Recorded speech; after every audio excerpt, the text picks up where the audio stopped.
Hello all. So this is Vivek here, and this is a quick introduction video on x86 64-bit assembly language and shellcoding on the Linux platform. Now, when we released the 32-bit assembly language, course along with shellcoding, we got a tremendous response. I was just blown away by the feedback students gave me. So now what we've done is we model the 64-bit course as closely as possible to the 32-bit one, so that maybe we can manage to repeat the recipe for success. So pretty much if you look at the course description which is currently put out, it is exactly the same. The key difference here is all of these topics would now be worked out on a 64-bit x86 64 processor, right? So we will go through the basics of computer architecture, understand the different CPU modes, memory addressing and all of that which is available, move on to basic assembly language. Your regular registers, flags, arithmetic operations, bit operations, reading, writing from memory, all of the stuff which we've also done in the 32-bit course. And then we will move on to 64-bit shellcoding, right? And again, we will mirror the topics we did in the 32-bit one by starting from the very basics of writing exit, execve, hello world shellcode and all of that, and then move into much more complicated examples. Now, if you're wondering if the 32-bit assembly language is a prerequisite to take this course, well, my answer would be no. This course is totally independent, does not bank on any prior knowledge or any prior course for that matter, and you can pretty much start off with this course. However, if you'd like to understand the evolution of processors themselves and hence how assembly language got more complicated, I would recommend doing the 32-bit course available on Pentester Academy or on Security Tube training for direct purchase. As far as the schedule is concerned, we will be posting 2 videos a week beginning around mid of September or earlier, right? And I expect this course again to be between at least 6 to 9 hours at the very least. And each of the videos we'll post during a week would at least be 8 minutes or above. I think typically between like 8 to 10 minutes. The feedback which I've gotten from students is that very long videos are always difficult to digest. So hopefully this time I can kind of bring it down to a good condensed 8 to 10 minutes per video, so that all of you guys who don't have a great attention span will still stick around and watch the whole thing, right? So I'm sure this is going to be a fantastic course. I'm super excited. I've already started building it, of course. And hope to see you guys in the course then. Take care. Bye-bye. Hello all. Welcome to the Security Tube Linux Assembly Expert course and certification. Now this is the 64-bit version of the SLAE. If you're looking for the 32-bit assembly and shellcoding SLAE version, then go to topics and there you should find it listed. And if you've purchased this course separately, well, this is all you have right now. Okay, so even before we go any further about what is assembly language and what we're going to do in the course and all of that, I think let's go ahead and make the lab setup. And just like in the 32-bit assembly course, we are going to use Ubuntu 12.04, the LTS edition. And this time we are going to use the 64-bit version, right? Very, very important. And all of us have varying environments. Some of us use OS X, some of us Windows, Linux, whatnot. So I'm going to be installing Ubuntu inside VirtualBox, and that is how I'm going to be working most of the time. You're free to do whatever you're comfortable with. But officially, we are only going to support Ubuntu 12.04 LTS 64-bit edition, right? So here is the link of where you can find it, and of course the link for VirtualBox as well. Now, when we put out the 32-bit edition, a lot of people who were new to Linux, had issues with installation and things like that. So in the very first video, I'm actually going to quickly run you through the installation of the 64-bit Ubuntu desktop edition, right, in VirtualBox. So I've already downloaded the 64-bit version from the link. Let me go ahead and create a new virtual machine. Let me call this Ubuntu 1204 LTS 64-bit SLAE, just so I know this is for SLAE. Or was there a mistake? Yep, that's okay. Let me go ahead and give it 1 GB of RAM.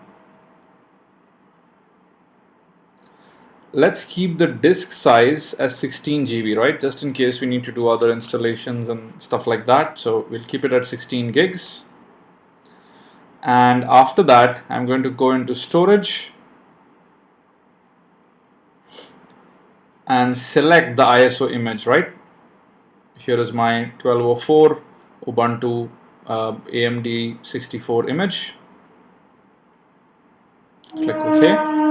Now I've kept my network in NAT mode, right? Depending on if you plan to SSH into the machine and work, then keep it in bridged mode or any other combination you like. Let me go ahead, start the VM now.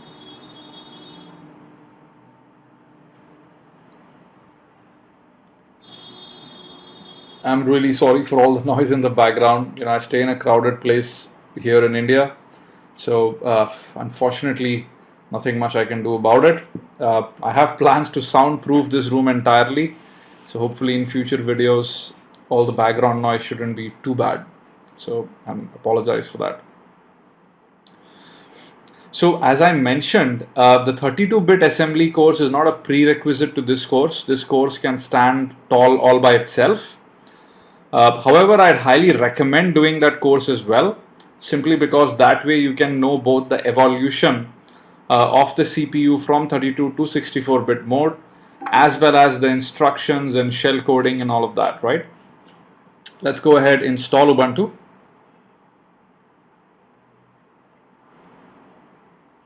Just want the quick base install. Erase the disk, give the whole 17 gigs, and the installation has begun. Probably ask me for a couple of small things.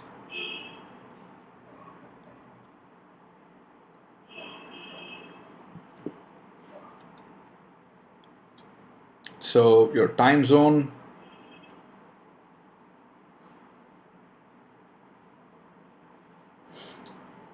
keyboard,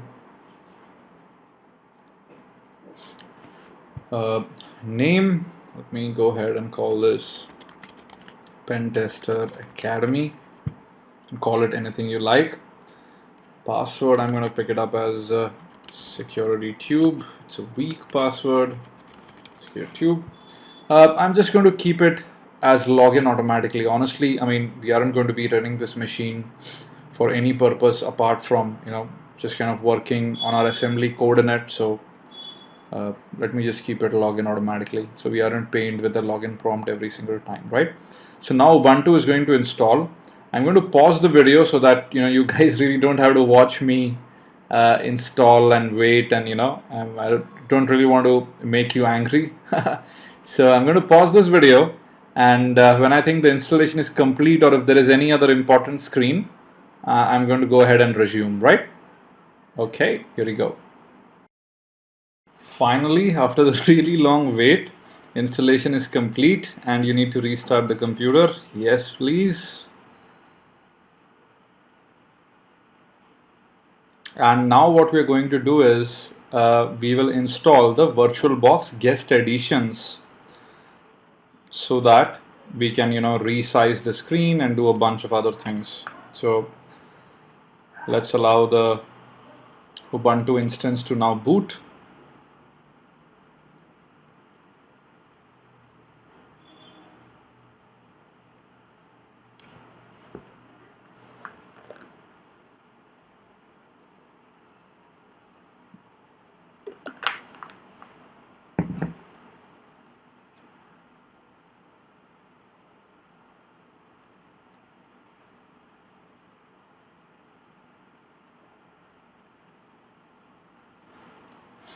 And hopefully after this, none of you should have a problem in installing Ubuntu inside VirtualBox.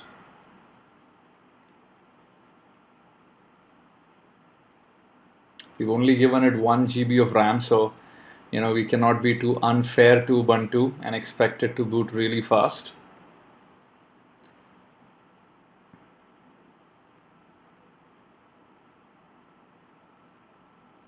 Okay, so I think it's all booted up now.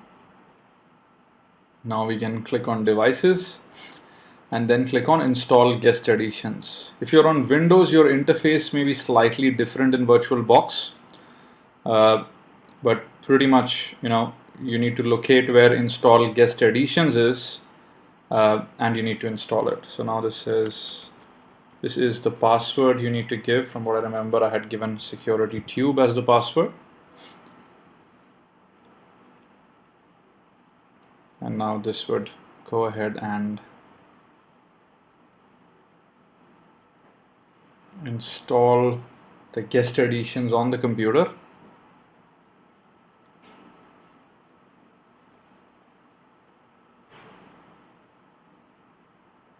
Let me hit a pause. So the module is built.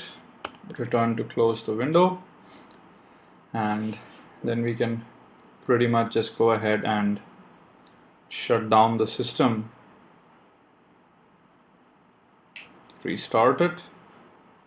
So now the guest editions would be installed, and once that is done, allows us to do a lot of things. Most importantly for our case would be to resize the screen at will, because I've seen a lot of students who do not install the guest editions and then pretty much get stuck with that small sized screen with that really very small font, which I think is can really affect your productivity and of course your eyes.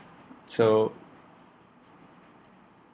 hopefully now we should be able to resize the screen beautifully and comfortably, and that should end our installation process. So Ubuntu has booted in all comfortably. Now let's resize the screen, and there you go. Beautiful, right? So guys, that's all for this video. Install Ubuntu, the 64-bit edition, and let's get ready for some fun. And expect the next video real soon, maybe within the next 24 hours. Thank you very much. Hello students. Welcome to the 64-bit edition of the Security Tube Linux Assembly Expert course and certification. Now, in this video, we will discuss what is assembly language. Now, students who've seen my 32-bit SLA video series, you may find a lot of slides common simply because I've decided to keep the flow similar to what we did in the 32-bit version. However, all discussions here will be about 64-bit assembly language only. Okay, great. So what is assembly language, right? So very simply put, it's a low-level programming language with which we humans can communicate with the microprocessor, and typically this language is processor family specific, right? And at the very same time, most assembly language instructions may have a one-to-one correspondence with the machine code consumed by the microprocessor. Now, what does all of this mean? Very, very simply put, your processor does not understand English or even assembly language for that matter. It can only speak binary. Unfortunately, we can't. And this is where assembly language acts as a bridge between what we want the processor to do and then finally translating that into a language which the processor understands. So we are going to speak in assembly language. The assembler and linker will translate that into what is called machine language, which can be easily consumed by the processor. So what is the correlation with high-level languages? If you take a language like C, which is still super popular, we write the C code, which the C preprocessor goes ahead and converts into the preprocessed code, which the compiler takes and converts into an assembly language format, and then the assembler goes ahead and converts it into object files, and then the linker takes those object files and other things like libraries, relocation information and whatnot, and then finally creates the executable. So let's go ahead and take up a very simple example of using an assembly language program and going through the whole process of assembling it, linking it, and then running it, right? So all of you should have your 64-bit Ubuntu up and running. I'm using the 12.04 LTS. If you haven't, view the previous video in the series and go ahead and install it so that you can follow me along. Now, we do not have all the tools which we require at this point to go ahead and assemble, link our programs. So to do that, let me do the installation real quick. Sudo apt-get install NASM, which is the net-wide assembler, and then build essential. Enter the password, and this is 31 MB is going to be utilized. Let me pause this video while the installation is happening. Okay, and we are back. So the installation should have finished, and once this is done, you should find that you have NASM and you have LD as well, which is the linker. Awesome. So now let's actually look at a very simple example of an assembly language program. And because this is really a shell coding course, I'm going to pick up a piece of shell code and then let's go ahead and assemble and link it, rather than me just using a general purpose assembly language program, right?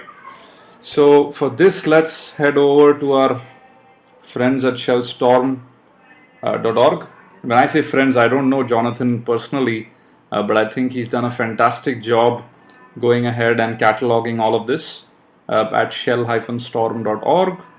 Let me open up the shell code database and let's scroll down to Linux, and here is the Linux x86 64 shellcode. This is really what we need for 64-bit shellcoding. A lot of good examples. And interestingly, when I open this page, I noticed, just have a look at the number of 64-bit shellcode examples for Linux, and then just look at the number of examples for the 32-bit version. It just goes on and on and on, right? Incredible. So now you know that at the end of this course, you'll probably be one of those few people who can do 64-bit shellcoding, because looks like the percentage of people doing 64-bit shellcoding is much smaller than the percentage doing 32-bit shellcoding. Now let's do the following. Let's go ahead and open up this shellcode by a gentleman called evil.xi4ou. So let's right click that, open it up, and here is his bind shell code, right? So what this code is going to do is just go ahead and bind to port 4444 and probably wait for an incoming client, and here is all the assembly language code. So if you've never seen assembly language code before, well, this is really how it looks like. And if you notice, I mean, this is just like any other looks like any other programming language like Python or C, just that the actual syntax of the different keywords, etc. is different. Let's go ahead and now copy and use this code and go through the process of assembling the whole thing. Looks like my mouse isn't working as desired. Let me make this smaller.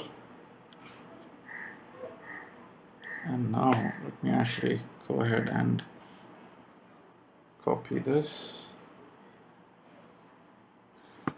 Please ensure that you are copying only up to the syscall and do not include, the close comment tag. And you start from bit 64. Okay, you may end up making a mistake, and the NASM the NASM assembler will go ahead and complain for a syntax problem. So let's open this up. Now you can use any text editor you like. I'll probably be alternating between Pico, Nano, Vim, and whatever is available on the system. I think Pico is available by default. So let's do a Pico, let's say demo.nasm. And let me paste all of this assembly language code. Scroll up and verify everything is fine. Fantastic. Save it. That's Control O, hit and enter. Control X to exit. Right, so you should actually have a demo.nasm inside your existing folder. Now, typically an assembly language file to an executable is a two-step process. The first step is to assemble it and to get an object file, and the second step is to give that object file to a linker which can link it to the final executable. So let's use NASM. Now the important thing to note, if you type in NASM without any arguments, it would say -h is what is for help. Let's do that. The important thing is we want to go ahead and ensure that NASM will only generate 64-bit shellcode eventually, or rather 64-bit object file. To figure out the different options available for output format, use the -h option. So NASM -hf, and these are the different output formats which are there. The one we are interested in is ELF64, right? This is what we are interested in. So now let's say NASM -f ELF64 demo.nasm -o for output file demo.o. And right now you would notice that an object file has been created called demo.o. Right? Now we need to go ahead and convert this object file into an actual ELF binary, and that can be done using ld the linker, and we're going to say ld demo.o -o demo. And you see a little warning here saying the entry symbol blah blah blah could not be found. For the time being, don't worry about it. We'll talk about entry symbols and all that a little later. So now you should have the actual binary, the object file, and then the original assembly language file from which this came. So if you go back and look at the description of the shellcode, he says this is a bind shell to port 4444. If you've never heard what a bind shell is, try looking at my Metasploit videos, which are also posted on Pentester Academy. So let me run this program /demo. Now hopefully this has gone ahead and locked itself to port 4444, waiting for a connection. Let me open a new terminal.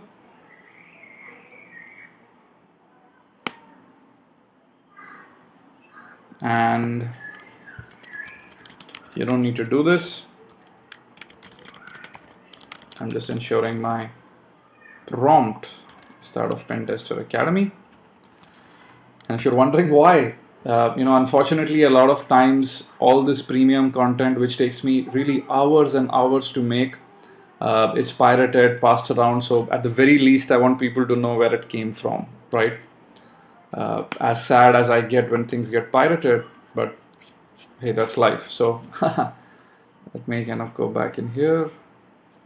Okay, so now let's first look at if we have a process listening, and to do that we can do an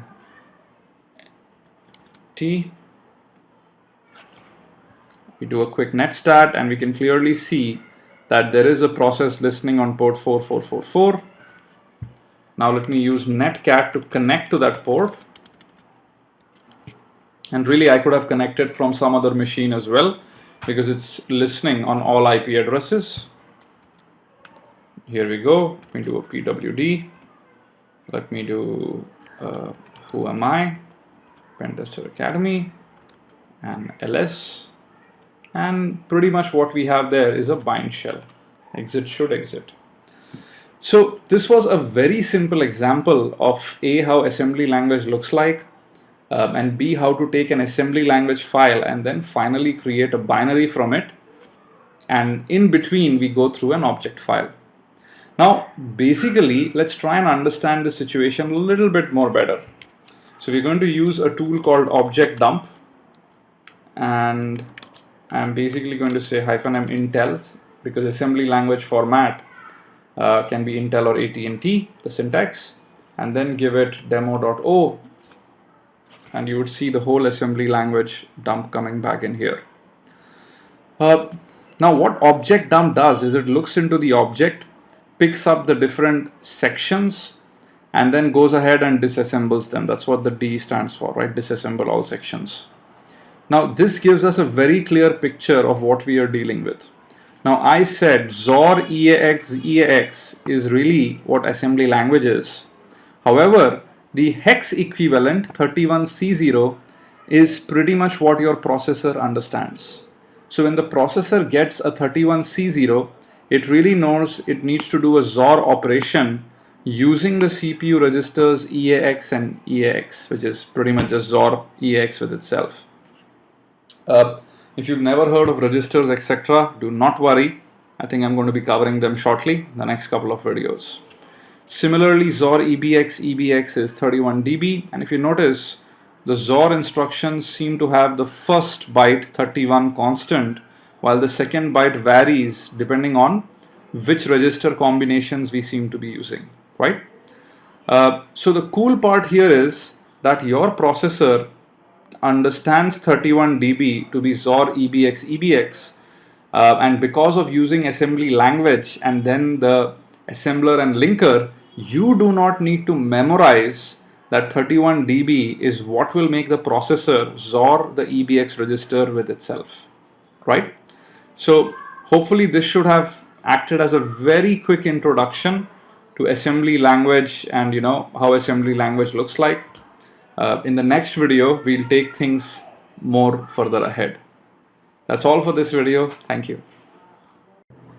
Hello students, welcome to the 64-bit edition of the SecurityTube Linux Assembly Expert course and certification.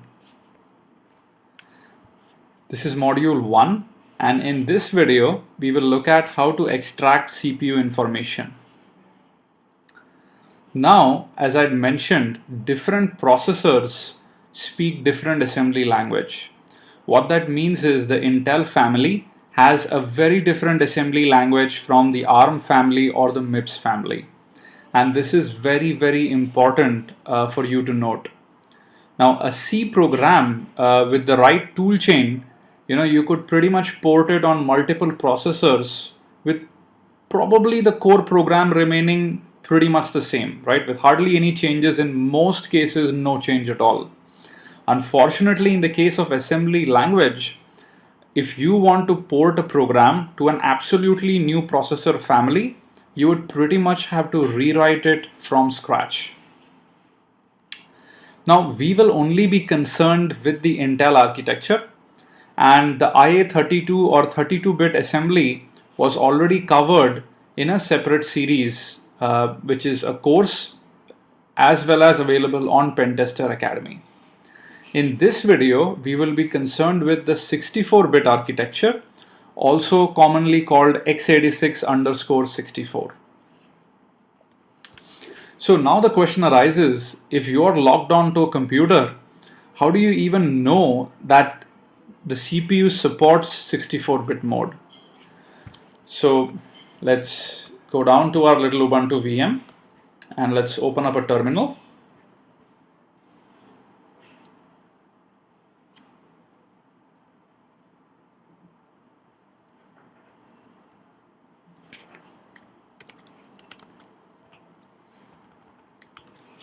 Now, in order to look at what the CPU is and what it supports, just do an ls CPU and you'd actually find a bunch of details. The interesting ones for us is the architecture is x86_64 and the operational modes include both 32 and 64-bit, right? This VM is 64-bit while the host machine is 64-bit as well. Now, if you're using any of the latest laptops and desktops, there's a 99.9 recurring percent chances that it's a 64-bit CPU. There are other ways by which you can also go ahead and figure out different things about your CPU. The most common one is cat proc CPU info. And this gives a ton of information about the CPU, including the model name. So I have an Intel Core i5. There's also a bunch of other information in here. The one which is interesting for us is the flags, because this typically talks about extensions and capabilities of the processor. So we can clearly see it has an FPU. We can also see that it supports MMX instructions, SSE, SSE2, a bunch of other things, and importantly LM, which is long mode, which typically indicates that a 64-bit mode is supported. Now later on in this series we will look at how we will be using MMX and SSE instructions, etc., to also write shellcode, right? So this is a quick preview of how you can go ahead and figure out more information about your CPU. Let's get back to our slides. So I've already talked about proc CPU info. Now for almost the whole of this series, the tool which I will be using a lot to look into what we are doing, how the processor executes, step through instructions, freeze the state of the program and all of that using GDB or the GNU debugger. Now this program is pretty much going to be installed if you've used the apt-get build essentials. So you have nothing to worry if you've already done that. And GDB is pretty much the de facto tool for debugging programs on Linux-based systems. Now I already have put out a GDB series on Pentester Academy, and if you haven't gone through it, I would highly recommend that you first go through it before proceeding, because a lot of things while working with assembly language and later with shellcoding, I would be taking for granted as far as GDB debugging is concerned. So please go through it. Now, how do you know if you're already good enough with GDB for the rest of the course? So I've created a very simple GDB test. And if you're able to solve the test, I think you're pretty much in decent position to move ahead with the videos. So let me run you through what the test is. You can download the zip file from the link just below in this video. And this should give you a file called gdbtest.zip. Let's unzip it. And let's go into the directory GDB test. And there is already a binary file called GDB test, which is a 64-bit ELF. Let's go ahead and run it. It just requires one argument, which is supposedly the passcode. Let me put in hello. And if you notice, it tells it's time to review those GDB videos again, right? So what do you need to do? Now, to make your life easy, I have also given you the C program from which GDB_test was created. Now, it's a very simple C program. Even if you aren't from a C background, you would probably figure out what this does. I've gone ahead and defined a character pointer here, which points to a string called pentesteracademy pass. And then all I do is do a string compare between the user input as well as the string pentesteracademy pass. Now, if both the strings match, welcome to the SLA 64-bit course. Please proceed to the next video gets printed. If it doesn't match, it's time to review gets printed. Now, even though you know the passphrase, which you need to enter. The test is really, and honestly, it's a self-administered test. So, you just need to be honest with yourself. The test really is to go ahead and enter anything else apart from the true passphrase, right? Pentester Academy pass. So you can enter anything else apart from the correct passphrase, and you can do this within GDB. I do not require you to exploit this program or write something super cool in Python, which kind of inject something inside and changes stuff at runtime. You do not need to do anything out of the ordinary. All I want you to do is open the program up in GDB and to go ahead and do something so that once you eventually run the program, so let's say I run it with run hello, you can debug or do whatever you want in between, stop the program, change variables, change memory location, whatever you need, please go ahead and do it. However, the end result should be that rather than printing, it's time to review those GDB videos again. It should print, continue, and start viewing the remaining videos, right? And I think if you fail in doing this challenge, you should go back and review the GDB videos and do some Google searches. Now, there are multiple ways to solve this, and one of them kind of goes ahead and requires you to dive deep into assembly language. Please note, even though many of you may have already taken my class on assembly, the 32-bit one, or may already know assembly language, this specific test can be done without writing a single, without looking into a single line of assembly language inside the binary GDB_test. However, feel free to use any solution that you like. And if you think you have an interesting solution, you can create a YouTube video or a bunch of screenshots and CC us at SecurityTube on Twitter, and we'll retweet it, right? So guys, that's all I have in mind for this video. And take the GDB test, and in the next video I'll give you the solution. However, if you fail this test after taking it yourself, please go back and review the GDB series, or else I can assure you, you will be lost in the rest of this course. That's all. Thank you very much. Bye-bye. Hello students.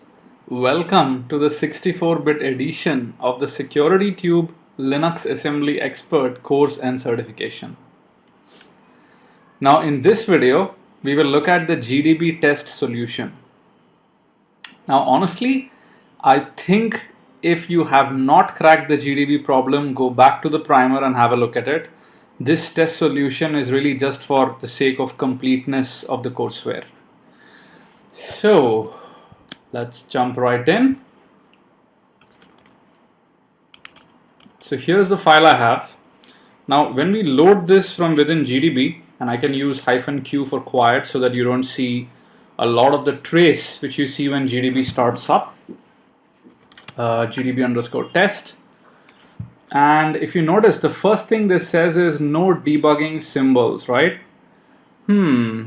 So why don't we go ahead and make our life easier by giving ourselves some debugging symbols? And that was the only reason why I included the GDB_test.c file as well, so that you can include the symbols. How do you do that? Very simply, we recompile the program with the -g GDB option, and all of this was discovered, all of this was discussed in the GDB mega primer. So, if you've gone through it, you should know. GDB_test.c -o, GDB_test, should take a moment. And now when we load up GDB_test inside GDB, you would actually see that the symbols have been read comfortably. Fantastic. Let's hit the list command so that we can see the program. Now if you notice, this is the place where the decision making is happening, right? If string compare argv1, which is what we enter, really matches Pentester Academy pass, which is referenced by P, then go ahead and print welcome to the SLAE 64-bit course. If they do not match, go ahead and print it's time to review the GDB videos. So it's obvious we need to tamper with this specific decision statement. So let's set a breakpoint for line number 10. And now let's clear the screen, run the program, and the input we are going to give it is just hello, right? That is the password it's going to compare against. And we've hit the breakpoint. Now the important thing to note is that argv1 is what goes ahead and references the string which we've entered. So print argv1. If you notice, this pretty much says hello, and if I do a print p, this would basically be pentesteracademy pass. Right now it's obvious that hello and pentesteracademy pass are totally different strings, and hence the string compare would go ahead and fail, and basically it would now go ahead and tell us that we have to review the GDB videos. So what do? Super simple. N number of ways you can do it. Here is one simple way. Set variable p, right? And we basically say equals argv1. Right now let's look at basically p, and if you notice, p now says hello as well, right? And now what we can do is we can very simply continue running the program, and there you go. This basically tells us welcome to the SLAE 64-bit course.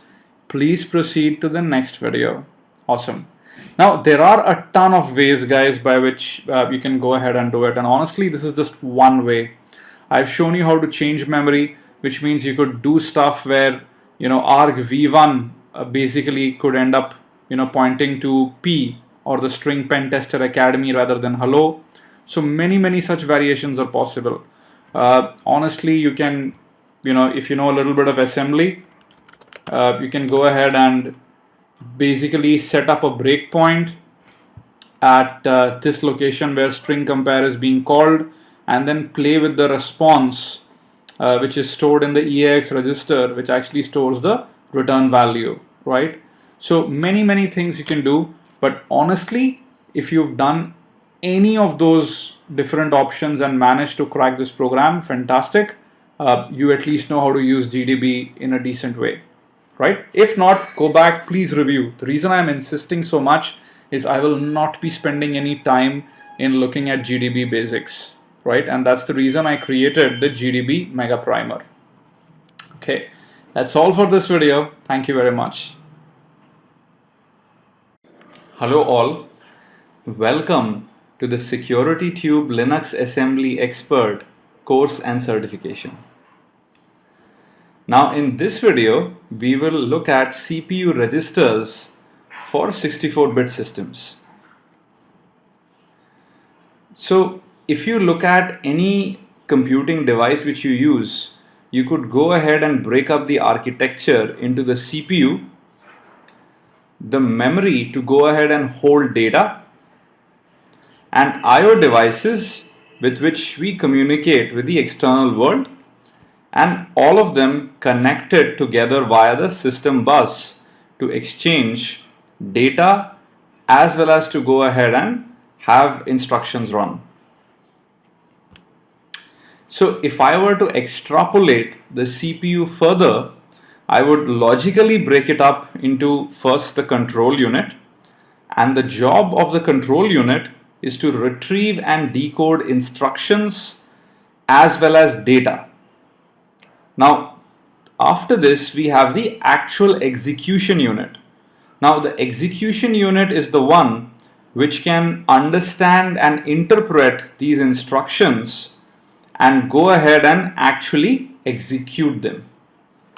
Now, of course, the execution unit is going to require a temporary workbench where it can go ahead and store data, remember state and things like that. And this is where registers and flags come in. So registers are internal memory locations which are used like variables and keep changing depending on the context of what the execution unit is doing. And flags indicate different events that may be happening while the execution is running. So as an example, if an instruction leads to a 0, then an appropriate flag is set so that later instructions can check for what happened, and you can have things like branching, program flow, and all of that, right? So this is a very high level description, but honestly, I think we need not go too deep into how the execution unit, the control unit, and all of these work, simply because that would be more relevant from a computer architecture and design perspective. So let's jump into the registers. Now there are different types of registers. You have general purpose, and after that, depending on your processor, you can have the FPU, you can have MMX, SSE, and a bunch of other things out there. Right now, we will restrict our discussion to the general purpose registers, and at an appropriate stage, when we start looking at writing shell code with FPU instructions and all of that, we will look at other forms of registers. I'm doing this to ensure you don't have to go ahead and look at too many things early on, because the number of CPU registers on a 64-bit system is way higher than what you encountered on a 32-bit system. So there are a total of 16 general purpose registers. The first 4 of them are RAX, RBX, RCX, and RDX. And if you've already looked at 32-bit assembly, RAX is nothing but EAX extended further by another 32 bits. So if you look at any of the general purpose registers, you can go ahead and access the lower 32 bits, the lower 16 bits, and the lower 8 bits, right? And to do this, you further subdivide the naming of the register. So if you'd like to access the whole 64-bit, you can use RAX. For the lower 32 bits, it's EAX. The lower 16 bits, it's AX. And for the lower 8 bits, it is AL. Now you can also access basically the higher order byte inside AX by using AH. Right, and this is really going from position 8 to position 15. Similarly, you have RBX, RCX, and RDX, which are again subdivided into EBX, ECX, and EDX for the lower 32 bits, and then you have BX, CX, and DX for the lower 16 bits, and then BL, CL, and DL for the lower 8 bits, with the possibility of also accessing the higher byte of BX, CX, and DX using BH, CH, and DH. Now, there's one very important thing. If you notice, I've marked AH, BH, CH, and DH in a totally different color.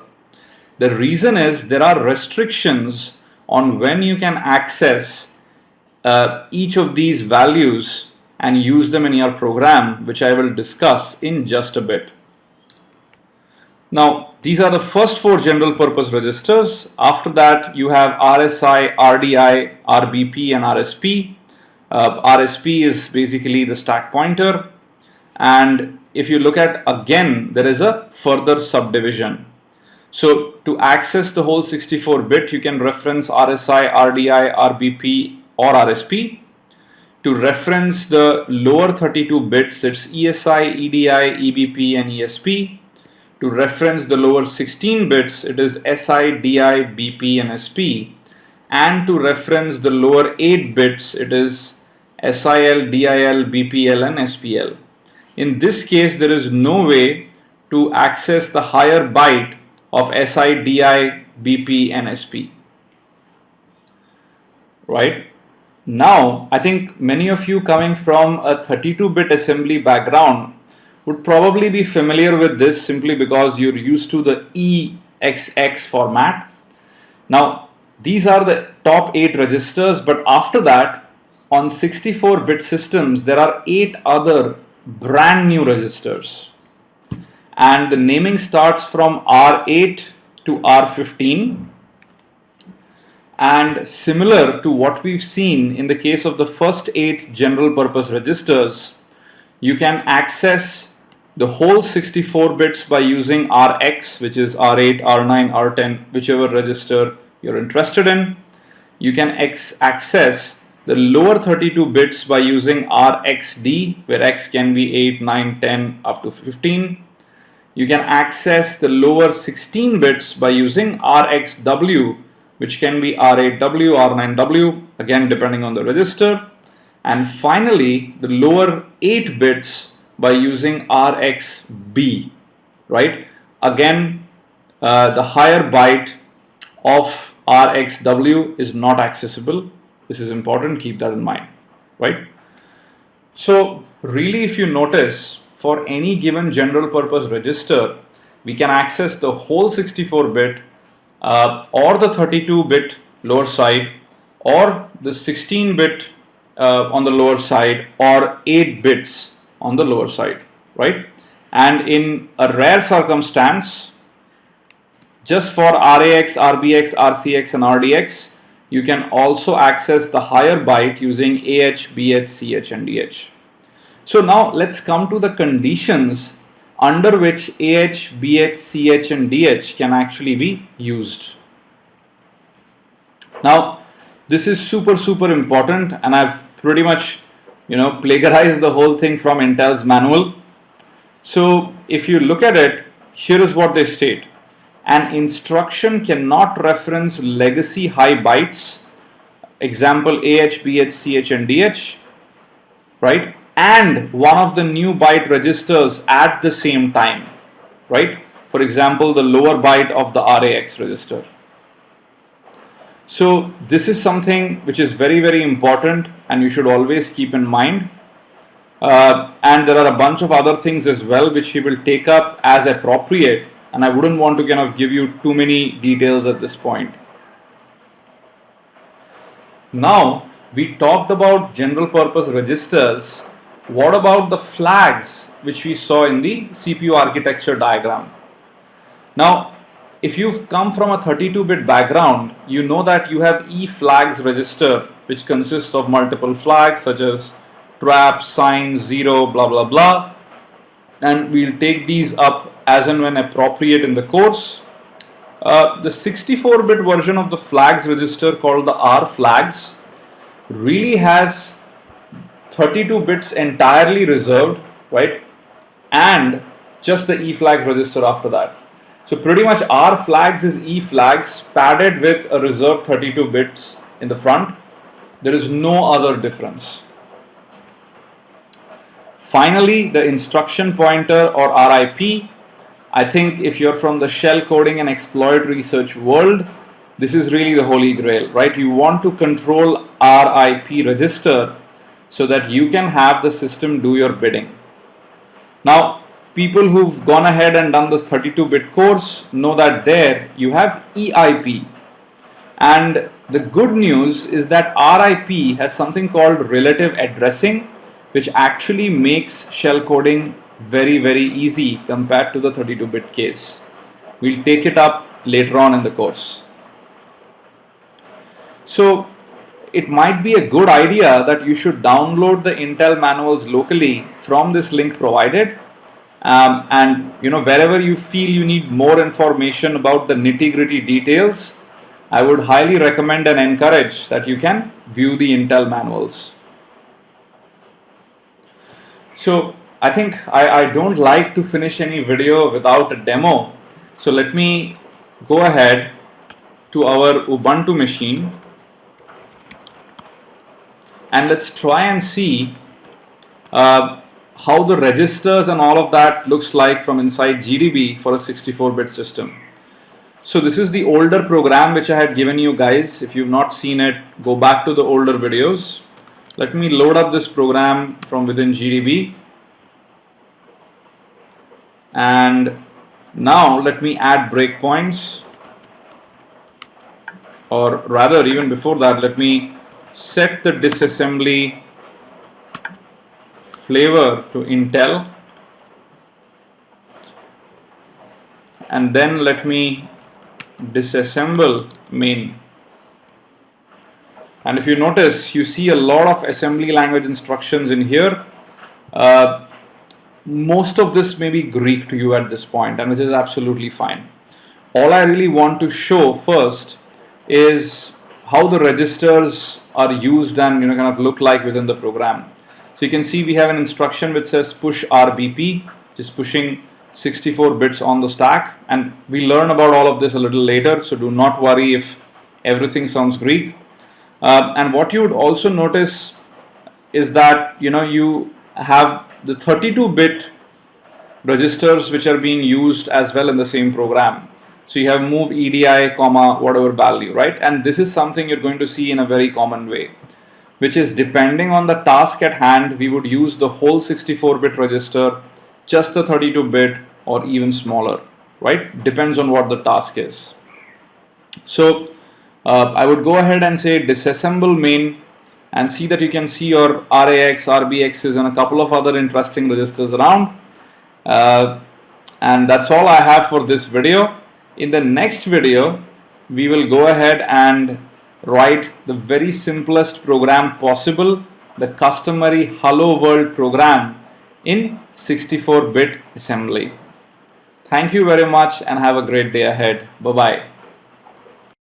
All, welcome to the 64-bit edition of the SecurityTube Linux Assembly Expert course and certification. Now in this video, we will finally write our Hello World assembly language program. So you should already have NASM, LD and all of that installed if you followed the previous videos. And before we begin, I'd just like to mention that when you write an assembly language program, you have an option to either use the AT&T syntax or the Intel syntax. Now, without going into too many details about similarities or differences, all I can say is, regardless of whichever one you use, you should be able to accomplish the same task. In the sense, it's more about what you prefer rather than any hard and fast reason to use one. I will be using the Intel syntax for this entire course, just as I have done for the 32-bit course. Okay, so let's go ahead and begin writing our Hello World program. And as you can imagine, the very first thing, of course, is to go ahead and create a file. So I'm going to be using the Vim editor because I'm more familiar with Vim and all of that. You can continue to use Pico or Nano or Vim regardless. I mean, choose something which you're familiar with, and that should do. Right, so let me type in hello world.nasm. Okay, now let's go back to the slides. So we first need to define the text section. Now what is the text section? Well, it's that place of your program where all executable code needs to be put. So let me go in here and type in section.text. So the section keyword tells the assembler, it's an assembler directive, that we are defining the text section. Now we need to define the data section so that we can put the string hello world in it. So let's go in here, section.data, and now let's define our hello world string, hello_world. This is the label name, and then we'll define a series of bytes using db or define byte, and we'll type in hello world to the SLAE 64 course. Now let's go back to the slides. Now you have this huge text section, but how do you go ahead and tell the assembler and linker where you would like the entry point into your program. So to do that, we need to do two things. The first is define a label which will point basically to the beginning of our entry point. Let me call it _start, and then to use the directive global and basically tell that _start is where we are going to start the program.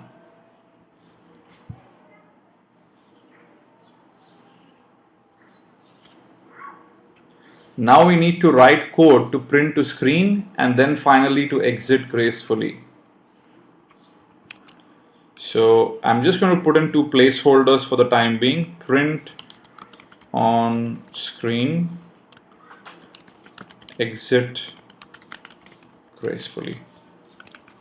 Right. Now let me go ahead and fill both of these in. Now, one of the things which you're probably thinking is, if you had to write a print on screen source code, imagine the number of hoops you would have to go through, right? You would have to figure out how to communicate with the external device, which could be a CRT monitor or an LCD or something else. Then you would have to figure out how to position the string, and then finally how to write it. There's a ton of complications in there, where really you do not want to reinvent the wheel for every single program which you write. And this is where you would want to leverage the operating system to help you with tasks such as writing to disk, printing on screen, etc. Now, the way you leverage the OS is by using what is called system calls. Now, system calls are a very simple interface by which user space programs or code can actually call kernel space functions. These would include writing to disk, reading from files, and a ton of other possibilities. So where are these system calls defined? Now, on an Ubuntu machine,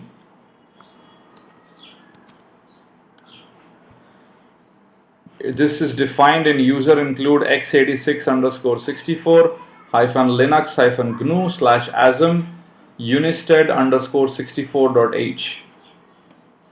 Now, if you go inside the file, you would see that you have the read syscall in here with the value 0, you have write in here with the value 1, and so on and so forth, right? Many of them.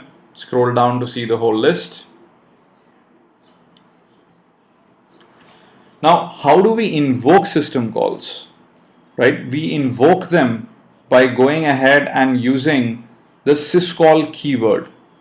Now, how system calls work, what goes behind in the background, between user space and kernel space code and all of that, VDSOs, and other stuff is beyond the scope of this series.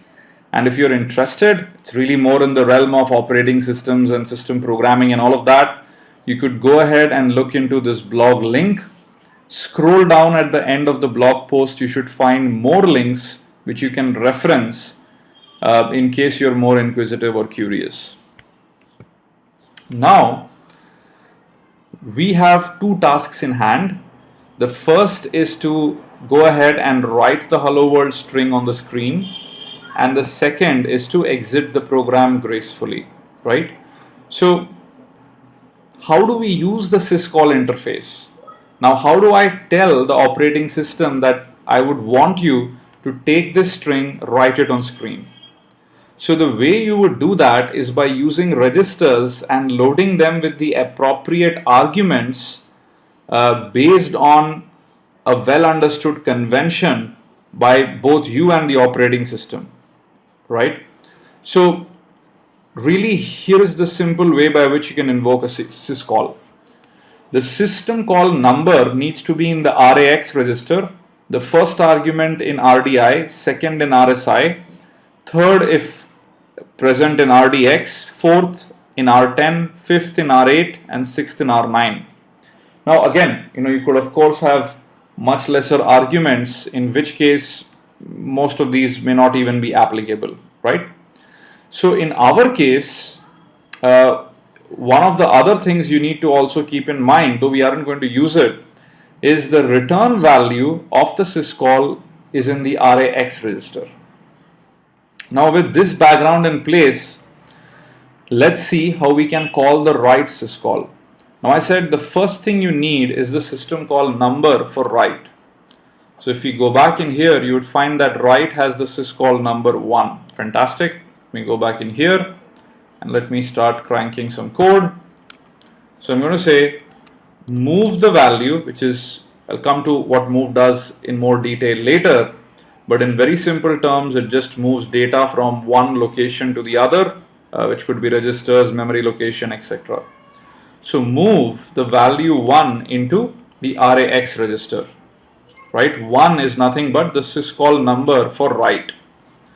Now the first argument, and you can do a man to write to see the man page, is really the file descriptor to write to. Now in our case, we want to write to the screen which is std out. Std out has a value of 1, and hence we need to load RDI with run based on the convention we just saw. So RDI has 1 as well. Then we need to put in the address of the string which you want to write on the screen, and that address needs to go into RSI. So I'm going to say move RSI, and I can get the address by just using the label name directly in here. So move RSI comma hello underscore world will actually take the address where the string is located and referenced by the label hello underscore world and put it here. Finally, the length of the string which I would like to write needs to go inside RDX. So move RDX. Now one of the ways is you can go ahead and count the length of the string. There is an easier shortcut though. Let's say length EQU is really equals, and then dollar stands for the current label location minus basically the location for hello underscore world. And if you think about it, it's a little trick to actually count the number of bytes occupied by the hello underscore world string. So I'm going to go in here, I'm going to basically say length. And now that we have all the arguments and the syscall number loaded into the appropriate registers based on the calling convention, I'm going to call syscall so that the system call is invoked to write hello world to the SLE64 course on the screen. Now once this is done, we need to exit the program gracefully, and for that we need to call the exit syscall. So let's quickly go ahead and check where exit is. Here is exit, and the syscall number for exit is 60. So I'm going to say move RAX 60, and then the first argument goes into RDI, and let's remind ourselves the first and only argument is the status you would like to return back to the environment which invoked the program, and let me give the status as 11.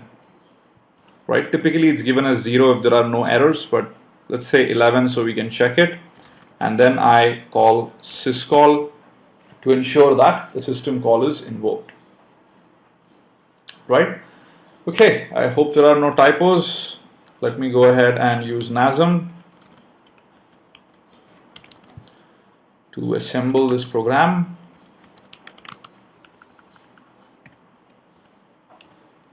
Fantastic. Now let me use LD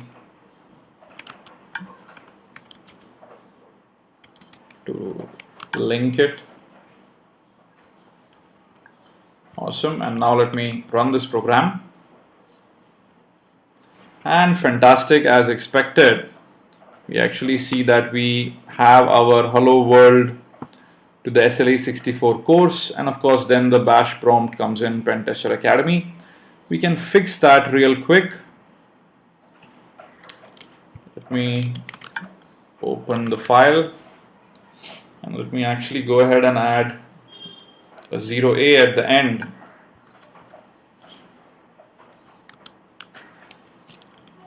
Just so that we can basically have it in a separate line. So I'm assembling and linking it again, and now let me run it, and there we go, right? This is the output the program gives you. Hello world to the SLA 64 course. So if you're here and this has worked, congratulate yourself.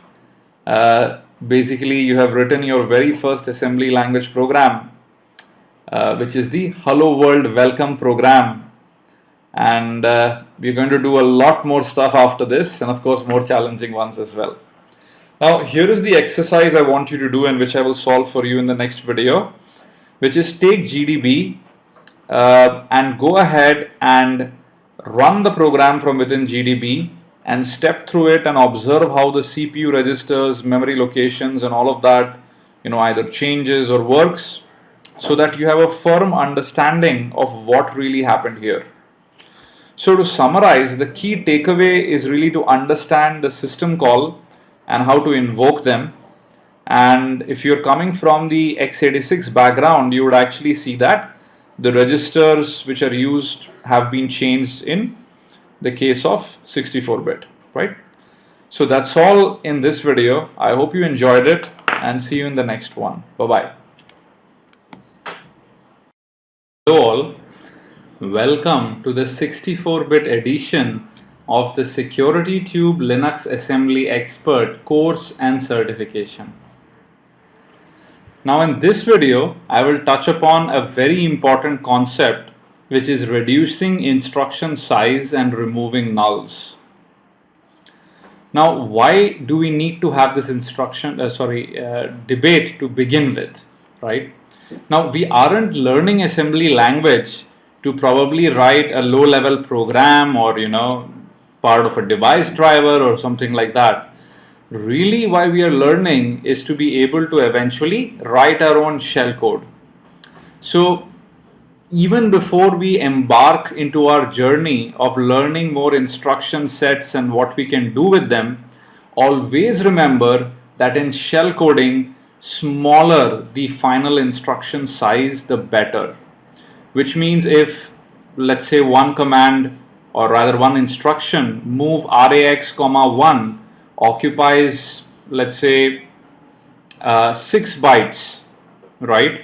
Or probably more.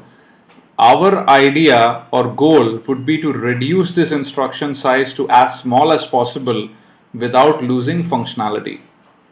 The other thing to remember in shellcoding is to remove nulls or 0x00, simply because most shellcode might break down if you have nulls in it, simply because null signifies end of string, and in a lot of exploits this can become a problem, right?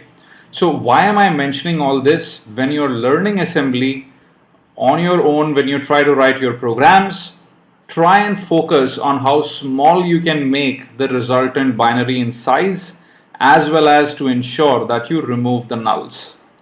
Now let me give you some examples. So let's go back again, and let's take the hello world.nasm and copy it to hello world small 1, hello world.nasm to hello world small 1.nasm, right? And let's open up hello world small 1.nasm, and let us go ahead and replace the first statement, move RAX, 1 with move AL, 1, right? If you notice, RAX, 1 and AL, 1 pretty much has the same effect. So here is what I'm going to do. First, let's try and understand the size of the instruction move RAX, 1. So we can actually take the hello world binary and use a tool called object dump to dump the disassembly in Intel format. And here is this instruction, and if you notice, the entire length of course, move ABS is actually 48B8, which is 2 bytes. And after that, you pretty much have 1, right, 2, 3, 4, 5, 6, 7, 8, 8 bytes or 64 bits representing the value 1, which is expected, right? We are doing 64-bit assembly. RAX is a 64-bit register. So of course, the immediate value being moved would have to be represented in 64 bits. Now, here are a couple of things, right? The moment you see this, you know that you're A, wasting these extra 7 bytes of zeros, and B, these are nulls which are prohibited in shellcoding. So let me now open a new tab.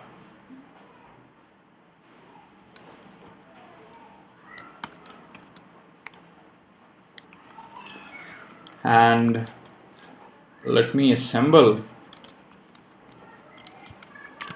hello world small one.nasm.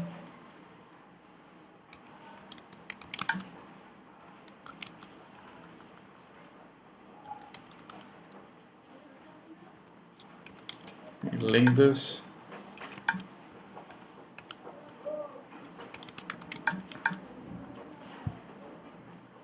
And let me run this.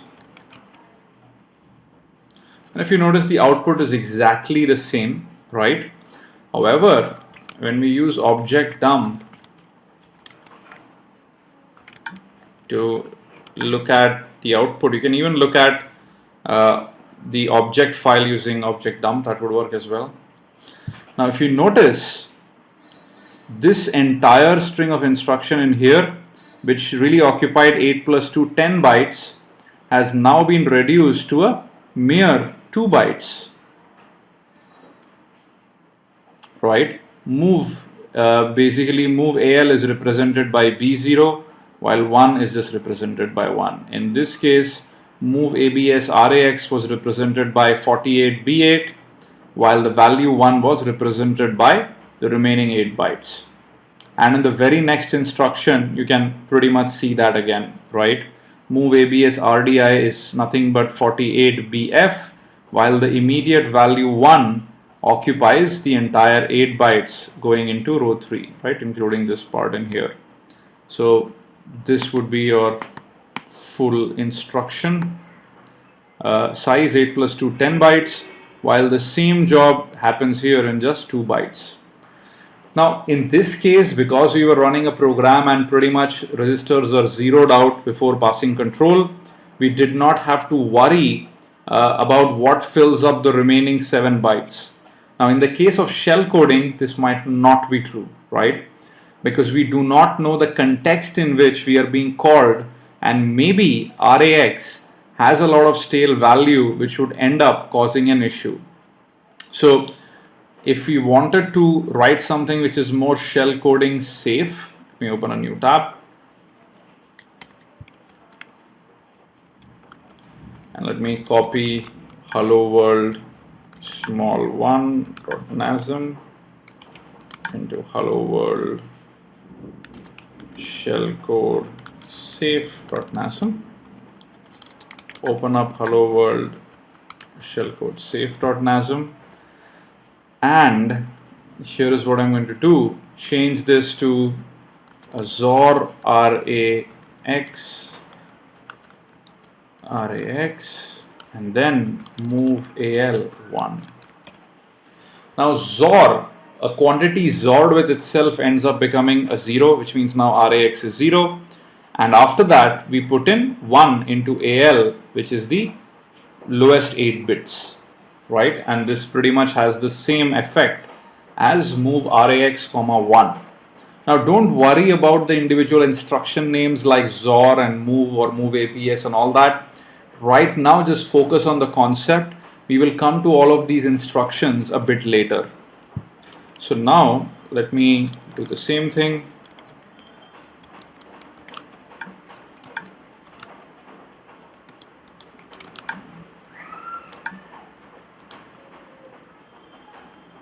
Let's get the object file, then let's use the linker to get the final binary.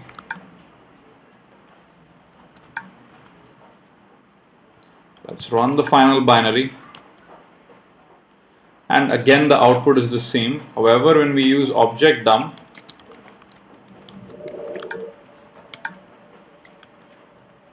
what you would find is that we have pretty much reduced move rax comma 1 into 1 2 3 4 5 bytes, none of which contains a null, and now we do not have any dependency of what may have been an rax before our shellcode will eventually be called, right? This is a normal program, so as I said, this probably would be a better representation from a size perspective, but really this is what, when we eventually start writing shellcode, we'd probably want to go ahead and do, right, which is our rax. So what have I taught you in this video? Well, the same functionality can be achieved with different instruction sets. Now, if you were just to write assembly as an assembly language programmer, and unless space is a really big constraint, you might not worry about all of these smaller intricacies, right? Unless you're doing something which is real time and you want to be so efficient that you wouldn't want to waste pretty much even a little bit of memory, and again then you come into clock cycles for instructions and stuff like that. Apart from that, typically an assembly language programmer might not worry about this.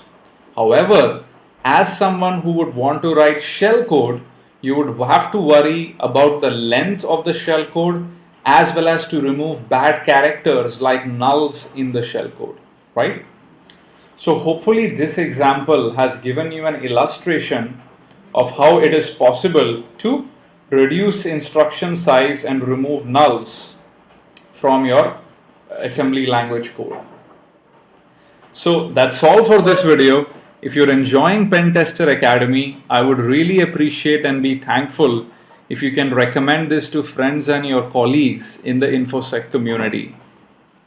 Please connect with us on Twitter and Facebook. We are SecurityTube on both places, and I always love to hear from my students. Thanks so much, guys. Have a great day ahead. Bye-bye. Hello all. Welcome to the SecurityTube Linux Assembly Expert course and certification. In this video, we will look at data types in assembly language. Now, if you want to just isolate the fundamental data types in this discussion, then that is of course the byte consisting of 8 bits, word 16, double word which is 32 bits, quad word which is 64 bits, and a double quad word which is 128 bits. Now, as far as using NASM is concerned to defining data, couple of important things, right? NASM is case sensitive, and this is something you need to remember while defining your labels and all the other associated things. Now, as far as accessing memory is concerned, NASM uses a very simple way. So let's say I define a message as a series of bytes. Then to move the address of where these bytes are located, you can just go ahead and use the label name itself. Now, to move the values which that label references, you need to enclose the label name within square brackets. Right? This is something we'll use time and again. For more details, check out the NASM documentation. Now, in NASM, to define initialized data, we have db to define byte, dw, dd, dq, dt, etc., with which you can define various different data types. Now, again, reference the NASM manual. I'll take up some examples at the end of this PPT. If you want to declare uninitialized data, then res or reserve byte, reserve word, which is res w, etc., you can use them. And you also have special tokens such as $, which evaluates to the current line, and a double dollar, which evaluates to the beginning of the current section. Now, we already used $, to do a quick trick by which we can figure out the length of the hello world string in previous videos. The other two important ones includes equals and times. Now we've used equals. As far as times is concerned, it is really to go ahead and repeat either data or instruction. So let me jump right into the code and show you a simple example. Now you should have the file datatypes.nasm available for download below the video. It's really nothing but the hello world program with just some additions. The additions are here at the bottom. I've defined variable 1 or var1 as a sequence of 2 bytes 11 and 22 in hex. var2 is basically a DW defined to be 3344. var3 is a DD defined to be AABBCCDD, and then var4 is a DQ basically defined to be AABBCCDD 11, 22, 33, 44.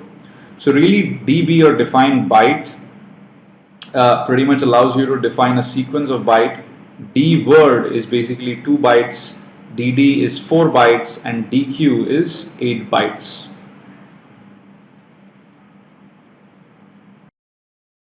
Now after that, I've actually shown a use of times in here. Now in this case, I've defined a label called repeat_buffer, and what it does is it pretty much just repeats db0xAA, which is a byte AA, 128 times, right? Fantastic.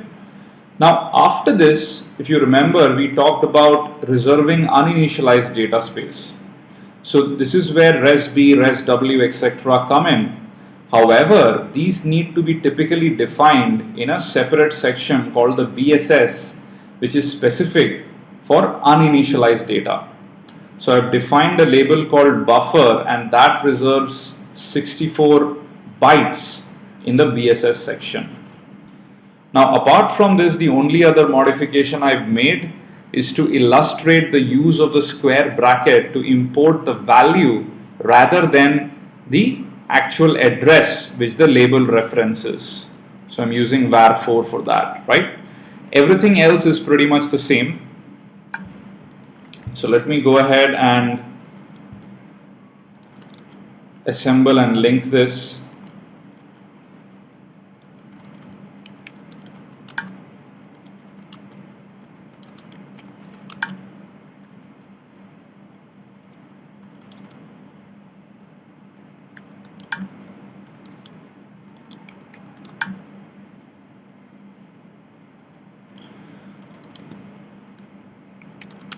Let me load this up in GDB.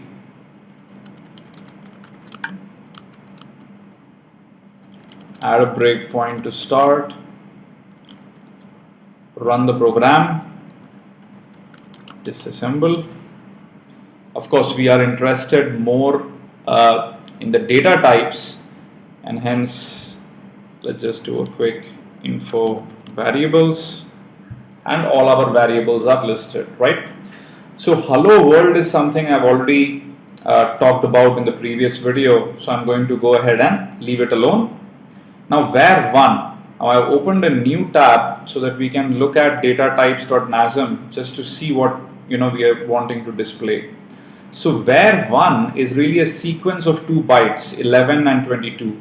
Let's go ahead and check that out.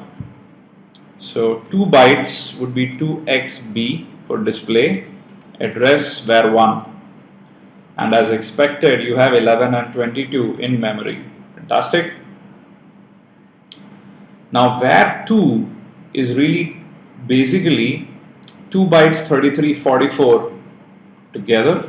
So, and if you do a quick info x, you would find all those options. Oops, help x. So first we are displaying a series of byte with b. Now we are going to display a half word var2 with h.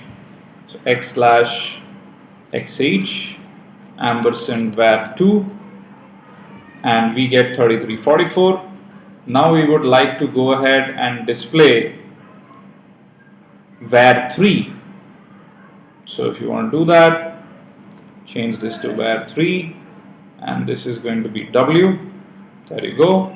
And then finally, if you want to display var4, which is 8 bytes long, then we have var4, change the h to a g, and there is var4. Fantastic. Now after this, if you want to look at the series of 128 A's which are there, then we use repeat underscore buffer. So x 128 x b ampersand repeat underscore buffer, and we can clearly see all the A's being displayed. Finally, we want to display buffer, which is in the uninitialized data section. So which means the value typically is unpredictable, but typically it's set to 0 by most assembler linker setups. So you have info variables, and we have buffer finally down there. So 64 would be 64 xp ampersand buffer, and you notice the reserved space which is set for buffer. Fantastic. Now let me do a quick disassemble, and what we were really wanting to look at is two things in here. One is to move basically the actual address. If you can go back in here, of var4 into rax. This is var4, right? And this is the statement which does that. And if you notice the address, of course, even though it's 8 byte long, basically has a lot of zeros in the beginning and finally comes down to 60012E. And if you look up here, that's the address of var4 60012E with all those trailing zeros. And after that, what we are doing in here, which is the second statement, which basically takes the contents of the memory location pointed to by var4 and puts it inside the rax register, right? This is the statement in here. So let me set a breakpoint for both of these. Let me set a breakpoint in here, paste it, continue, disassemble, and let me do a quick info registers. Let me do a next instruction. Look at info registers, and clearly rax now contains the address of var4, right? Here it is. Now in the next statement, we are going to fetch the content. So what were the contents, just to remind us?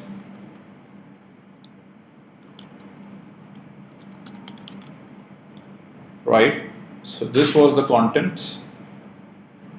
If you remember, AABBCCDD 11223344, and as soon as we go through the next instruction, look at the registers, you would find that this value has been now loaded inside the rax register,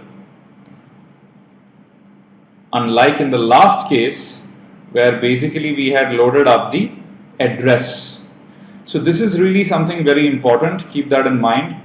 Anytime you go ahead and use a label name directly, it implies the address, and when you have the label name inside the square brackets, it means the contents located at that address, right? Fantastic. So that's all I have in mind for this video.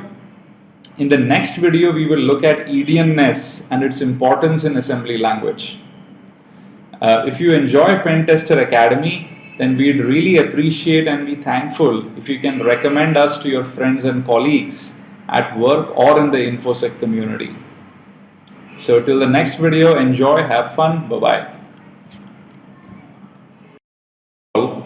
welcome to the 64-bit edition of the Security Tube Linux Assembly Expert course and certification. Now in this video, we will look at EDNS. So what is EDNS and why is it important? Now very simply put, EDNS is really the order in which bytes are stored or retrieved from memory. A very detailed analysis of EDNS is available on Wikipedia, which I would highly recommend reading.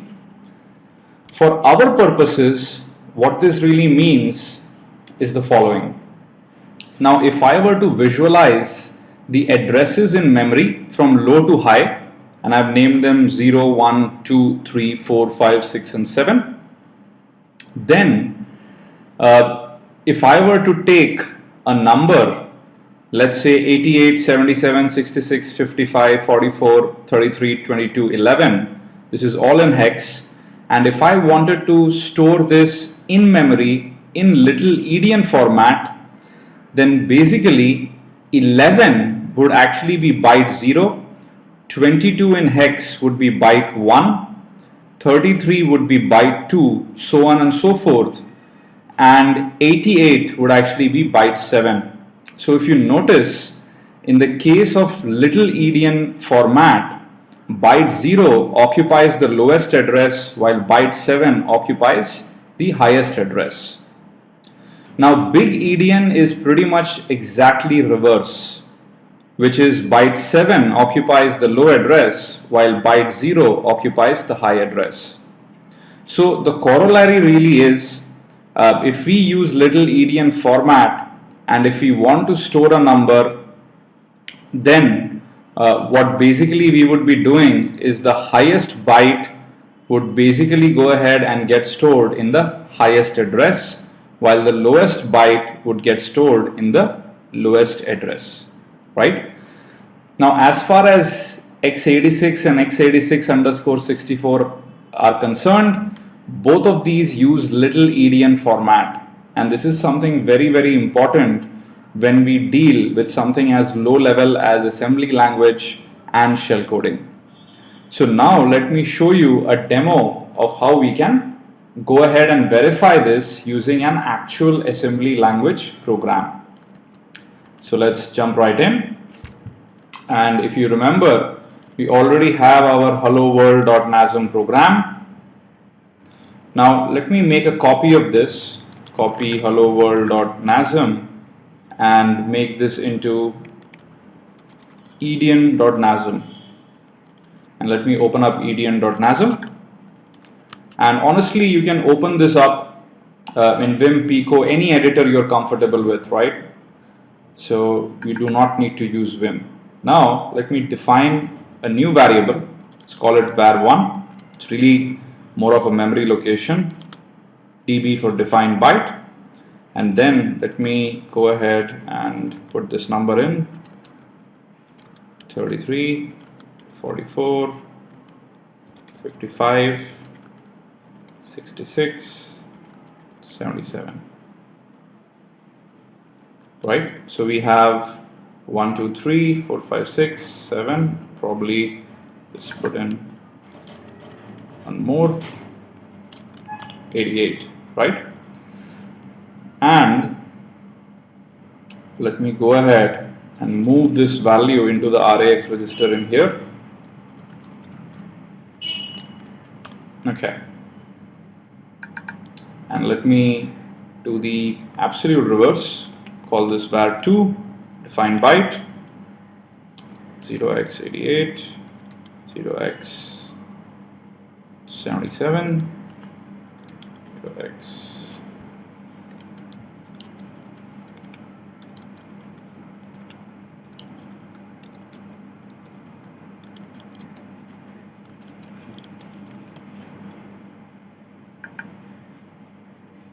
Right, 11, 12, 33, 44, 5, 6, 6, looks okay.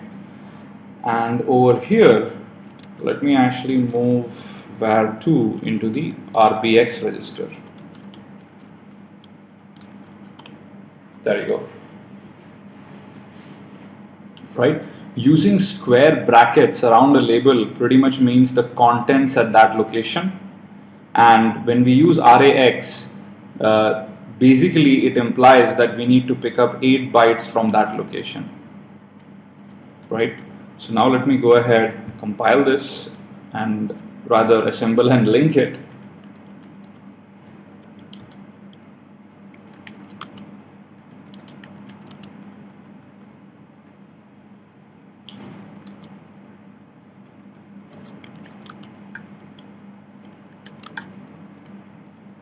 Now, as far as the program functionality is concerned, it pretty much is the same, simply because we aren't changing anything, but rather just loading 2 registers and adding 2 variables, right? Well, the fun part really comes in when we can go ahead and look into it through GDB.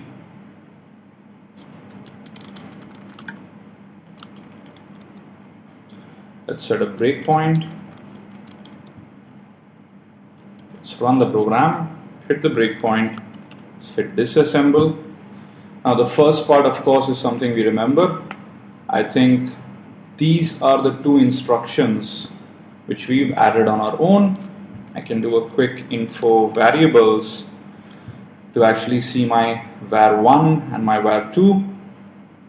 Now let's actually display var1 and var2 using the examine command. Right.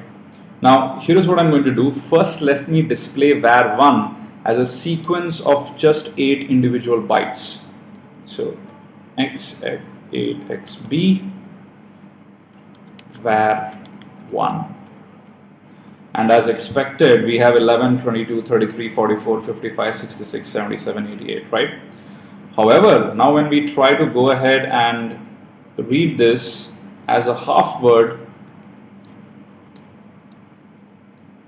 you'd basically see that we actually have a small change, which is now we are picking both of these 2 up, applying little EDN to it, and we basically get 2211, right?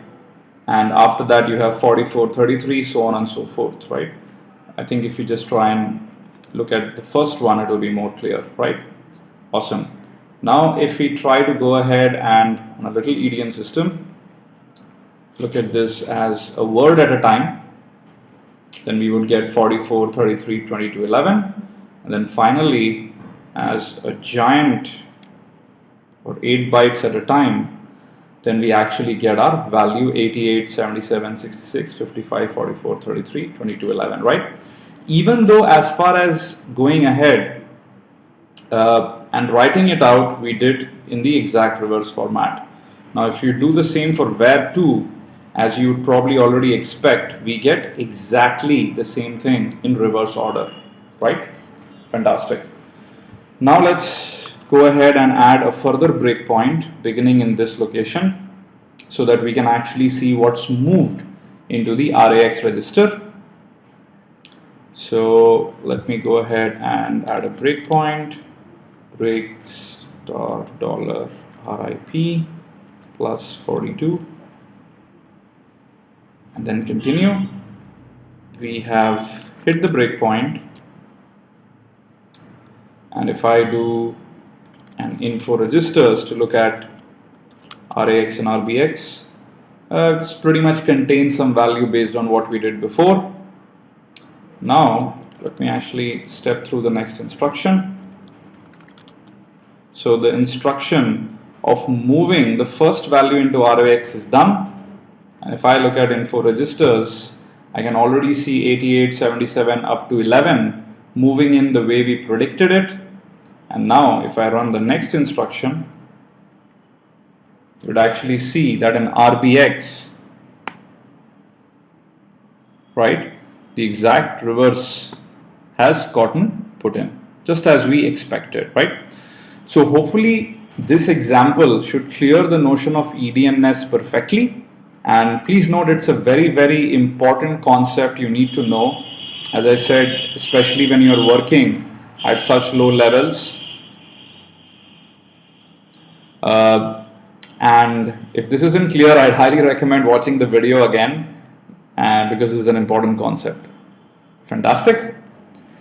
So that's all I had in mind for this video. If you enjoy Pentester Academy, we would really appreciate if you can recommend this to your friends and colleagues in the InfoSec community. That's all, my friends. See you in the next video. Bye-bye. Hello all. Welcome to the 64-bit edition of the SecurityTube Linux Assembly Expert course and certification.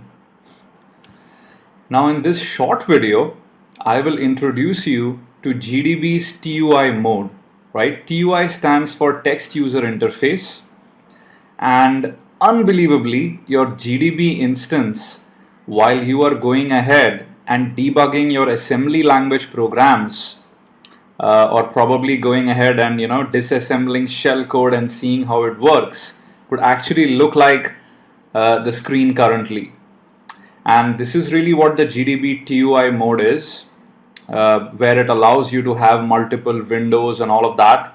And in one window you can have your assembly language code, in the other one you can have all the registers, and in the bottom control one you can set breakpoints, look at memory and whatnot. So let's go ahead and look at this short demo of using GDB TUI mode. I'll leave it as an exercise to you to use the link below and look into some of the more advanced features if the TUI mode appeals to you. Now I have my Ubuntu instance up and running. And what I'm going to do is, just so that I can get a little bit more screen real estate, I've logged into my Ubuntu instance over SSH, right? Much more cleaner and larger screen for me right now. And I'm going to go ahead and use basically one of the older programs which we had created, Hello World, right? Hello World.nasm, and just to remind you, this basically just goes ahead and prints Hello World to the SLA 64 course. That's all. Now let me go ahead and show you how we can inspect Hello World using GDB's TUI mode. Now we would basically follow the same procedure with one small new thing, which is a -TUI option appended at the end. Now if you notice, we have a window up here, and then the rest of this pretty much looks like the GDB prompt which we are used to. So let's go ahead and do set disassembly intel, and you would notice we hit an enter and the screen automatically gets refreshed, in the sense it isn't echoing back, which is absolutely fine. Let's set a breakpoint for break_start, and now let's run the program. We've hit the breakpoint. Now to display the assembly language equivalent of the program currently running, all we have to do is type in layout asm, hit an enter, and here we go. Right, if you recall, this part here from _start to _start plus 62 is really our program. Now while the program is running, we would also want to inspect the CPU registers. To do that, we can actually add layout and then regs. Hit an enter again. And if you notice, our screen splits up right now and we have the general registers being shown. Now there are other options through which you can see, a ton of other registers and all of that. I leave it as an exercise to you to look into the documentation and how you can do it. But for our purposes, all the general purpose registers 64-bit wide are available here, right? Fantastic.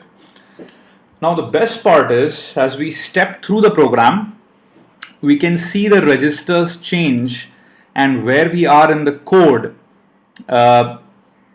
pretty much in real time.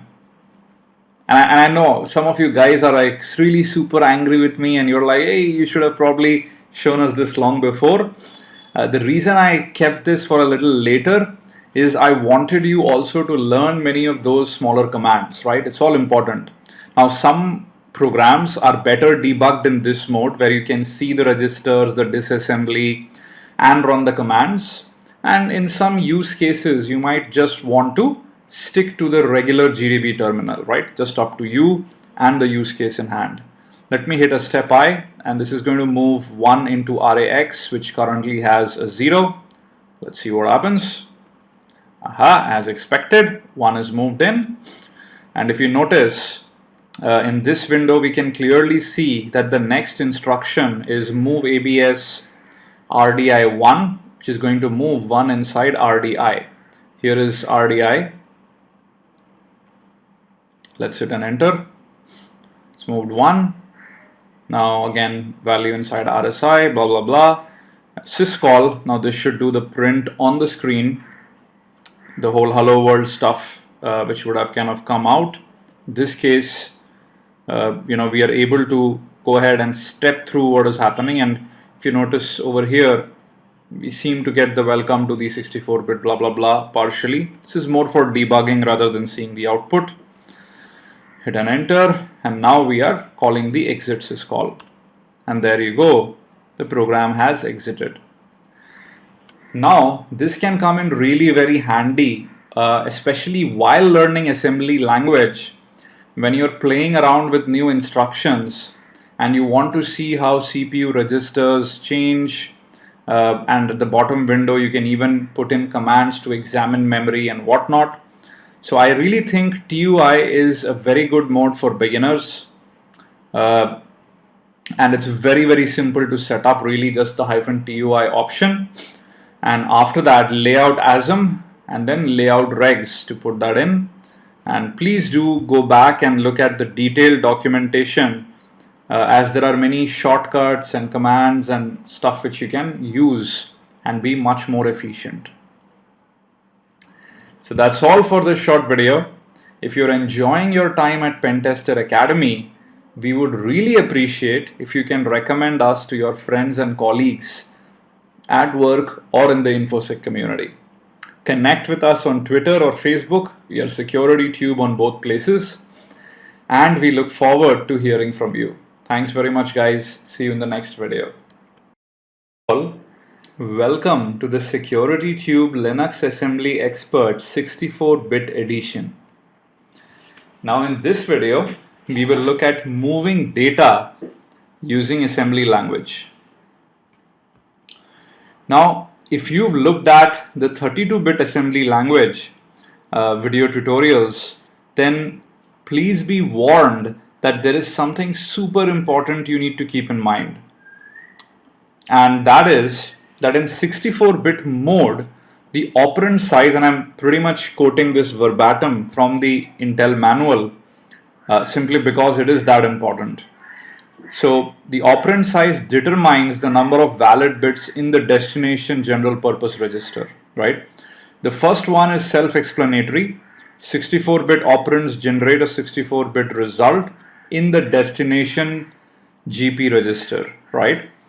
The second one is what is really super important. 32-bit operands generate a 32-bit result, 0 extended to a 64-bit result in the destination GPR, right? And if you're confused about what this is, I'll just explain this to you in a minute, with an example. Finally, when we do 8 and 16-bit operand operations, then the upper 56 or 48 bits, right, are not modified. Now let's jump in and I'll clarify what I mean in the next couple of minutes. Now, the most common instruction in assembly language is the move instruction and its variations.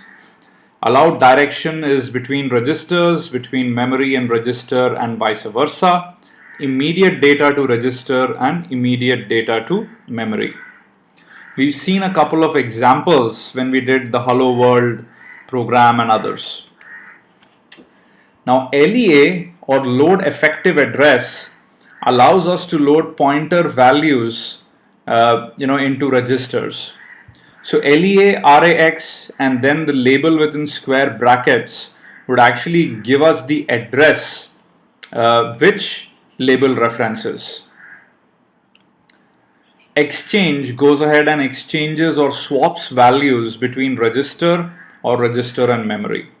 right? Now these three are probably the more commonly used data movement instructions. There are others which you can also refer in the Intel manual. These are also the common ones used when we will look at other advanced examples like in shell coding. So let me jump right into the lab and basically illustrate how to use these different instructions as well as what we discussed on the very first slide. So I have my 64-bit Ubuntu running here, and what I've done is I've just logged into it over SSH just so that I can get a little bit more screen real estate. And you can download a program called movingdata.64.nasm from below the video, right? You should see a link, and this is how this looks like. It's a simple program to illustrate the different data movement instructions which we have spoken about.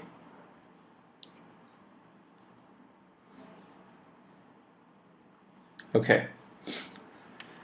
Now moving an immediate data to a register, right? So I'm moving all of these immediate data values into registers. Here is an example of moving 64 bits of data into RAX. Here is an example of moving 32-bit data into EAX. Here is an example of actually moving 1 byte into AL, again 1 byte into AH, and a couple of other examples, right? Then we have moving values between registers, and then after that moving from memory into register. Now you see sample, sample2, etc. All of these have actually been defined in here.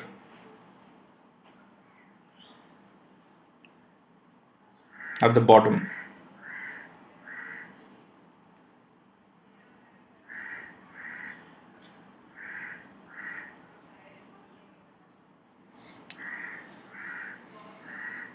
After that, we have moving values basically from the register into memory,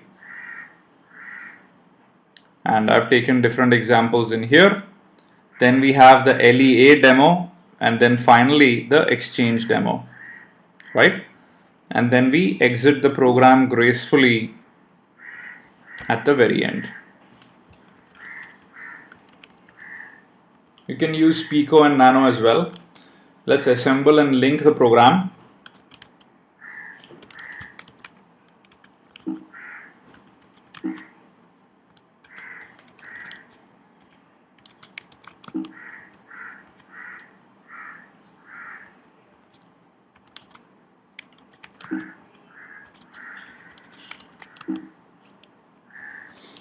Of course, if you run the program, pretty much nothing happens. It just exits, right?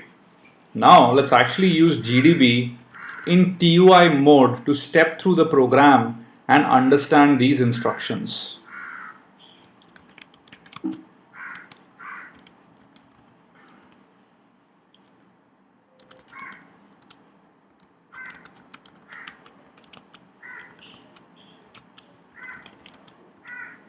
Let's break and start, run the program, layout ASM, layout registers, and we have all of them, right? And right now, basically, RIP is pointing to the very first instruction which we are about to execute. And we talked about move and move ABS in a previous video. So which is going to move the immediate value, A, B, B, B, B, B, B, B, B into RAX. So let me use step I. And just notice the value of RAX is 0 at this point. And if you notice, after the instruction executed, the long immediate value has been put inside the RAX register. Now, here comes in the important part, right? If we go back to the slides, The first part is absolutely okay, 64-bit blah blah blah. The second part, 32-bit operands generate a 32-bit result, 0 extended to a 64-bit result in the GPR. Now the next instruction actually moves basically 4 bytes of all A's into the EAX register. Now what this will end up doing is it would go ahead and occupy the lower 4 bytes of RAX while going ahead and 0 extending the upper 4 bytes. And this is something very, very important to remember, right? So let me do a step I once again. And if you notice, basically right now EAX contains all A's while the upper 4 bytes of RAX were zeroed out, right? This is very, very important. Keep this in mind.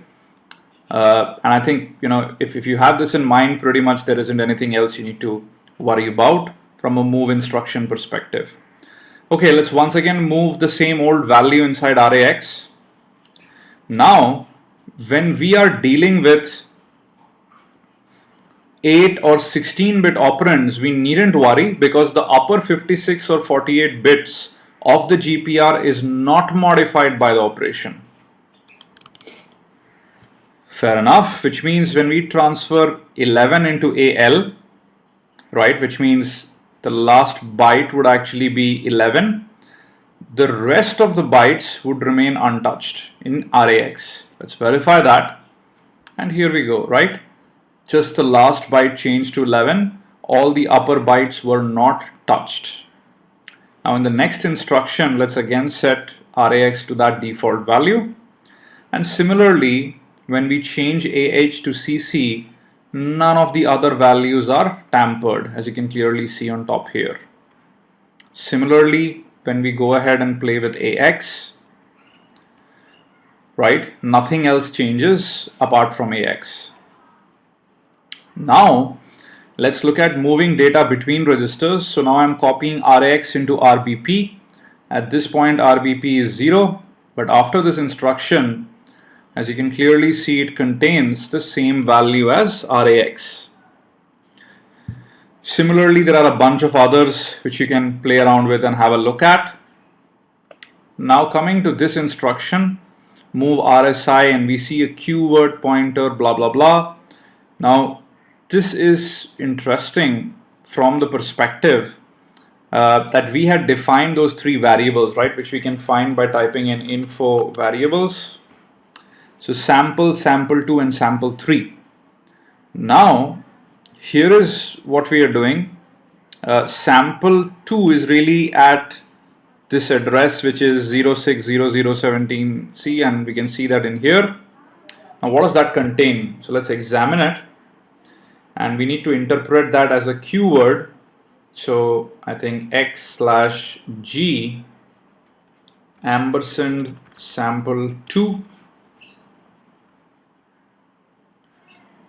Right, let's actually go ahead and print this in hex, x/xg ampersand sample2. And we can see the value 11223344556678 and after this instruction, this is what will be inside RSI. So let's go ahead and locate RSI. Here is our friend RSI. Let me do step I.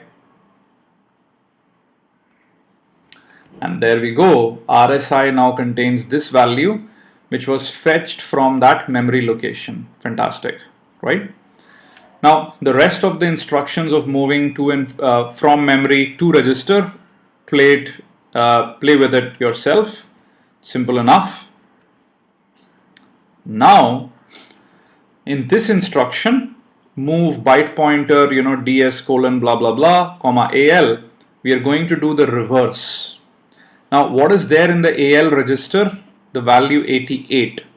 And now let's see what is there in this specific memory location, right?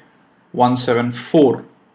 Now, if you again just do an info variables, you'll see that 174 is nothing but sample, right? So let me print this hex/4xb. Let's print it as bytes because AL is just going to transfer 1 byte, ampersand sample.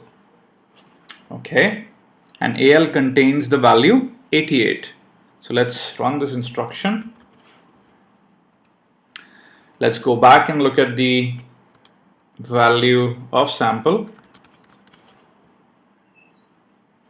And if you notice, the value AA was overwritten by 88 in memory because of this specific move instruction. Fantastic. Similarly, you can try out the rest as well as far as moving from register to memory is concerned. Now we come to load effective address. Again, load effective address really is concerned with loading the address where this specific value is actually going to be located. So it's super simple. Let me execute the command. And what you would actually end up seeing is that this ended up going ahead and copying the pointer value inside RAX.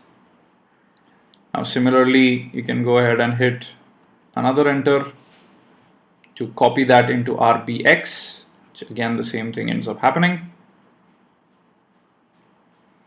And after that, we actually go ahead and load an immediate large value into RAX again. Same with RBX. And then we use the exchange command to exchange RBX and RAX. So here is RAX, here is RBX. Exchange is going to swap them. And there we go, right? They've been swapped. Fantastic. And then finally we have the exit sys call to exit from the program. And there we go, right? So now you've noticed using the TUI mode how simple it can get to quickly trace through a program and see what is happening. So hopefully you've enjoyed this video, and that's all I have in this one. Try out the example by yourself by downloading the code, and hope you're enjoying your time in Pentester Academy. And if you like what you see, we'd really appreciate and be thankful if you can recommend us to your friends and colleagues in the InfoSec community. That's all. Thank you very much. Hello all. Welcome to the 64-bit edition of the SecurityTube Linux Assembly Expert course and certification. Now in this video, we will look at the stack. So really, what is the stack? Now, stack is actually a temporary location available in program memory where we can go ahead and store data, variables, etc. while the program is running. Now, programs written in high-level languages such as C make extensive use of the stack. Now, from an assembly language perspective, stack operations are really quite simple and consist of either one of the following: a push, which is really going ahead and storing data on the stack, and a pop, which basically is removing data from the stack. Now this happens with one specific limitation. A stack is a LIFO, or a last in first out, which means anything you put on the stack is going to be the first candidate which would be removed when you take data off the stack. The easiest way to visualize is really a stack of books, right? And if you wanted to take one book out, which is probably in the third position, and let's say you're not allowed to randomly pick books from the stack, then you would first have to remove the first two books on the top and then get to the third book. Now, the stack is a LIFO with one essentially very important aspect, which is the stack grows from high memory to low memory as far as x86-64 is concerned. Now let me show you what that means. So let's say we have high memory in here and low memory down there, and the top of the stack is always pointed by the RSP register, right? SP really stood for stack pointer.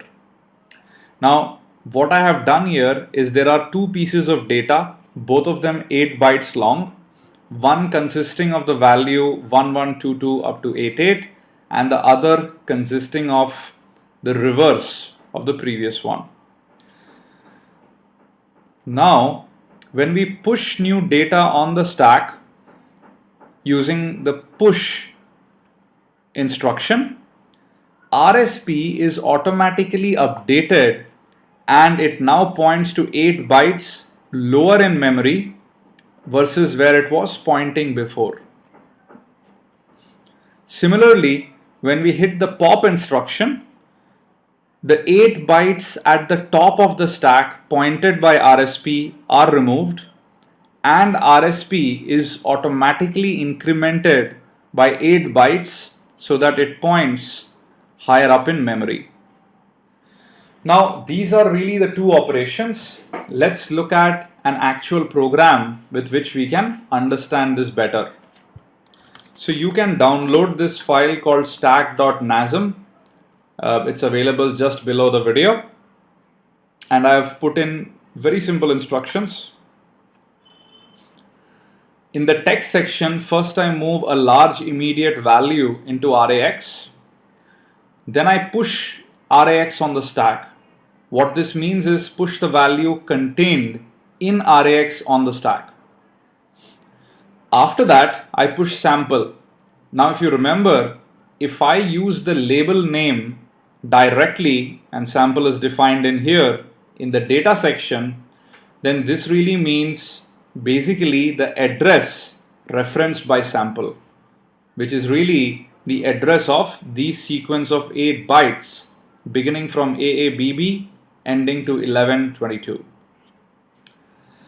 Now, in the next instruction, I say push keyword sample, however, inside brackets. What this really means is pick up 8 bytes, interpret as a keyword, and push them on the stack. Now, these are the push instructions where I have a push immediate, a push register, and then basically a pushing of an address, and then pushing of data pointed to by that address. And after that, I have 3 pop instructions to pop these data back to the registers R15, R14, and RBX. After that, we have the syscall, which gracefully exits the program. Now, let's just go ahead and trace through this. So the first step is to assemble and link it.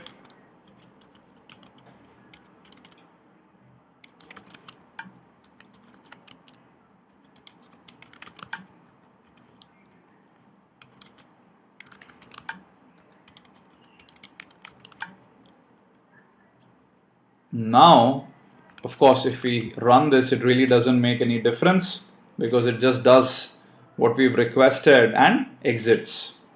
Now let's use our little friend GDB to load this up, and let's run GDB in our really friendly TUI mode, which we discussed before.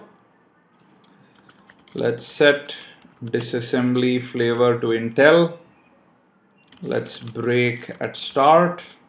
Let's run, hit the breakpoint. Let me go ahead and lay out my assembly, and then let me lay out the registers, and then let me create a hook stop which can go ahead and allow us to examine the last 4 values on the stack.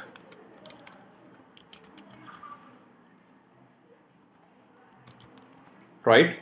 Now let me actually do a step I. Now the first instruction really is to move this value inside RAX. Let's do that. There we go. Now if you notice, the top of the stack currently points basically to these values. At the very top you have the value 1 followed by something else. Now if you notice, the next instruction is push RAX, which is we will be pushing this value on the top of the stack. 2 important things. the top of the stack would contain this value, and as the stack grows from high memory to low memory, the top of the stack will now point to a lower memory address than this one, in reality lower by 8 bytes. So let me hit an enter, and if you notice, the value in RAX was pushed to the top of the stack, and as you can clearly see, now we are much lower in memory as a data has been pushed on the stack. Now the next instruction basically pushes the address of the data which we had entered as sample. You can view that by saying x slash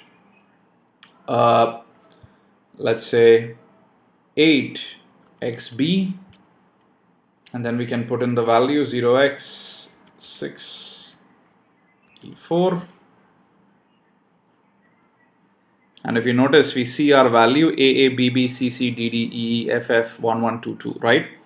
Now, if we go ahead and try to interpret this as single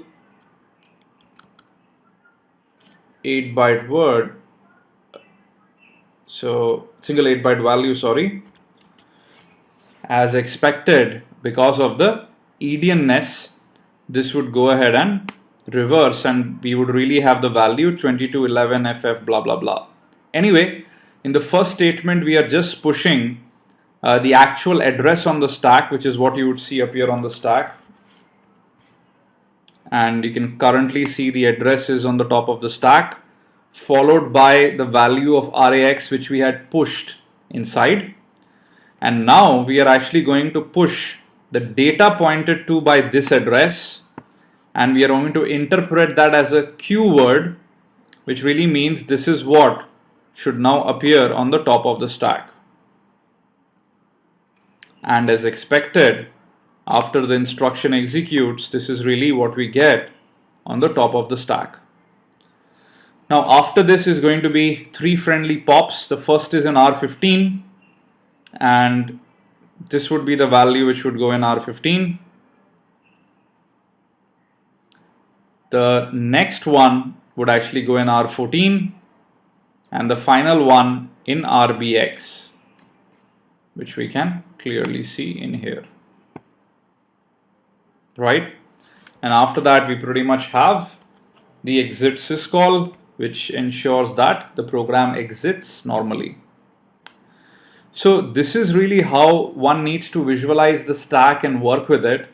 And the stack comes in really very handy when you want to use it as a temporary location to do stuff. When we get into shell coding, we'll see interesting things you can use the stack for to write shell code. That's all for this video. Please try this example out on your own. And if you're enjoying your time at Pentester Academy, please do recommend us to our friends and colleagues in the InfoSec community. We would really appreciate it and be thankful. Thank you. Hello all. Welcome to the 64-bit edition of the Security Tube Linux Assembly Expert course and certification. Now in this video, we will look at arithmetic operations. Now the E flags register, or really the R flags register, comes into picture when we look at arithmetic operations. I will discuss how the flags are used when we come to the appropriate instructions. Now the arithmetic instructions which we will look at include add, add with carry, subtract, subtract with borrow, increment and decrement. And we will cover all of these instructions in this video. So let's jump right into the code. You should find the code downloadable with this video, and once you open it up, it's a simple file, right? And let me run you through this right now. Now in the data section, I have defined 4 keywords, and the first one is the value 1, the other followed by 1, 1, 2, 2 up to 8, 8. The third is all F's, and the last one is basically a 0. Now let's move up in here and let's look at the actual instructions. Now first I take you through register based additions, in which we store values in registers and add to them, and then do subtractions as well. After that we will look at memory based additions, followed by how to use the carry flag to add with carry and subtract with borrow. Finally, we will look at increment and decrement. So rather than run you through this static code file, I think it would be much more beneficial if we assemble link this and used it with GDB to understand this program step by step. So let's do that.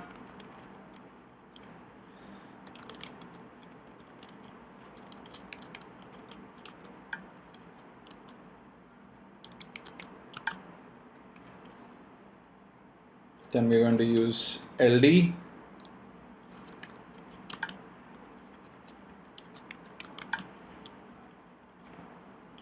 Of course, running the program is not going to give us anything because it is not interactive in any way. So let's invoke our best friend GDB and our newfound feature TUI.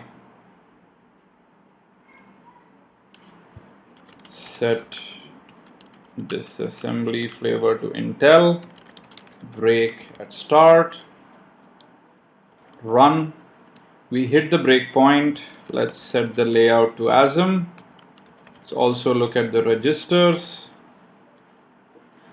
Okay, so now we are all set.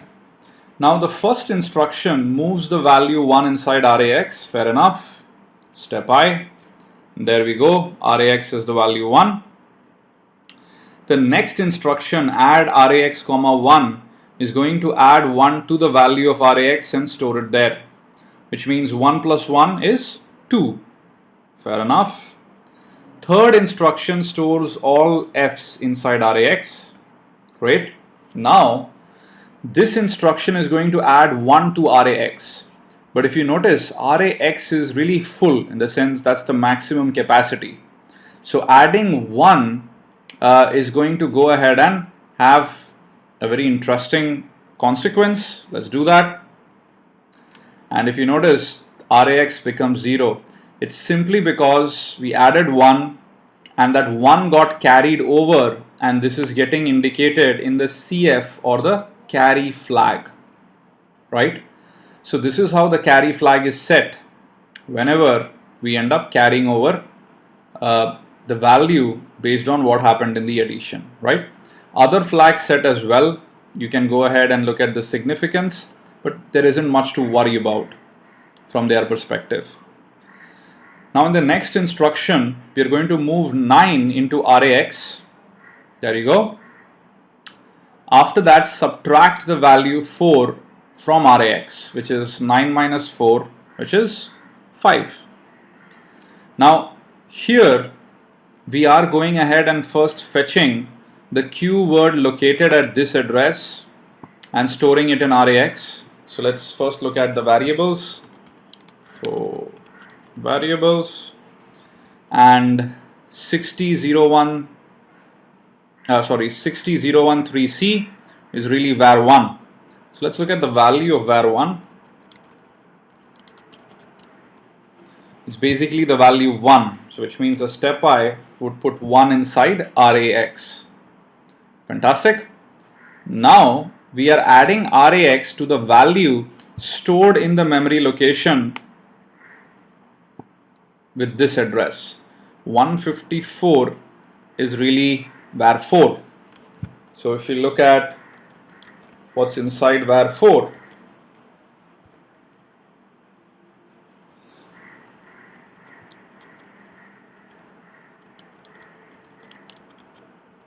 basically the value 0. So we're going to take 1, add it to 0, and then store it back in this memory location. So we do a step I, and then when I view the memory location again, we find the value 1 in it as expected. Now the next instruction is going to add 2 to this value, which would make it 3. If we do a step I, x g ampersand bar 4, we see that the value 3 is in there. Fantastic. Now CLC clears the carry flag. Right now the carry flag isn't set, so pretty much, we wouldn't see anything much happen.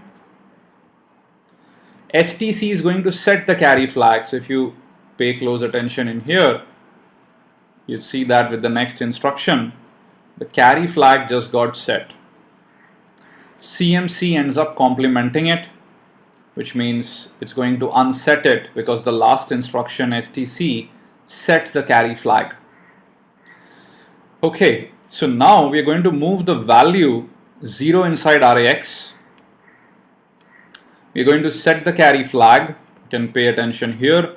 The highlighted next instruction is what I'm talking about. Set the carry flag. There we go. And then we have ADC, or add with carry RAX, 1. Now add with carry basically means RAX equals RAX plus 1 plus carry flag. Now if the carry flag is set, the value 1 is taken for it. If it is not set, 0 is taken for it.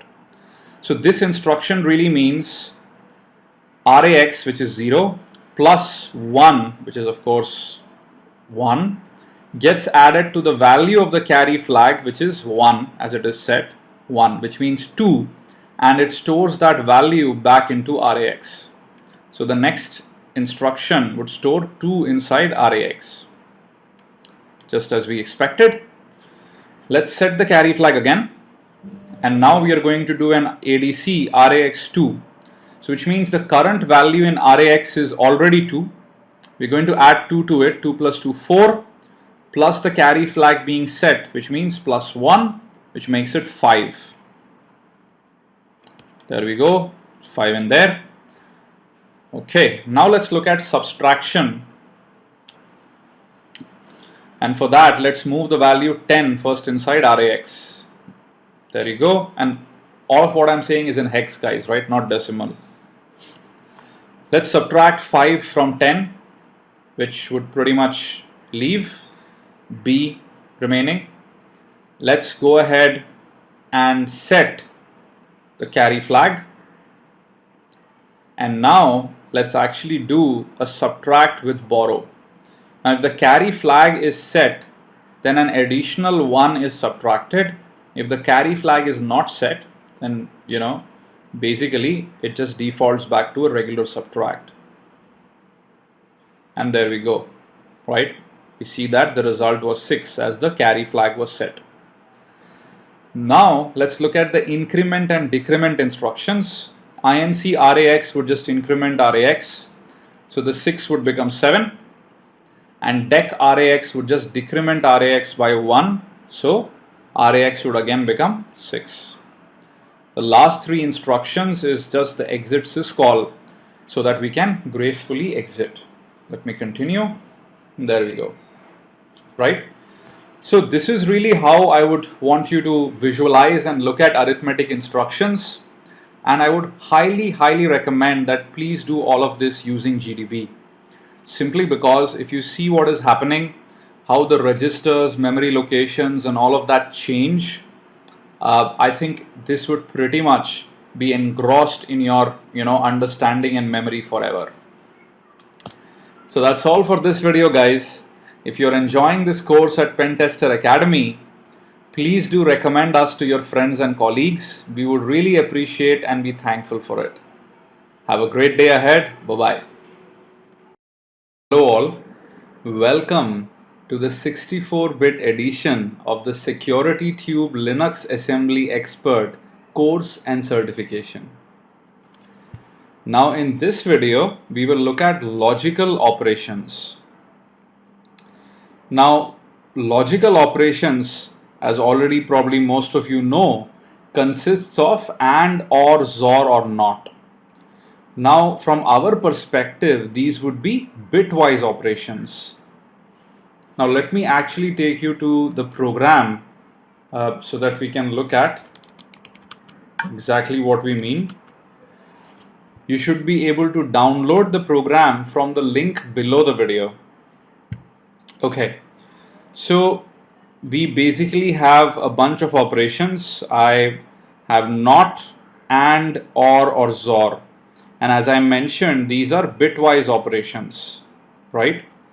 Now, here is what I'm going to do. Let me just briefly show you how data is defined in this program. I have var1, which is really 0x111 and so on, and var2, which is really the value 0, right? Both of them are 8 bytes long, as you can clearly see.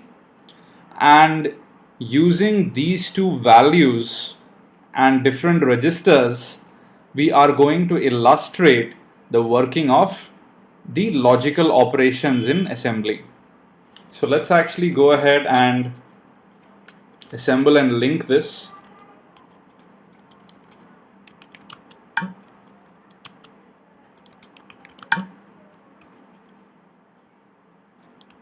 And then let's link this.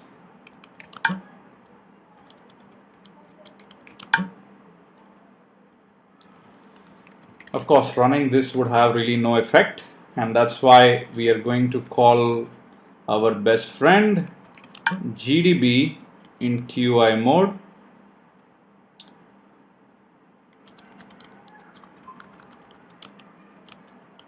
To Intel, break, start, and then run the program, lay out the assembly, lay out the registers.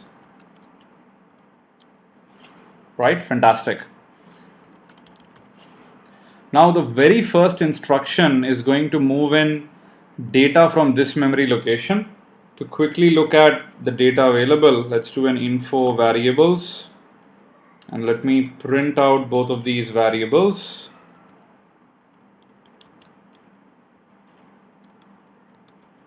Just like what we had seen in the source code. var1 is basically 111 16 times, and var2 is basically 0, right? So if you look at it, ending in 144 is all 1, and ending in 14C is basically the value 0. Let's just keep that in mind. So I'm sure I'll forget. Okay, so we are going to move the value inside RAX, and what is that value? Well, it's basically the value 0. So let me go ahead and do step I. So pretty much it looks like nothing happened, but the value 0 got moved inside RAX. Now bitwise NOT is going to do something very simple. Flip a 0 to 1 and flip a 1 to 0. Now because all values or all bit positions rather in RAX is 0, not RAX would lead to everything being flipped to all ones, and all ones is literally FFFF 16 times, because all byte positions is basically 0xFF. So let me run this instruction, and as expected we see all FFs, right? Now I'm going to move basically var1 into RBX. So let's do that. So we have a progression of 8 11s in hex. Now doing not RBX, right, would go ahead and change bit positions which are value 0 to 1 and 1 to 0, as we just said. And if you do the binary math, this really converts to all E's, right? Now after this, next instruction is illustration of the AND bitwise operation. So we go ahead and move the value 0 inside RAX, right? Let's go ahead and do that. And now we are going to move the value 8 times into RBX. There we go.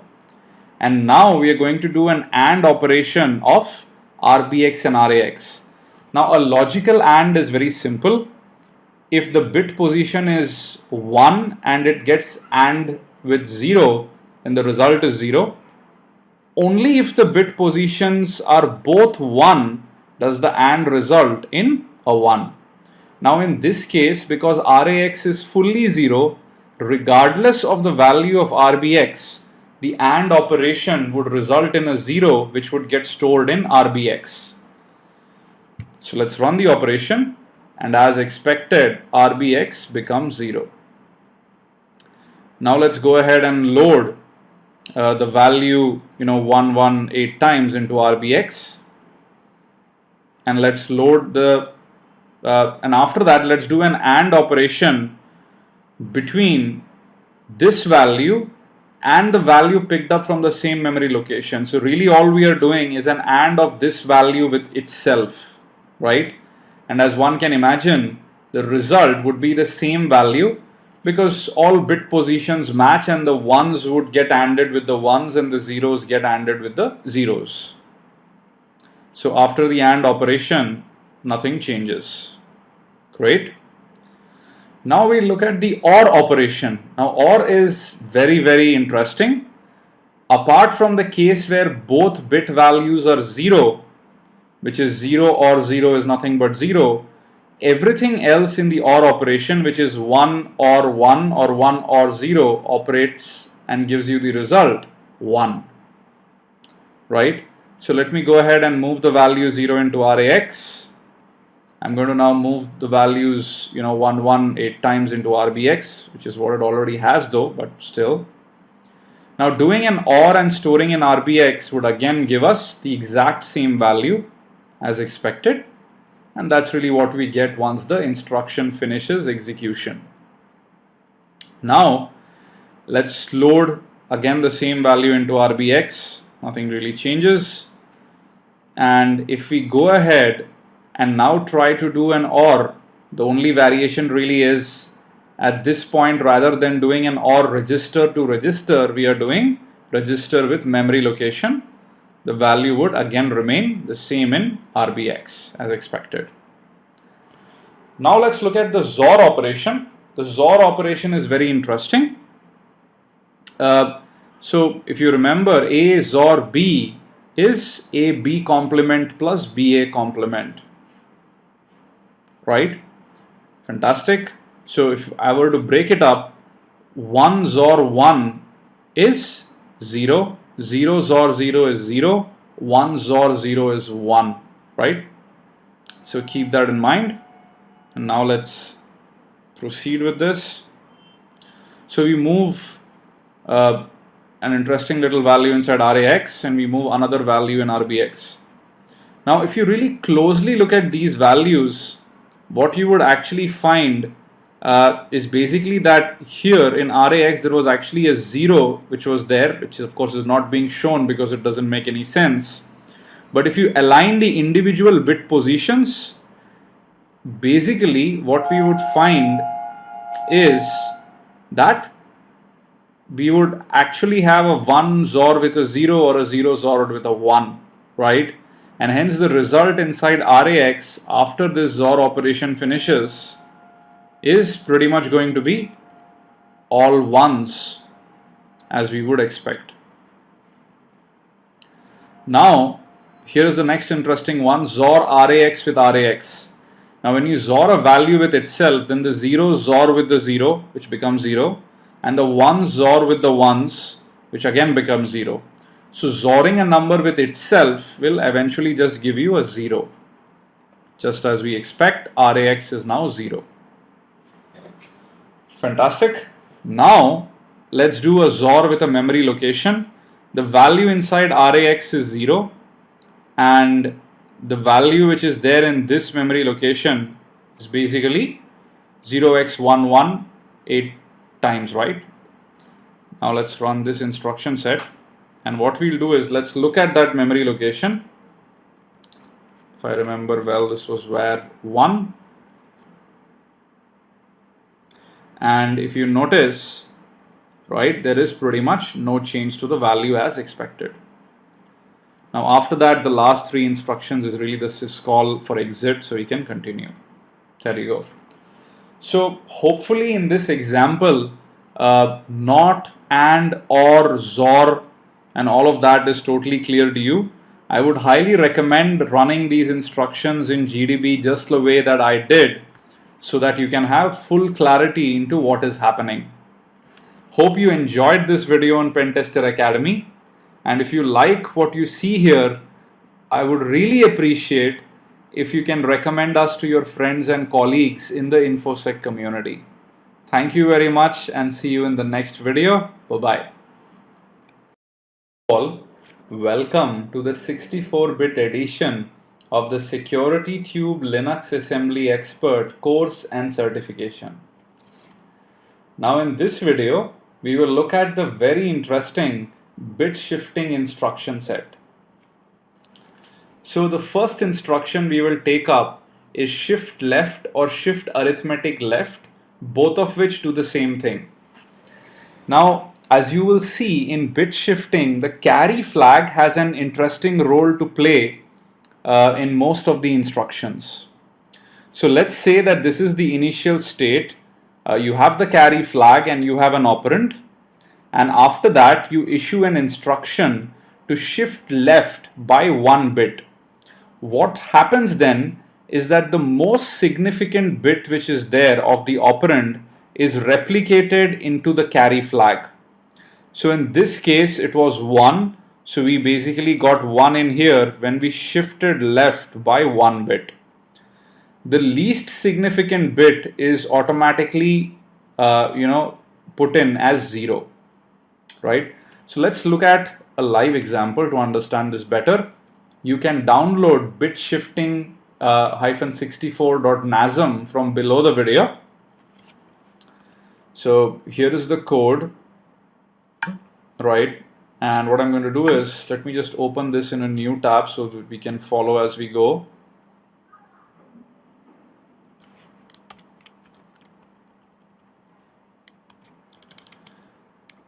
And I could probably put bit shifting.nasm, open read only. I can go back in here, close this, and go ahead and use nasm to assemble, ld to link, and then our good friend GDB to load this up. Set the disassembly flavor to Intel, break on start, run it, lay out the assembly, lay out the registers. So the very first instruction in here is really moving in this large number with the most significant 4 bytes all zeroed out, and then the least significant 4 bytes all ones. That's why you see all the FFs in here, right? Now, as you can imagine, if we first shift arithmetic left by 32 bits, then what would happen is these zeros in here would actually get shifted out. The carry flag, of course, given that all the values being shifted out are zeros, would continue to be 0. And after the 32-bit shift is done, we will basically see that all these FFs become the first 4 byte of the first 4 most significant bytes, and then you have zeros filling up their place. So let's go ahead and do the following. Step I, this loads the value inside RAX. Great. Shift left by 32, and as you will clearly see, if you notice, we have the flags in here. The carry flag is not going to be set after the operation. You will see that. And there you go, right? If you notice, now the FFs got shifted into the first 4 significant bytes, while the least 4 significant bytes got filled up with zeros, and the carry flag was not set simply because we just sent out all the zeros. Now, if we shift left by 1 again, then the most significant bit currently is 1, and that gets shifted out into the carry flag. So the carry flag would be set. So let me hit a step I, and there you go, right? The carry flag gets set, as you can clearly see, and of course this value would change to reflect that 1 bit going out. Now the instruction CLC is basically clear carry.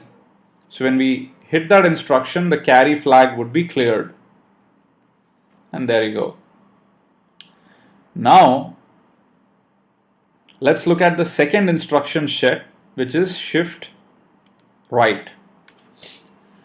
Now in shift right, the principle is again exactly the same, but now you would have to basically visualize the carry flag on the right hand side, or basically the least significant bit, if we do a 1 bit shift right, would be replicated inside the carry flag, right?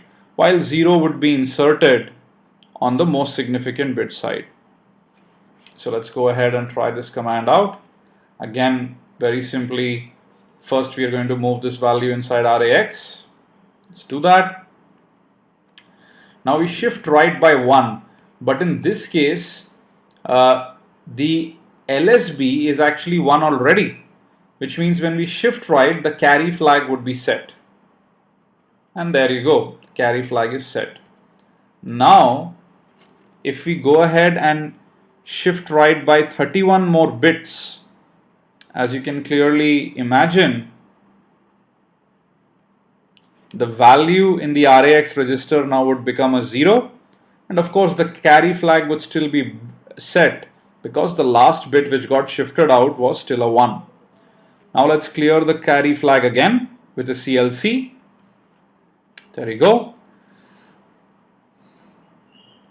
Now the next instruction basically would be shift arithmetic right. So let's go back to the slides. Now shift arithmetic right is very interesting, right, and can be confusing, so pay special attention. Now in the case of arithmetic right, the behavior is different when we have a positive operand versus when we have a negative operand. Okay, so let's look at the positive operand case first. So this is a positive operand. You can clearly see that, you know, the sign bit is 0. Now when we do a shift right by 1 bit, the LSB, the lower significant bit, really is actually gone ahead and replicated inside CF, while because it's a positive operand, a 0 gets filled up in the most significant bit. Let's go ahead and verify this. So I'm going to load our familiar value again in RAX. Now it's a positive value. I'm going to shift right by 1. Of course, because the LSB right now is 1 currently, when we shift right, the carry flag would be set. However, because it's a positive value, the most significant bit, the leftmost bit, will be 0. And we can clearly see that, right? Let's clear the carry flag again. And let's basically look at what is going to happen when we have a negative value and we do the same thing. So let's go back to the slides. Now let's assume the operand is negative. As we can see, the sign bit is set. Now when you do a shift right by 1, then what happens is, of course, the state of the least significant bit is replicated in the carry flag, but because it's a negative operand, 1 gets put in as far as the most significant bit is concerned. So let's verify that. So move this value in. Let's shift right by 1, but remember now it's a negative value. So the carry flag will be set, but 1 will be moved in, which would ensure that the value of RAX doesn't really change. And we can clearly see the carry flag is set and RAX continues to be identical to what it was, because 1 was moved in for the 1 bit which went out in the most significant bit, which basically did not change the value of RAX as a whole. Fantastic.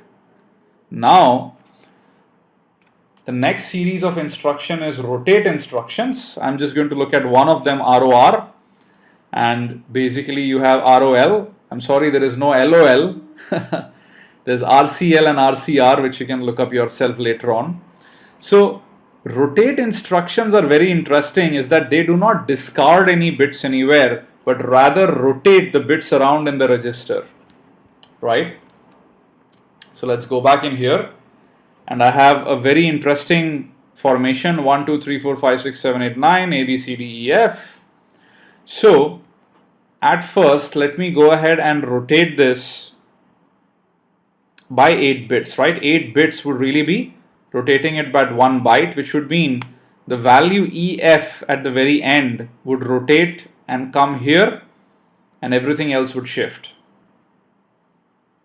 So we've moved this value into RAX, and now I'm going to rotate by 1 byte. And as you clearly see, EF is now in the front and everything else shifted accordingly. Now, if I'm going to shift by 12 bits, let's basically see what happens. This is something for you to guess. And again, the formation changed. And of course, now to adjust everything, right? If you want to basically go ahead and get it back to the same formation, then you have to ensure that the final rotation is for a value which basically compensates, and everything adds up to 64. So 44 plus 12, 56 plus 8, 64. Now when we rotate now by 44 bits, we would basically come back to the same old formation where we were before. And there we go.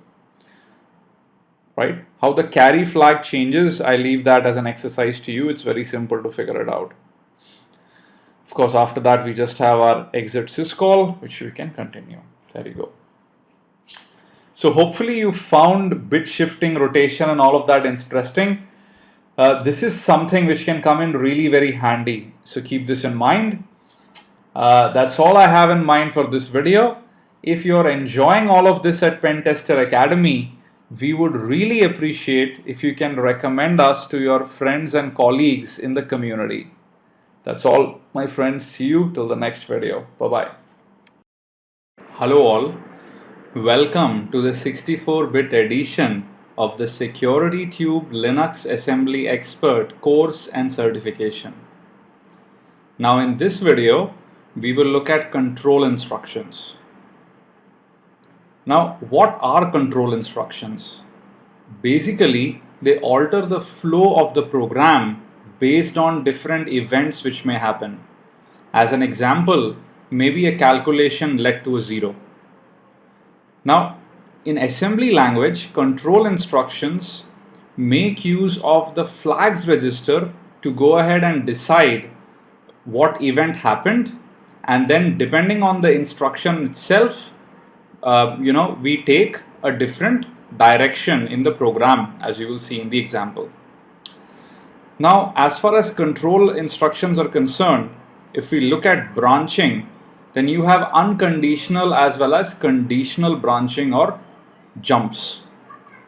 Unconditional jump basically just uses the instruction jump or JMP, while conditional jumps basically use J, and then depending on the condition, the last 2 letters vary.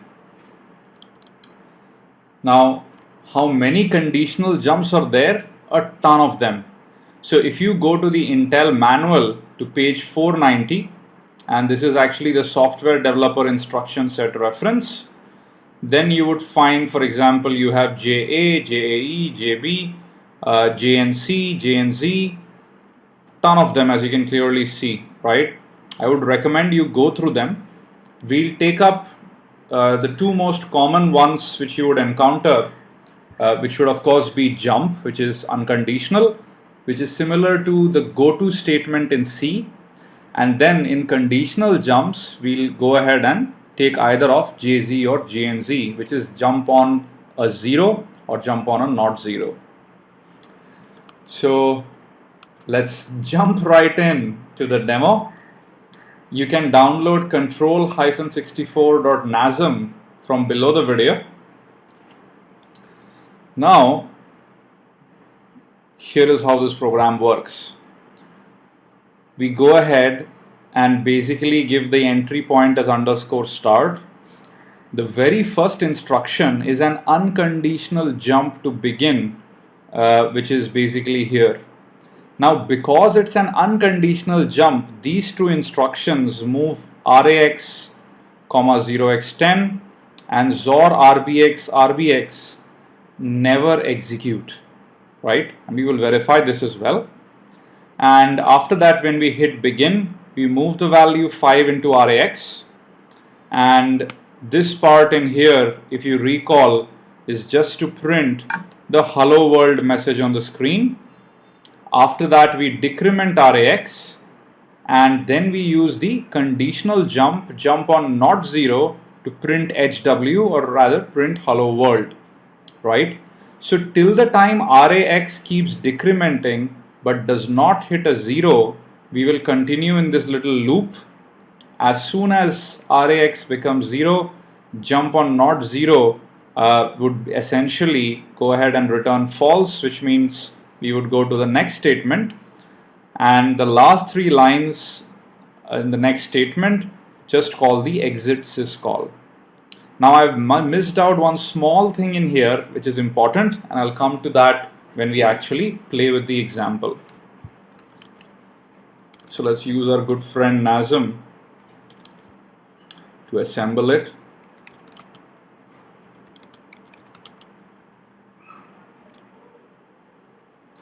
Let's use our linker to link it.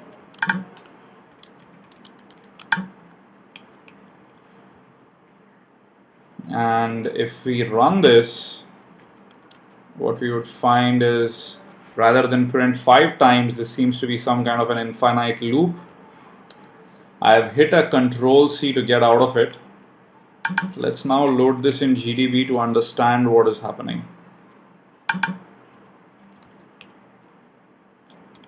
Let's break at start. Set disassembly flavor to Intel. Run the program, lay out the assembly, lay out the registers. Let's step one after the other. Now the first statement is an unconditional jump to begin, and we can clearly see where begin is. And what you would notice is, after this statement, we are going to go ahead and skip these 2 statements, which is part of the never execute, right? And we're going to come here. And as you can clearly see, we are now in begin. So we are moving the value 5 into RAX. Fantastic. There you go, 5 is in there. And now,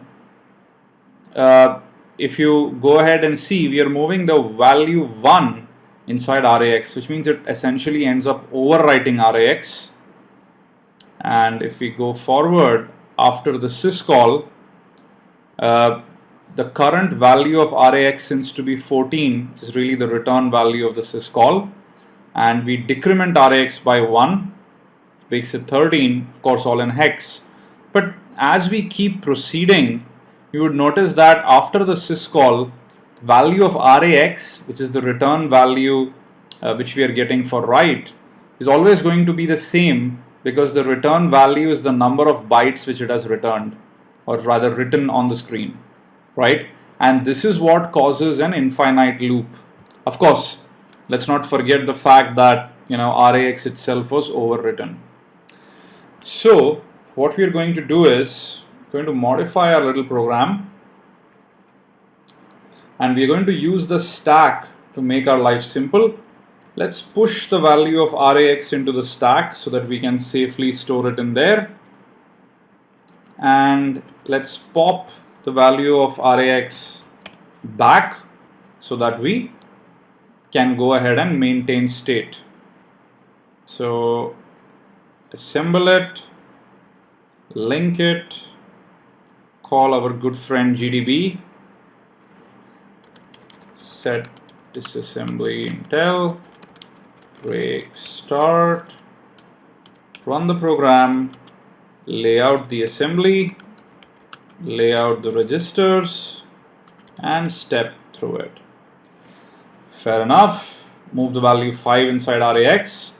Now we push the value of RAX on the stack, right? And if we were to look at the top of the stack, you would notice that currently the value 5 is stored in there. So now let's step through the program. Syscall is done, RAX is 14, but now we are again going to pop the topmost value on the stack, which again you could easily verify, right, is 5. So we're going to pop that, decrement it, and then do the check for jump on not 0. Now I leave it to you as a very simple exercise to figure out why we see J and E and not J and Z, right? It's trivial. Use the Intel manual to figure that out. We go back, hop in there, and basically we do the drill again. And this time RAX becomes 3, RAX becomes 2, RAX is going to go ahead and become 1, and then finally now RAX becomes 0. Now when this happens, right, this condition no longer is true, and hence we move on to the next statement, which is really going ahead and calling the exit syscall. Right, fantastic. And you can verify this now by running control 64, and you would see hello world is printed 5 times. So this is how control statements can be used to go ahead and do decisions inside the program based on conditions which we can test with flags. So try this out and use GDB so you understand how this works. We will be using jumps, short jumps, especially when we look at shell code. So this exercise is super important. That's all I had in mind for this video. If you're enjoying your time at Pentester Academy, then we would really appreciate if you can recommend us to your friends and colleagues in the InfoSec community. Thank you very much for watching. Hello all, welcome to the 64-bit edition of the SecurityTube Linux Assembly Expert course and certification. Now in this video, we will look at loops instructions and how they can be used. Now the loop instruction really simplifies what we tried to do with the J and Z in the last video. The loop instruction uses the ECX register and it decrements the ECX register in every pass, and if ECX is 0 the loop ends, and just like in the last video you need to remember to preserve ECX through the loop. Variations include loopy and loop any, which I leave to you as an exercise. So let me open up program, call this loops.nasm, and here is what we are doing. We move the value 20 into RCX. After that we have our familiar hello world snippet in here, and then we basically go ahead and loop through the same hello world over and over again 20 times, and after that we exit gracefully. So loop is very simple to use. All you have to do is give it the label to which it needs to jump back and loop through once again. Now it's important to note that it is up to you as the programmer to preserve RCX through this loop. Now a lot of times, even though within the loop instructions might not look as if they are using RCX, but remember that when you do something like a syscall, it might no longer be preserved. And this is what we will prove and then fix this program. So let's go ahead and assemble and link it.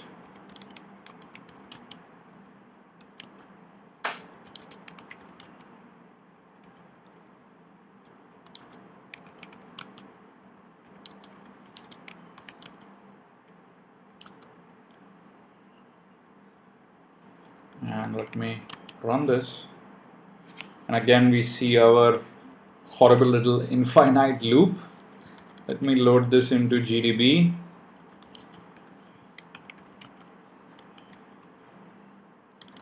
break start,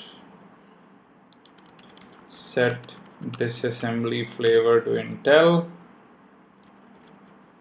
run, layout the ASM, layout our registers, and let me do a step I. So we are moving the value 20 or hex 14 inside RCX, and after that we basically go through the print hello world syscall. Now notice that just before the syscall RCX is still 20, looks completely well preserved, but after the syscall, if you notice, it is all Fs, and as you can well imagine, this would pretty much end up making this an infinite loop. Then we hit loop and loop goes back there, decreasing RCX, however, to no avail, because when the syscall is called, RCX is again reset to all Fs, right? So we need to preserve RCX just to ensure this works well, and the best way really is to use the stack.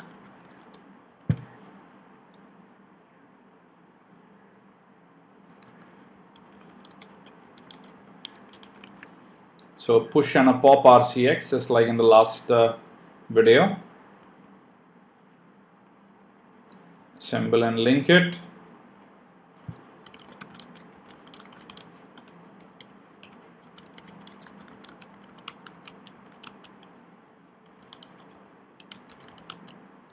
Lay out the ASM, lay out the registers, step I. So we push RCX on the stack. After the syscall, of course, RCX is all Fs. However, popping the old value of RCX back fixes this. Then we hit loop, which decreases it by 1. And then this kind of goes back, and as you can clearly see, 18, 17, 16, 15, blah, blah, blah. Pretty much just continue the program. And if we run loop all by itself, you would probably see that it goes ahead and prints this 20 times as expected, right? So loop makes life very comfortable. You can use it. Variations, as I said, loopy and loop any, look into them and see how you can play with them as well. I mean, it's quite easy, to be honest. That's all I have in mind for this video. If you're enjoying Pentester Academy, please do recommend us to your friends and colleagues in the InfoSec community. Thank you very much. All, welcome to the Security Tube Linux Assembly Expert course and certification. Now in this video, we will look at procedures and their role in assembly language. So what is a procedure? Very simply put, it's actually a set of operations which logically belong together. Now the best part is procedures can be called from different places in the code. Let me give you a simple example. Let's say you would like to add two numbers and you want to create a procedure for that. So you go ahead, define the procedure, call it add numbers, and then whenever you would like to add two numbers in your code, you can call that procedure. In NASM, calling procedures is very simple. We basically use the call instruction followed by the procedure name, which in the case of NASM is just the label. So here is a simple format. We first define the procedure name.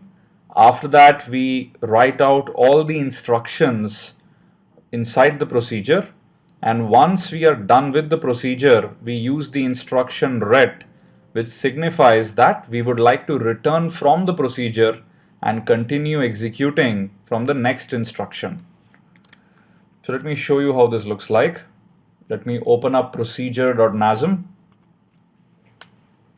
And this is really procedurizing the hello world program, right? So here is how it works. If you notice, most of the format is exactly the same. we define underscore start as really the entry point of the program.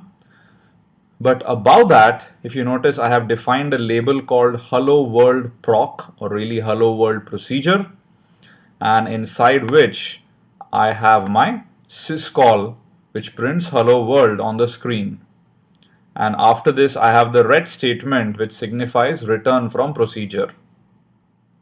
Now, if you notice what I'm doing in here, at the beginning of the program or at the entry point, is I'm moving the hex value 10 inside RCX, and after that I'm running a loop in which I first save RCX, then call the hello world procedure, and then pop RCX back again, and go ahead and run this loop till the time RCX does not become 0, and after that I just do my graceful exiting using the syscall.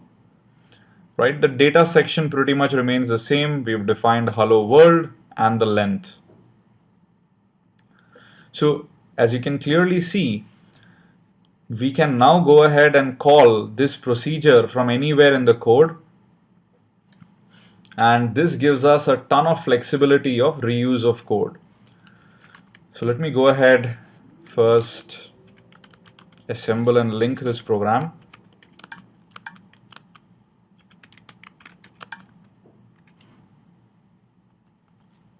Then create the binary. Let me run the binary, and as you can clearly see, it's printed hello world multiple times based on the value of RCX. Fantastic. Now let's look at how this works from within GDB.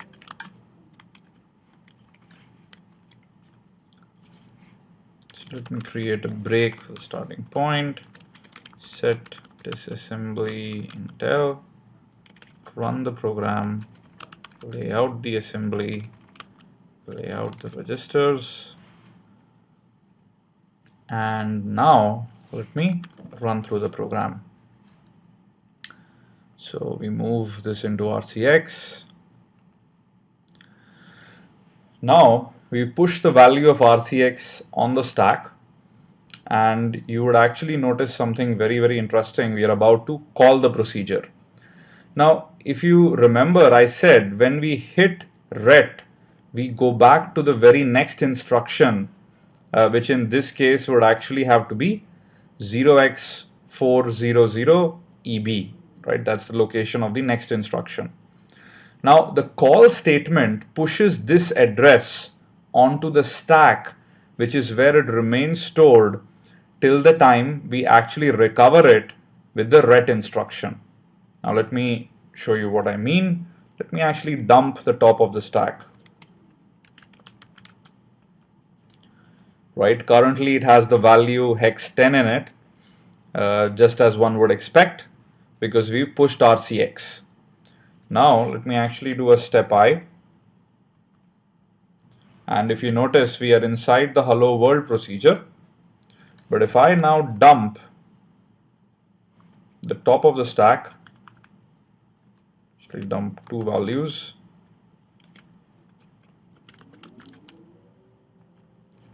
what you would actually notice is that the first value is really the address of the next instruction just following the call instruction, right? And this is something we've already looked at.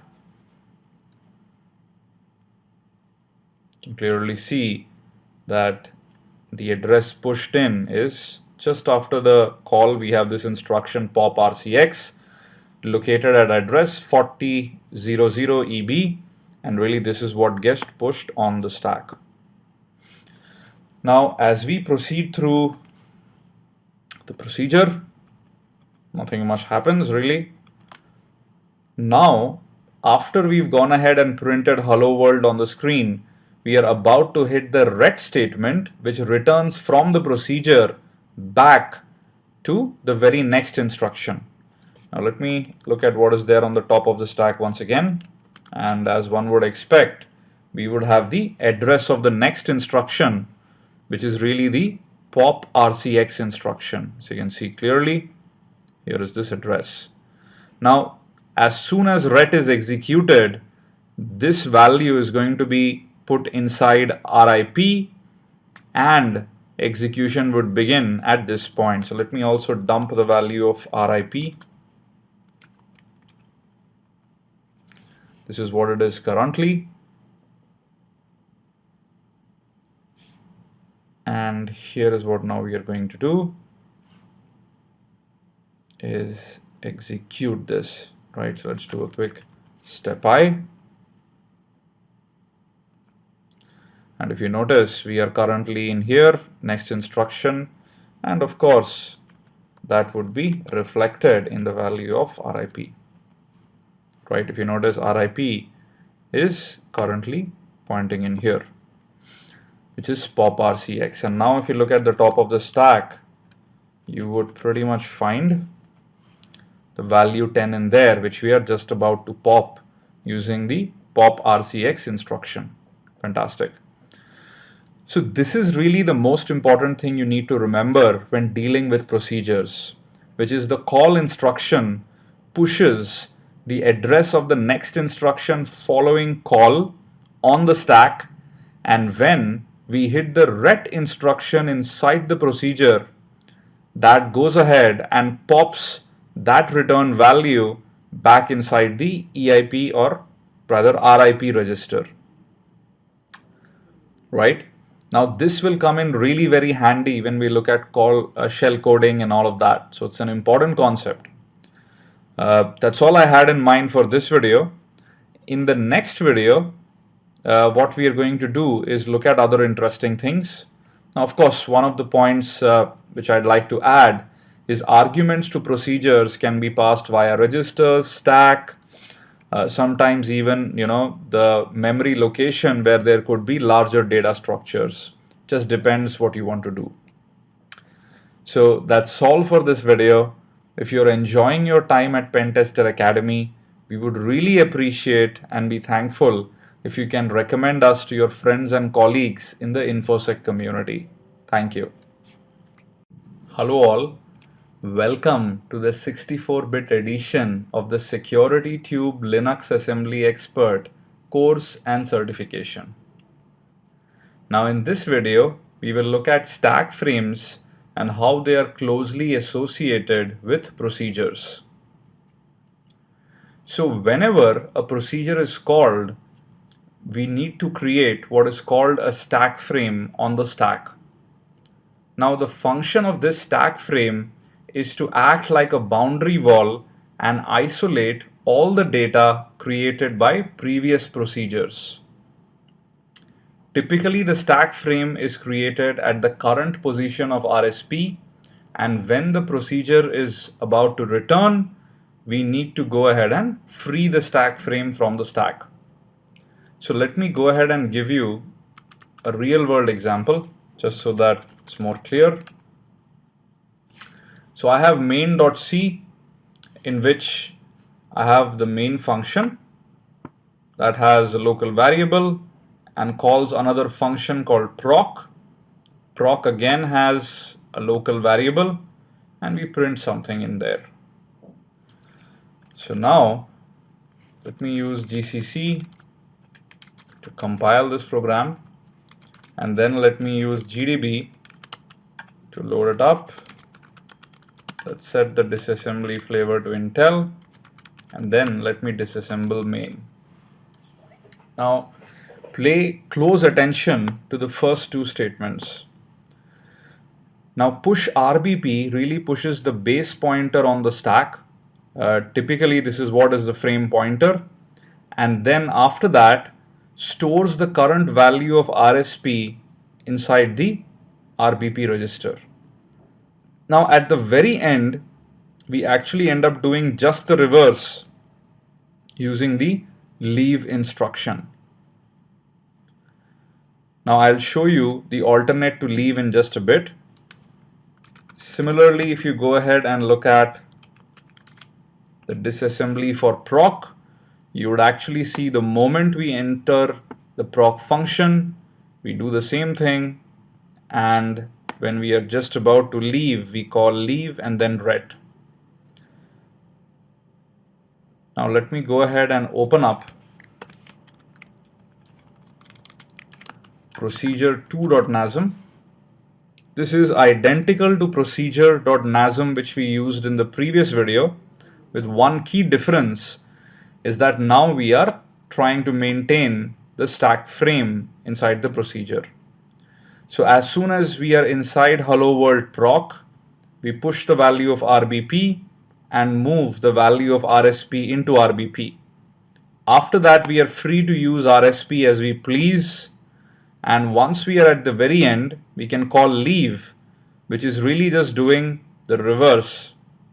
And again, you can replace leave by these two statements, which do exactly the reverse of what you did here, which is, if you kind of retrace it, we move RSP into RBP.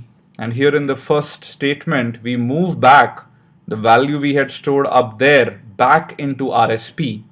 And after that, we pop the value of RBP back from the stack. So really what we are doing is we want to preserve RBP and RSP before we go ahead and do anything in that procedure. And when we are about to leave, we again want to go ahead and retain the values to what they were originally before the procedure was called. This ensures that wherever we return to from this procedure will again have the same value of RBP and RSP in it just before it had called this procedure. So this is how stack frames are created and destroyed, and state is preserved on a per procedure basis on the stack. So let me go ahead and run this program.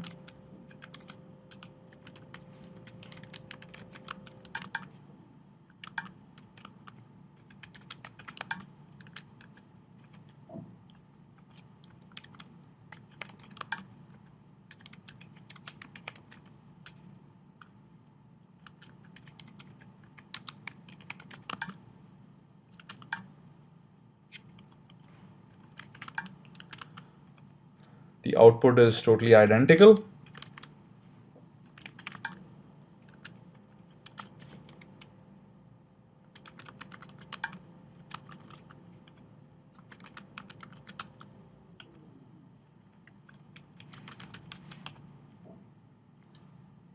Let's go ahead and actually I forgot the TUI mode, should have been much more fun.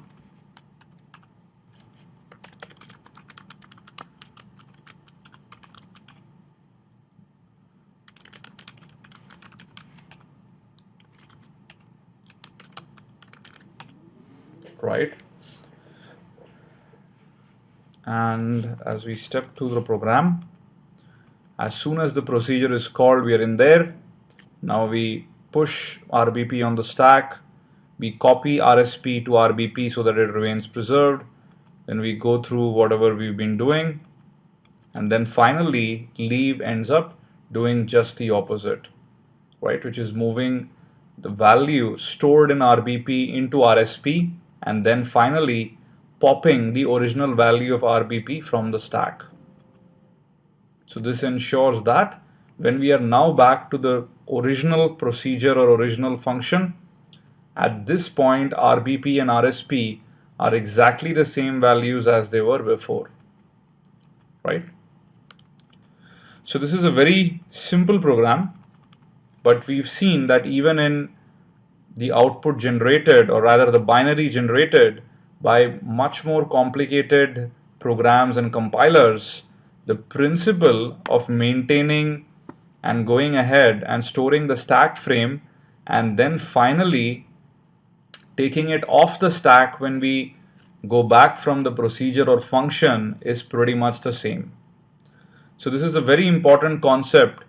And when you look at things like reverse engineering and all of that much later, you will find that this is a very important part of understanding what is really happening inside the program. So that's all I had in mind for this video. If you're enjoying your time at Pentester Academy, we would really appreciate if you could recommend us to your friends and colleagues in the InfoSec community. Thank you. Hello all, welcome to the 64-bit edition of the SecurityTube Linux Assembly Expert course and certification.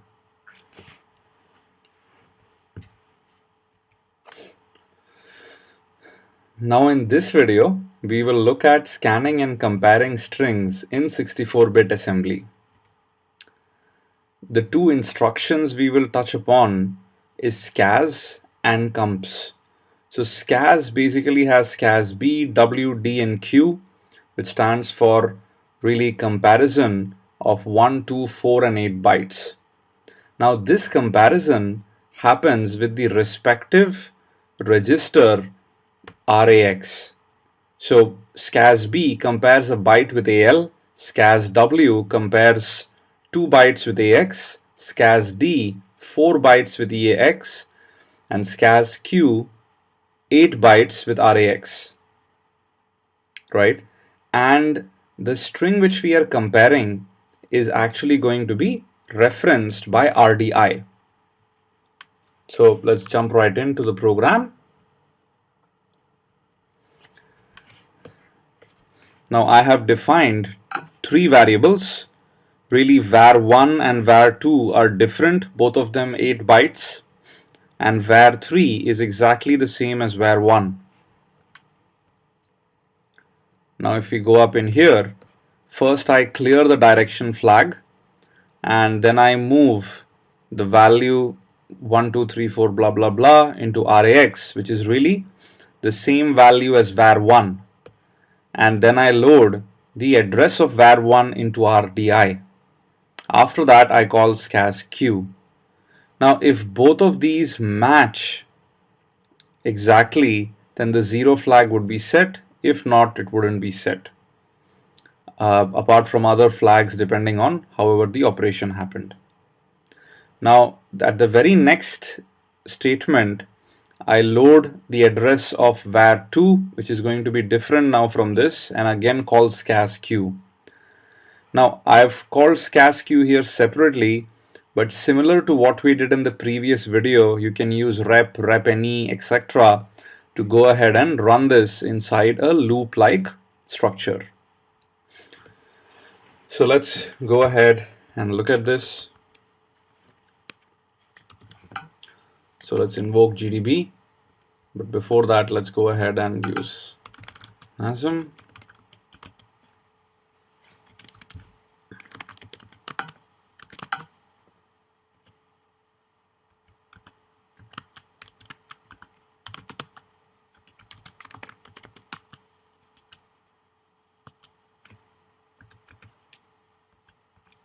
Let's use LD.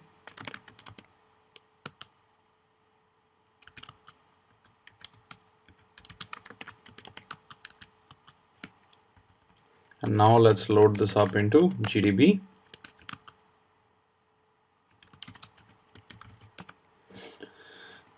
Let's set a breakpoint for underscore start. Set the disassembly flavor to Intel. Let's run the program. Layout to ASM. Let's also lay out the registers. And now let's step through the program. Okay, so program is already started. Step I. So we've cleared the direction flag, and now we are moving this value inside RAX. And just to remind ourselves, this value is identical to var1, which is located at this address.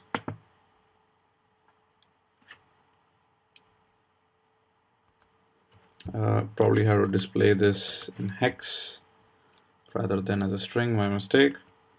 So basically this value is identical as that of RAX. So let's step further. Now notice something interesting. Scas Q seems to be replaced with scas RAX, keyword PTR followed by the address. Now the interesting thing is that internally this is going to be the representation, and for us the shorthand will always be scas Q. So keep that in mind. You will always see scas, and depending on if you use B, W, D or Q, the appropriate pointer type would be selected here.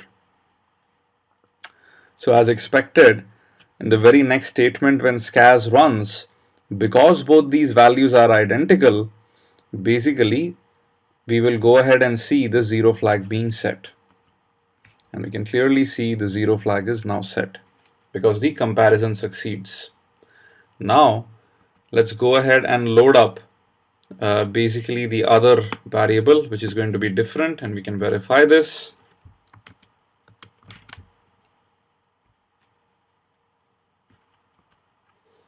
Right, and now when we go ahead and run scas q, to actually find that the zero flag was not set because they were dissimilar.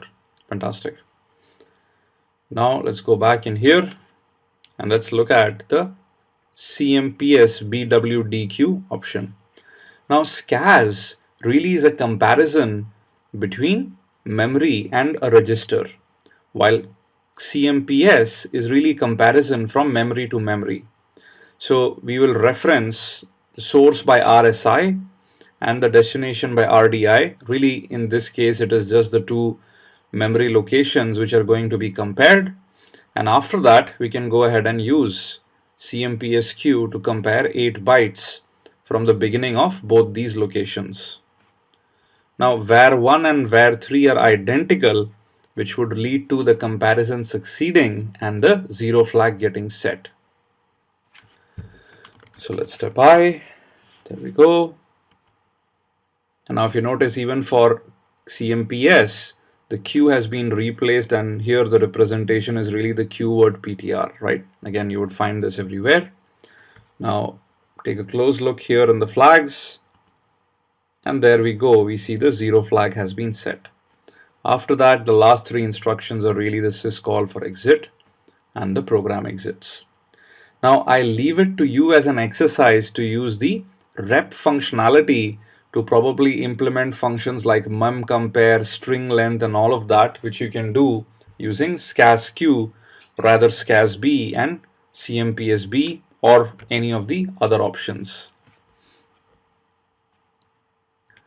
So hopefully you've enjoyed this video, and if you like what you see here at Pentester Academy, we would really appreciate and be thankful if you can recommend us to your friends and colleagues in the InfoSec community. Thank you. Welcome to the 64-bit edition of the SecurityTube Linux Assembly Expert course and certification. Now in this video, we will look at loading, storing, and moving strings using assembly language. Now primarily, these three instruction sets are very interesting and useful from a string operation perspective. Now each of these have 4 possibilities. As an example, for load you have loads B to move a byte, loads W to move 2 bytes, loads D to move 4, and loads Q to move 8. Similarly, you have store and move as well, and when we look at the source code, I will explain the differences. So let's jump right in and let's open the file. Now let's begin with the moves instruction. As I mentioned, moves has 4 possibilities: B, W, D, and Q for 1, 2, 4, and 8 bytes. Now moves really moves data from one memory location to the other. So the source is pointed to by the RSI register, while the destination memory location by the RDI register. So here is a super simple example. We clear the direction flag, because if the direction flag is clear, then when we are copying from one location to the other, the addresses are incremented. While if the direction flag is set, then the addresses are decremented. So keep that in mind. The direction flag dictates the direction in which the copy happens. So we're going to clear it so that the addresses are incremented. And at the very bottom, I have a hello world string defined. here is the length of that string, and in the BSS section I have a copy variable of size equal to the hello world string and var1, which is basically 8 bytes. Now what this instruction does is first it loads hello world's address into RSI and then copies address into RDI and then calls moves q. Now moves q is going to go ahead and copy 8 bytes from the location pointed by RSI to the location pointed by RDI. So let's go ahead and look at how this works. Let's use NASM first to assemble and link it.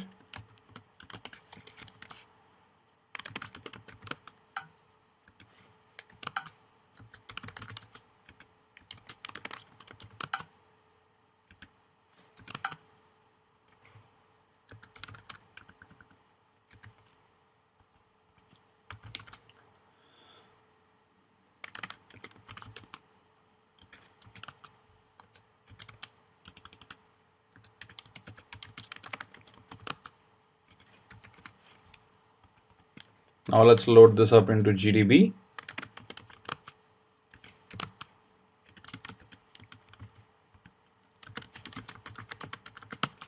Set this assembly to Intel, break at start, run, lay out the assembly, lay out the registers, and now let's step through the program.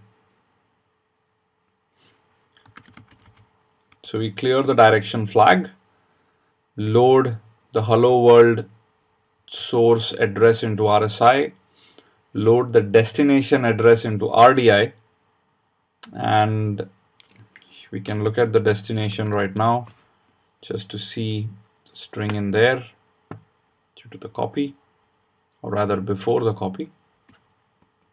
We see there is nothing in there. Let's just do a step I.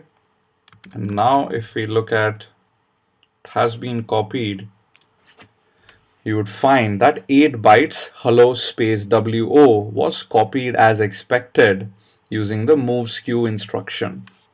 Now if you closely look at it, moves q is really moves, and depending on if you use either B, D or Q, the appropriate pointer type is chosen. So we had used moves q, and hence a keyword pointer is chosen to denote that we are looking at 8 bytes at a time. Fantastic. Now let's look at the second part. Now moves q in isolation is typically not too useful. So the way programmers use this is to run it in a loop and move a large amount of data from one location to the other. And this is typically done using loops, and we are going to use the rep instruction to do it here. So at the next line we clear the direction flag again, then we go ahead and load hello world's address into RSI, and the first thing we also want to do now is to go ahead and zero out the copy variable once again, right? So copy actually has hello WO in it right now, which we want to remove. So we are zeroing out RAX and then copying the value of RAX, which is 8 bytes, over hello space WO to again make it 0. And then we load the address of copy into RDI. And after that, we are going to loop. So we would like to loop based on the length of the string.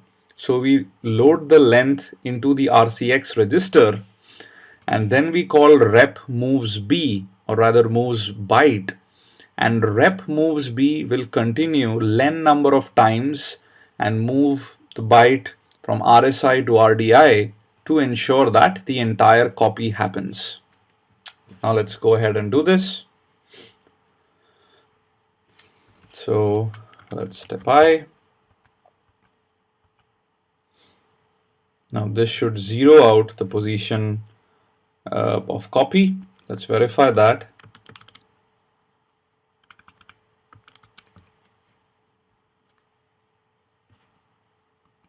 As expected, it zeroed it out. Now we are going to go ahead and move the length of the string. And now the repeat operation is about to start. So we can monitor that by creating a hook stop and just go ahead and print copy as a string so that you can follow how it changes. Let's do a step I. Here is the HELLO space WORLD, and we move out of the repeat loop to the next instruction, right? You just go ahead and overwrite hook stop. Now look at the next part. So this is how the moves X instruction works. Now keep in mind that rep, reppy, repany, etc. are used a lot along with these instructions. For the rest too, I'm going to just illustrate the basic usage, and you can try using rep or other combinations to play with them. Now moves was really a copy from one memory to the other memory location. As far as stores is concerned, again you have B, W, D and Q, but in this case we actually store from register to memory. So I've loaded up this long value into RAX, and then I'm going to load the destination into RDI, which is var1, just 8 bytes if you remember, we defined in here. And then I'm going to call stores Q to store this value inside var1. So let's see if that works. So I'm going to do a step I again. This has loaded the value 1, 2, 3, 4, or rather 0, 1, 2, 3, 4, blah, blah, blah, EF into RAX. I'm going to load the value of var1 into RDI, and now I'm going to copy it. Before that, let me just print the value of var1 before the copy happens. So it's all zeros. Now let's step through it. And now let me again print the value of var1 to prove that the register to memory location copy has happened as we wanted. Fantastic. So you can play with stores once again. Finally, loads, which is again has the options of B, W, D and Q, is really the reverse, which is copy from memory to register. So all I'm going to do is I'm going to XOR out RAX to 0, and then this time var1 already contains the whole 0, 1, 2, 3 up to EF. So I'm going to load the address of var1 into RSI, and then I'm going to call loads Q to copy var1 into RAX. So let's do that. Let's do a step I, zeros out RAX, loaded the value of var1, and then finally you're going to go ahead and call loads to copy var1 into RAX. And there you go, the copy has happened successfully. Last 3 steps are really the exits is call and the program exits. Fantastic. So hopefully the functionality and usage of moves, stores and loads is completely clear to you now from a 64-bit perspective. And if you're enjoying your time here at Pentester Academy, we would really appreciate if you can recommend us to your friends and colleagues in the InfoSec community. Thank you very much and see you in the next video. Bye-bye. Hello all. Welcome to the SecurityTube Linux Assembly Expert course and certification. Now in this video, we will begin module 2, which is Introduction to Shellcoding, and we will look at the basics of shellcoding. So what is shellcode? Now very simply put, shellcode is machine code with a specific purpose. Now traditionally, shellcode meant either spawning a local shell or spawning a remote shell bound to a port which the attacker can access. Now today, shellcode is pretty much loosely used for any payload which ships with an exploit, which could include doing things like creating an account, uploading and executing files, and a bunch of other possibilities. Now, the most important thing for you to realize is that shell code can be executed by the CPU directly. There is no further assembling, linking, compilation, interpretation, or anything required. And this is what makes it so very powerful. So, how is shellcode delivered? Now, it can be delivered in either of two ways. One is as part of an exploit. Now, this is where the size of the shellcode is very, very important. Smaller, the better, simply because almost every exploit has a constraint on the payload size it can deliver. Now, another important aspect of shellcode delivered part of an exploit is that there could be certain characters which may hinder with the exploitation itself, and these are called bad characters.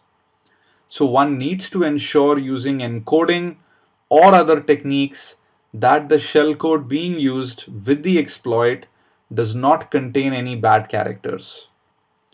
0x00 is the most common one simply because it marks end of string, and most exploits do not allow using of this specific code, or rather this specific byte value. The other option is to deliver shellcode in the form of a self-contained executable, which can either run as a separate thread or even replace the current executable's functionality entirely, right? Here, typically the size of the shellcode and even bad characters aren't much of a concern. So resources, you can visit Shellstorm, ExploitDB, and Project Shellcode for good resources on shellcoding. Now, before we begin our journey into creating shellcode, the question arises, how do we test if our shellcode is working properly? And this is where we need to use a skeleton program which will allow us to execute the shellcode and test it within our own safe environment. Now, the code snippet which you see in here is the most commonly used skeleton code for shellcode testing. So let's get right into it and test a piece of shellcode with it. So here is the skeleton program, and I've pasted some shellcode in here. This shellcode is actually taken from Shellstorm, and this is the URL /shellcode/file/shellcode-806.php. And really all this does is it executes bin.sh, as you can clearly see. Do not worry about the exact assembly. We'll look at how to write all of this in just a bit. Now, going back, you can copy this shellcode inside your file. You can copy this part in here entirely and then paste it at this location, which is what I've already done. And now let's understand how this skeleton program actually launches the shellcode. So let's compile this program first. Let's actually go ahead and first ensure there are no stack protectors. Ensure the stack is executable. And then after that, let's compile this piece of shellcode. Now let's run this. And as expected, the shell is launched, right? bin.sh, and the shellcode length is printed as 27 bytes. Now let's actually use GDB to look into this further,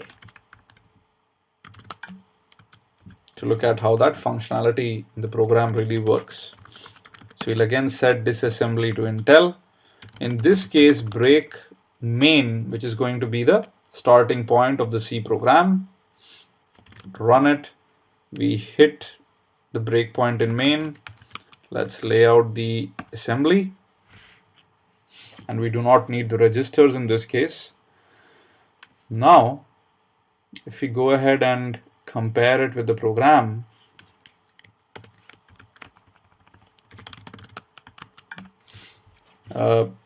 first, of course, you have the whole printf, and then finally, we go ahead and launch the shellcode. So if you kind of scroll down,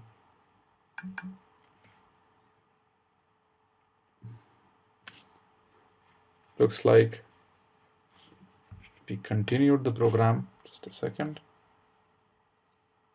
And GDB crashed as well. So let's just use GDB without the TUI mode.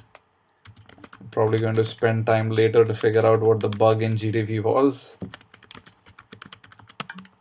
It's interesting to see GDB of all kind of quit on us like this.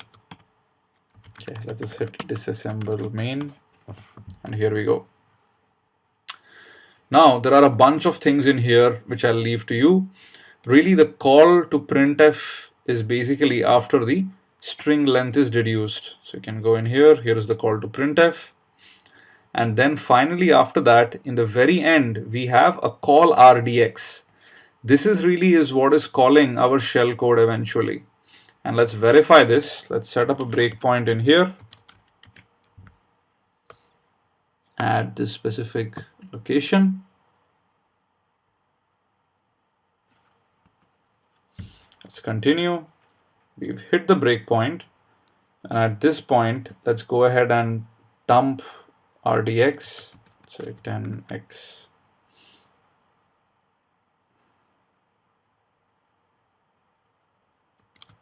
And let's basically give it rdx. And we could actually dump everything more as bytes so that we can compare it with our shellcode. Now, if you look at it, we have 31C048BB, blah, blah, blah. This is what rdx points to right now, which is really the shellcode, right? 31C048BB, etc. And we can verify this even with our C file, which we have in here.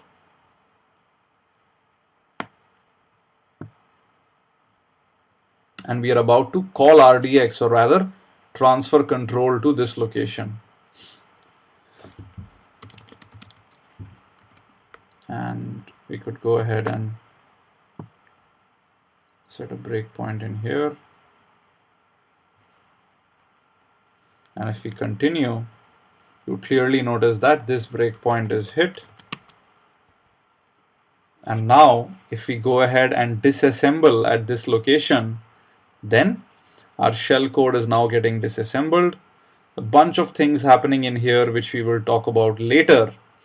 But really, this is how this skeleton program goes ahead and passes control to our shellcode, which then goes and executes. Right? Now, from a C perspective, really what we are trying to do is, go ahead and convert this address into a function pointer, and then we pretty much end up calling that function, right? In case you're interested from a C perspective how this works, right? So try this out. It's important that you locate the call rdx and understand why this skeleton code eventually will execute our shellcode. Now in the next video, we will look at how to write our very first shellcode in 64-bit. So thank you very much. And if you're enjoying your time here at Pentester Academy, then please do recommend us to your friends and colleagues in the InfoSec community. Thank you. Welcome to the 64-bit edition of the SecurityTube Linux Assembly Expert course and certification. Now in this video, we will look at creating a 64-bit exit shellcode. Now, what we will see is that the basic exit syscall, which we call using RAX and RDI, ends up having a lot of nulls or 0x00 in the machine code. As we've discussed in the last video, we need to remove these nulls and change the instructions in such a way that 0x00 or null does not appear in the shellcode. So let's jump right in. Now I have exit.nasm which is really just the exit syscall, right? So if we go ahead and assemble and link this,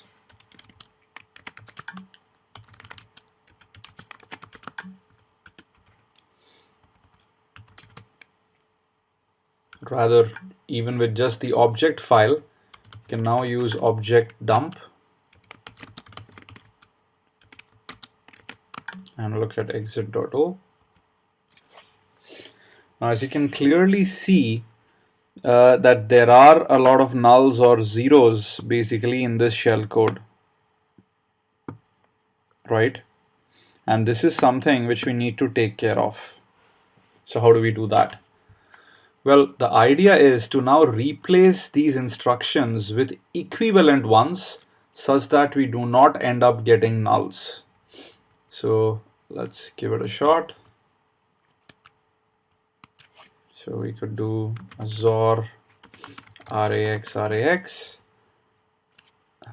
Rather, let me create a new file and copy exit.nasm into it just so that we can see an evolution rather than just replacing the first one. And move rax60, let's replace it with Zor rax. This is going to zero out rax, and then you can just do a move al60.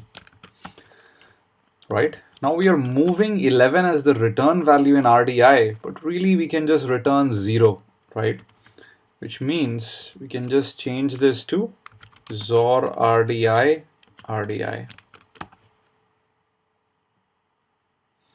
Right? Now let's go ahead, assemble this.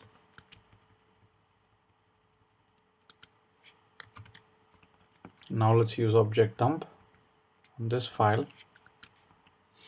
And now as you can clearly see that the nulls have been removed entirely. Now to create shellcode from this, we need to extract these bytes 48, 31, C0, B0, 3C, blah, blah, blah, up to 05. And as you can imagine, doing this manually is going to be a pain. And this is where we can use some amount of automation where you can go to commandline-foo.com and grab some of these quick command shortcuts with which you can get the shell code out of the binary using object dump. So here is one, and then here is another one which is there. So I'm going to go ahead and grab this one, copy it, go in there, paste it. So the binary needs to be replaced with either the binary or the object file. Both are equivalent.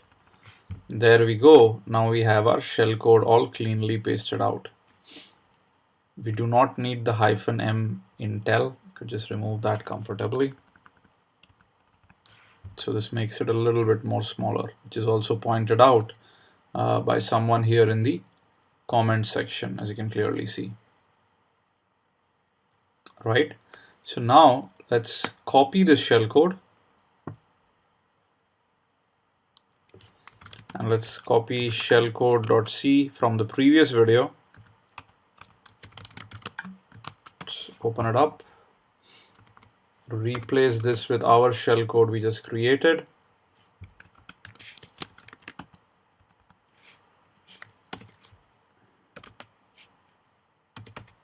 And then let's use GCC compile it.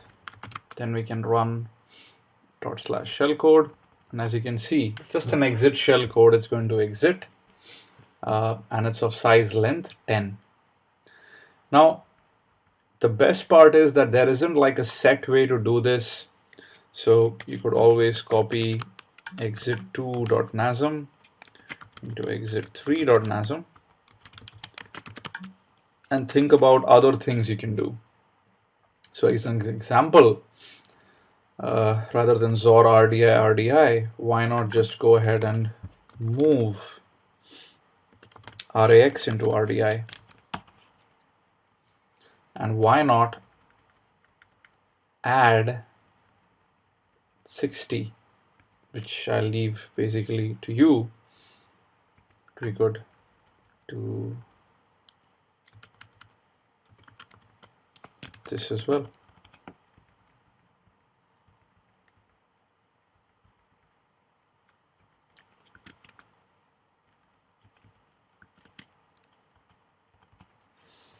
Now we can look at object dump.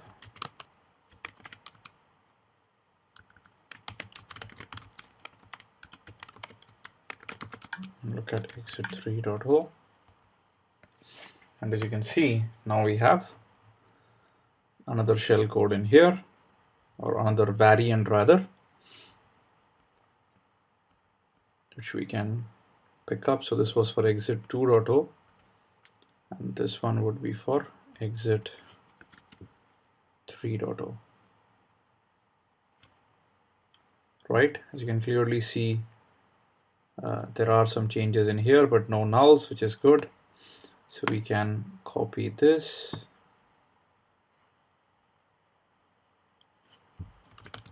open up shellcode.c, and replace this in here as well.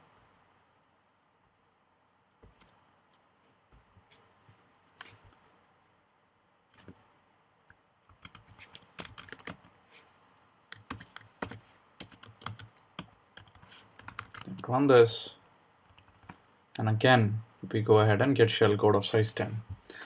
So really what I'm getting to is there is no set way of converting an assembly language equivalent into small compact shellcode, which removes bad characters like 0x00, right? As you practice more and more, you should be able to locate instructions which are shorter in machine code, and that's eventually what you would get used to in creating shellcode.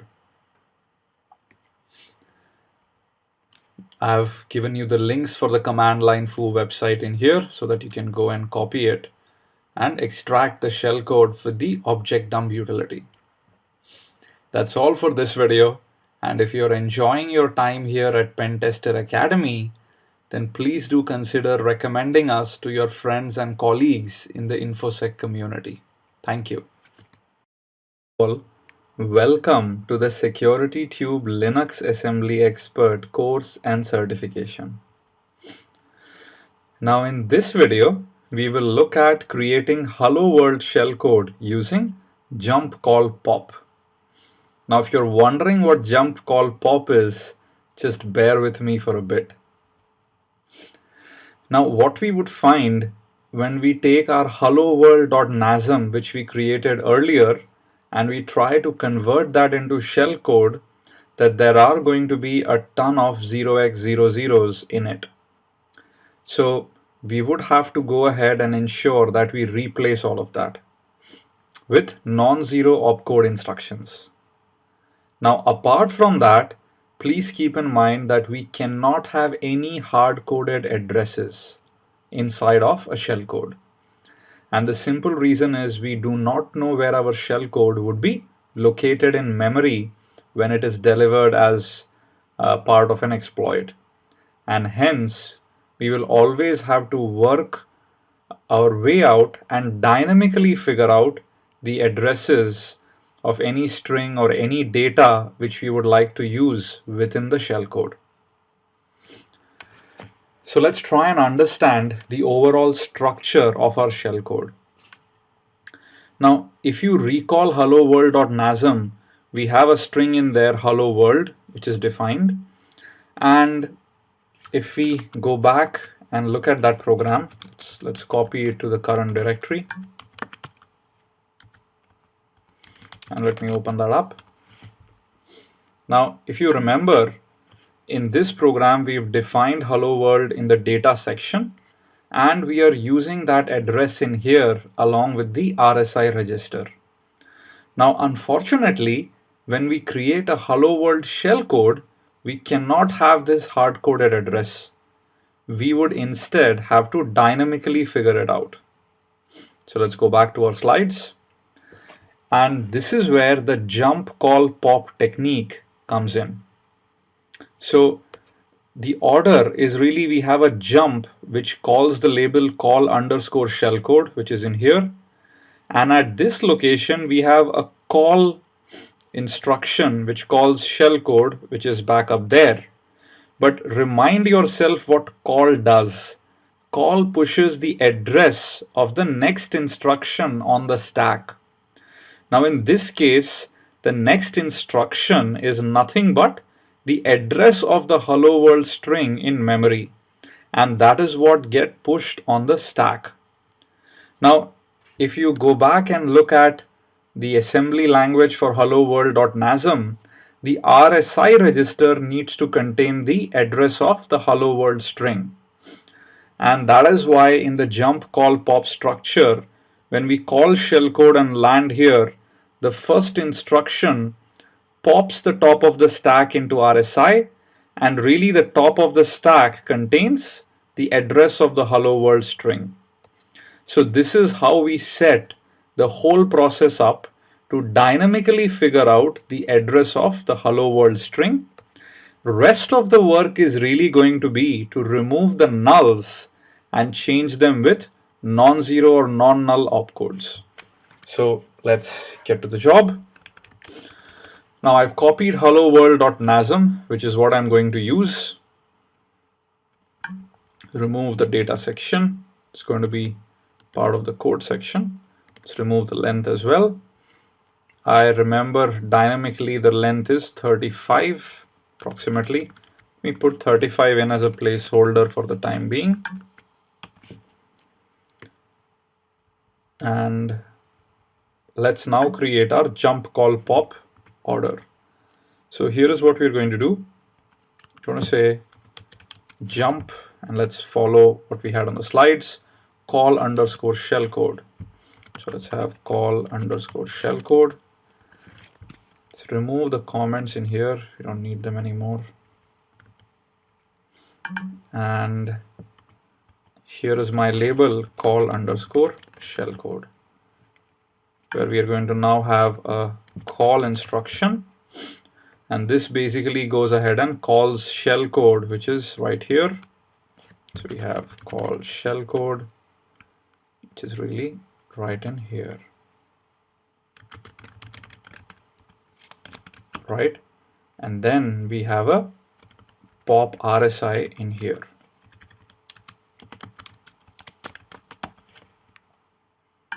There we go. Right? Now, if we actually use NASM, let me actually bring down the font size a little bit.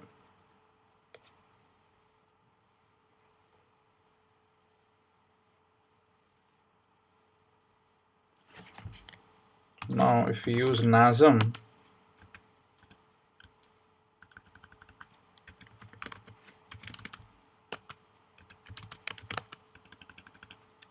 create the object code and use object dump to inspect it,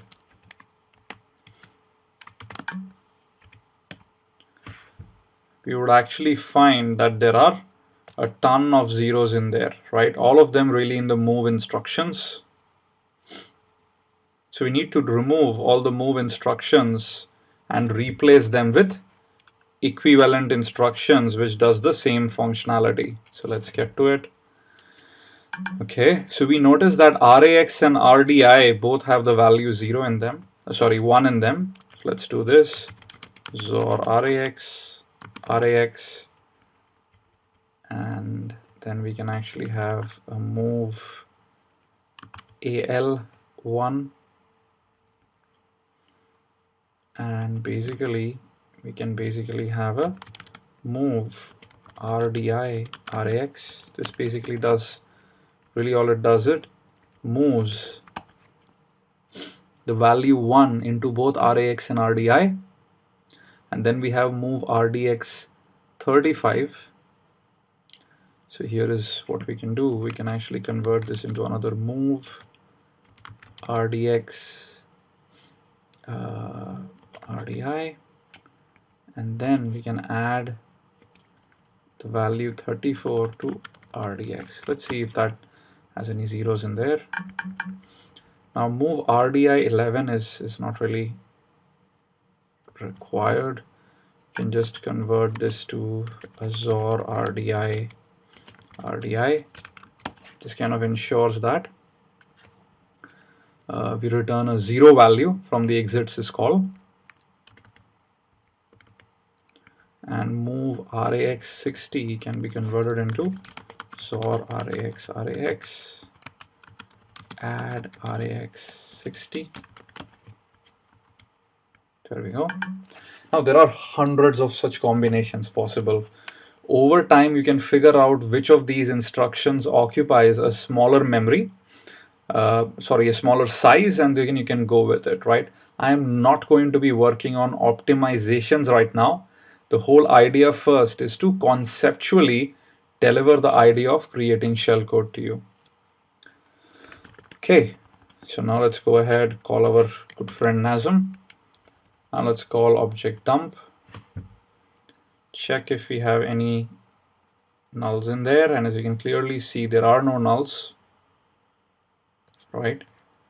So this is good enough. Now let's actually go ahead and use LD and link this to an executable.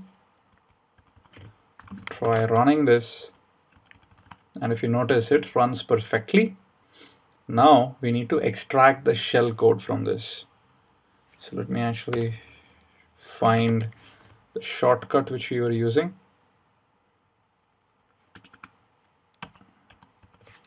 There we go. Here's our shell code.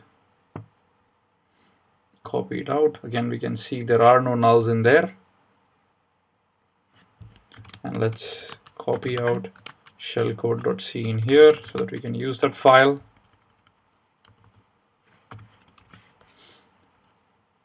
Paste that in.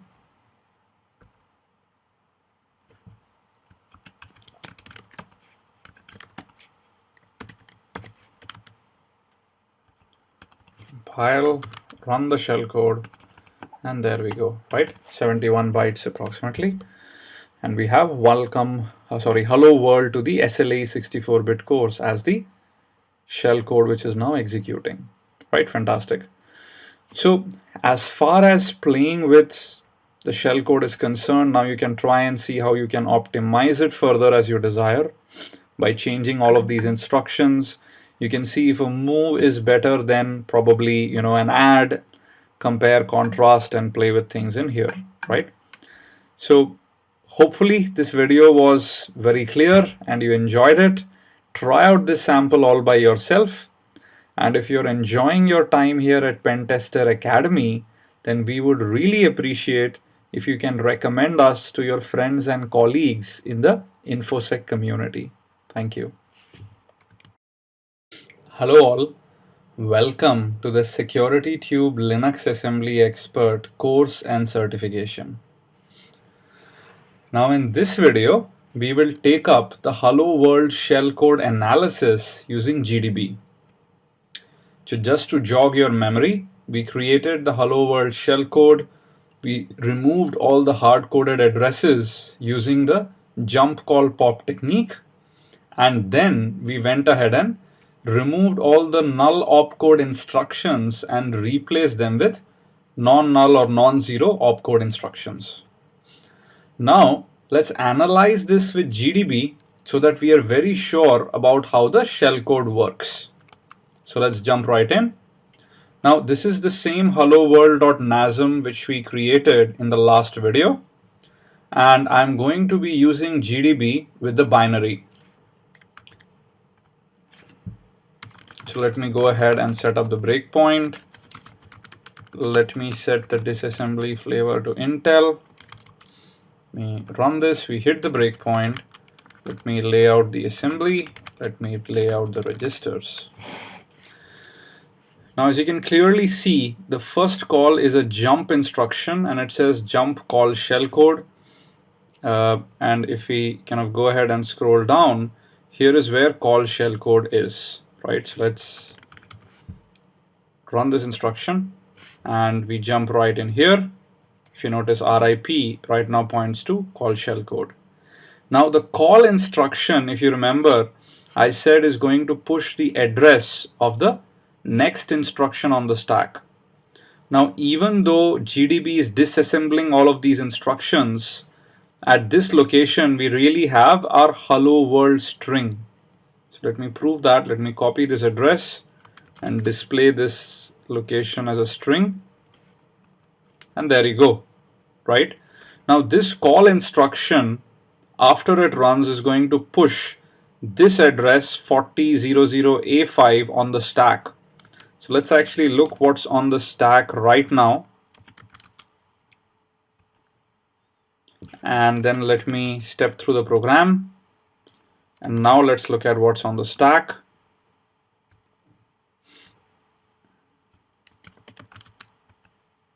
And if you notice, this address is really the address of the string which we had figured out in the previous,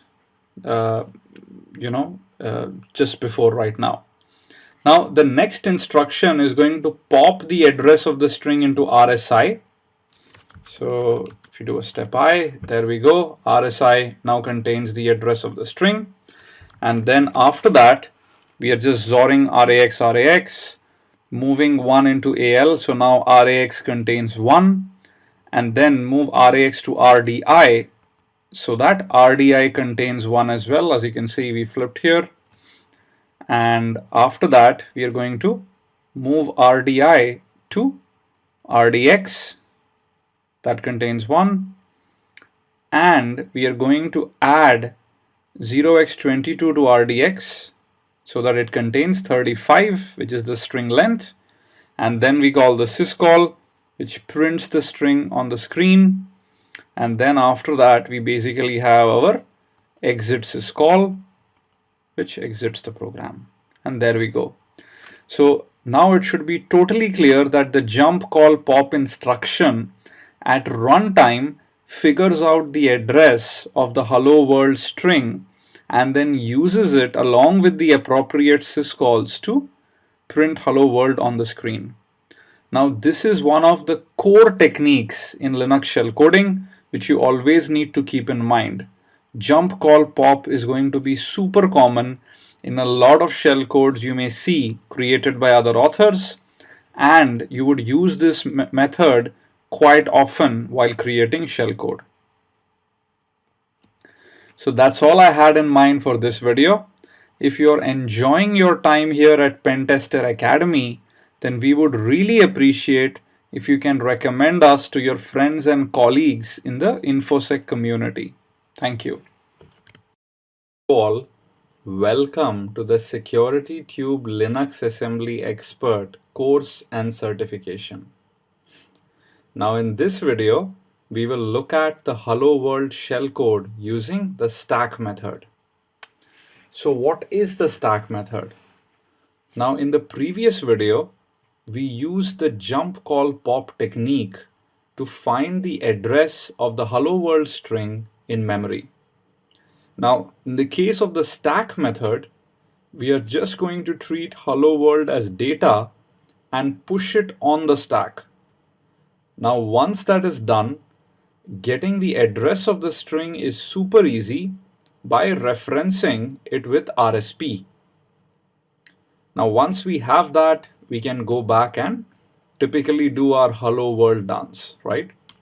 Now the important thing to remember is because the stack grows from high memory to low memory, our push on the stack of the hello world string would have to happen in reverse order, which means we first push in /n, then D, then L, then R, blah, blah, blah.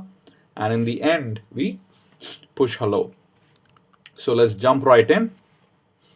I'm going to copy the basic hello world.nasm, which we created when we were learning the basics of assembly language.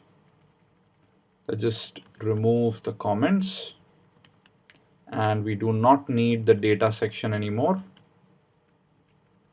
Now, I first need to convert the hello world string into hex bytes, but in reverse order. Now, this is where our best friend Python is very handy. So let me call this the banner, and here is my hello world /n string, and the length of this string is 12 bytes. Great. Let's reverse the string, and in Python this is super simple.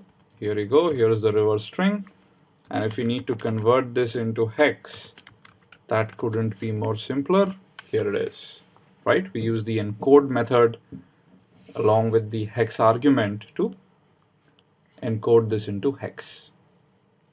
Now let's just go ahead and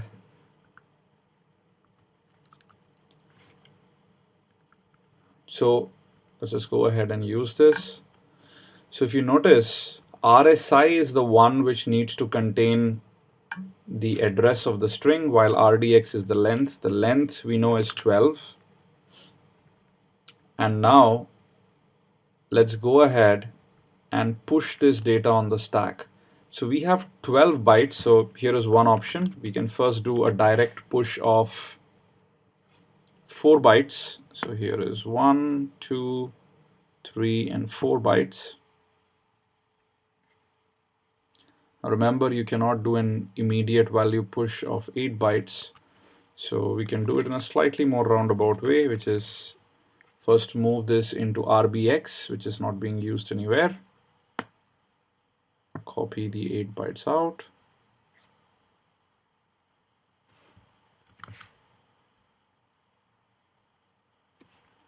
And then go ahead and push RBX on the stack. Now we can reference the address of the hello world string using the top of the stack, which is RSP. Right? Now the return value from exit basically can be 0. So we can actually remove this and make this XOR RDI RDI. Now there are going to be more nulls in this, but let's go ahead and find it out ourselves. All the moves typically would be nulls, but let's just view this real quick to understand what we are up against. So let's do a quick object dump -m intel -d hello world.o. You can clearly see the move has zeros in it. The moves again have 0 in it. So let's go ahead and fix this like before. So we could do a XOR RAX RAX, add RAX1, move the value of RAX into RDI.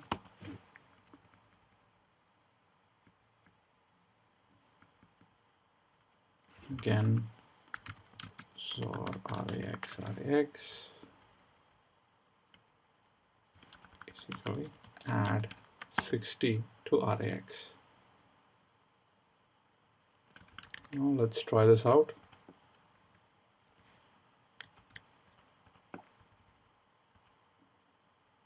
We forgot the value in here. Move RDX part.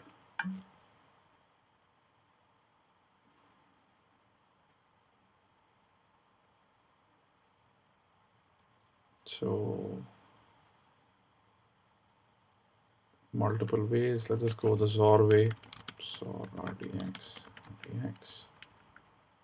And then add RDX12. This should solve it.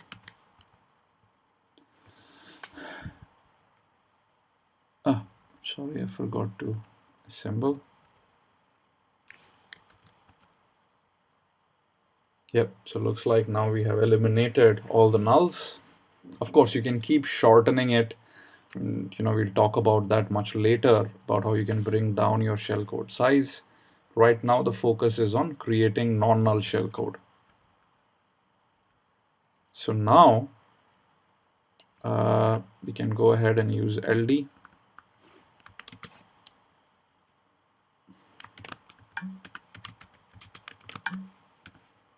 Basically create the hello world program, and there you go, prints hello world. And now we can go ahead and dump this in shellcode format so that we can use with our programs. Copy the shellcode tester file in here, open it up, paste this inside.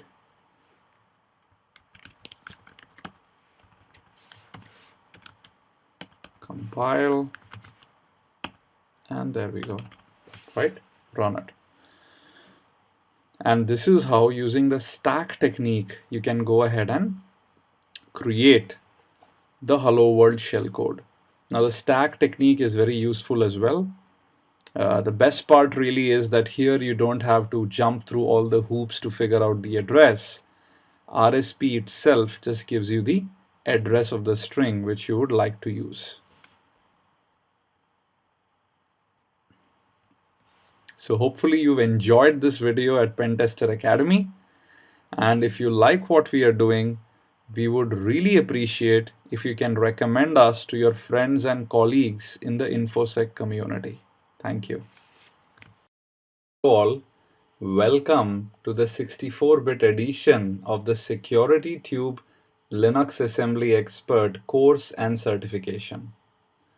Now in this video, we will take up the hello world shellcode which we created using the stack method and do a GDB analysis on it. So if you recall, we pushed the hello world string in reverse order.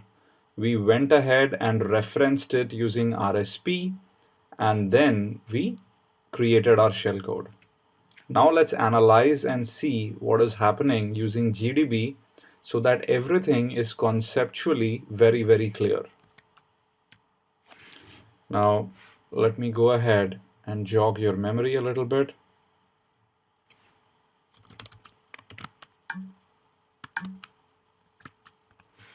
So here was the assembly language file which we had,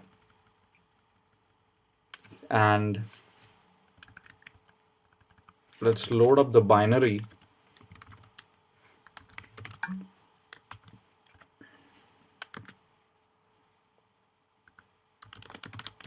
Break at start as usual. Set disassembly flavor to Intel. Run the code. Lay out the assembly. Lay out the registers. Right? Now, in the beginning, what we are just doing is setting up RAX and RDI basically to the value 1. This is simple enough. There we go. Now we are pushing the first part of the hello world string on the stack. So let's first go ahead and look at what is there on the stack and try to interpret that as a string. Pretty much nothing we really care about. Now let's just go ahead and run the next command. There we go. Now let's look at what is there on the stack. Oops. And you can actually see that the RLD/N is now visible, right? Which is the first 4 bytes which we have just pushed in. Now let's go ahead and run this. We've moved the rest of the string inside the RBX register. And now we are going to push that on the stack so that now when we look at the stack, we clearly see that the hello world/n string is now on our stack. Now we are going to store the address of the string into RSI by referencing it using RSP. There we go. And the rest is just going ahead and setting up RDX with the length of the string, making the syscall, and then the exit syscall. There we go. So as you can clearly see how fantastically the string was positioned on the stack, and it became so easy for us to go ahead and figure out the rest. Now keep in mind, even though in this case this aligned well with a 4-byte boundary, it should be simple enough to figure out what happens if it does not align, right? I'll leave that as an exercise to you so that you can try and create a string which probably does not align to a 4-byte boundary, and see what you can do in order to create a stack-based shellcode along with it. So that's all for this video. If you're enjoying your time here at Pentester Academy, then we would really appreciate if you can recommend us to your friends and colleagues in the InfoSec community. Thank you. Hello all. Welcome to the Security Tube Linux Assembly Expert course and certification. Now in this video, we will look at RIP relative addressing. Now, RIP relative addressing is a very important concept in 64-bit shellcoding. Now, most importantly, this is only available in 64-bit mode, and the whole idea here is to compute addresses relative to RIP's current value. Now, as you can well imagine, most of shellcoding really deals with finding addresses of data like the hello world string within our shellcode and then using it. Now, with RIP relative addressing, this becomes really very simple, because when we create the shellcode, we can reference the data relative to what the position of RIP would be. Now, the whole idea was to be able to write PIC or position independent code. From a shell coding perspective, RIP is really a huge advantage, as we will see. Now, in order to use RIP relative addressing, there are really two options. One, you can go ahead and use the default directive with the rel keyword, which ensures that basically RIP relative addressing is applied. Or alternately, when referencing any specific variable or any label, we can go ahead and use the rel keyword before that to basically tell NASM that this is supposed to be computed using RIP relative addressing. So let's take up an example of writing the hello world shellcode using RIP relative addressing. So I'm going to copy our old hello world.nasm, open it up.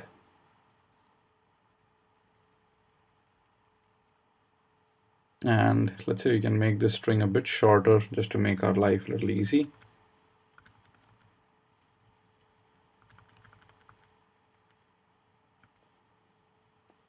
Can remove the length, can remove the data section.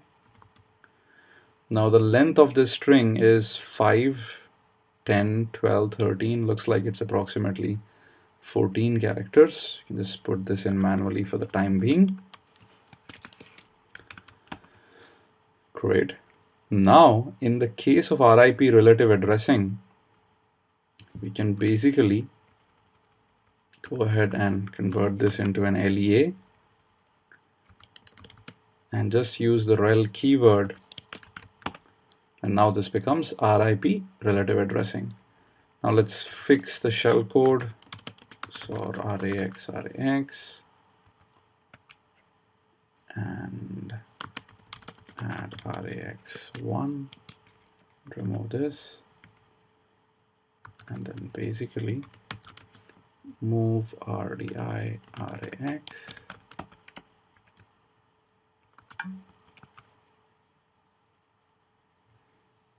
so RDX add RDX14. This can just be our familiar, so RDI. Can we have a ZOR RAX? This could be an RAX60. There we go. Now let's go ahead and assemble and link this.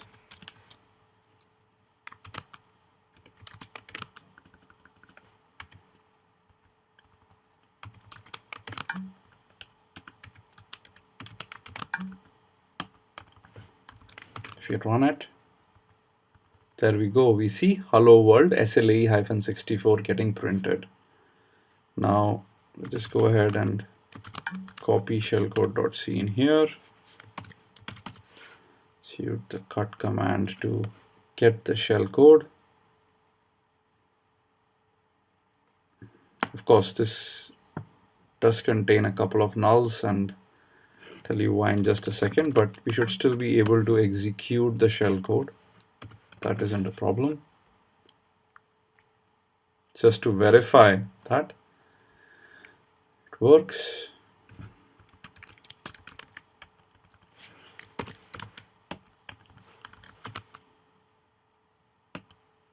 And there we go, right? Works perfectly.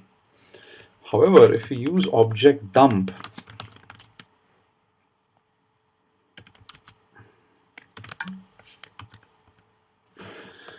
we would actually find that all the zeros is really in here, right? In the RIP relative addressing part. If you notice, it says RIP plus 15 and hex to go ahead and reference basically the data which is in here.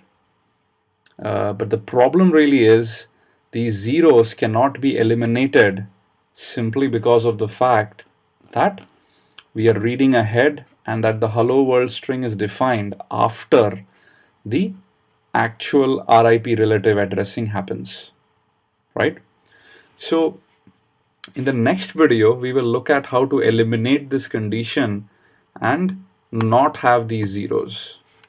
Now in this video, let me just touch upon the other way by which we can go ahead and say that we want to use RIP relative addressing. This is basically just using the default rel statement.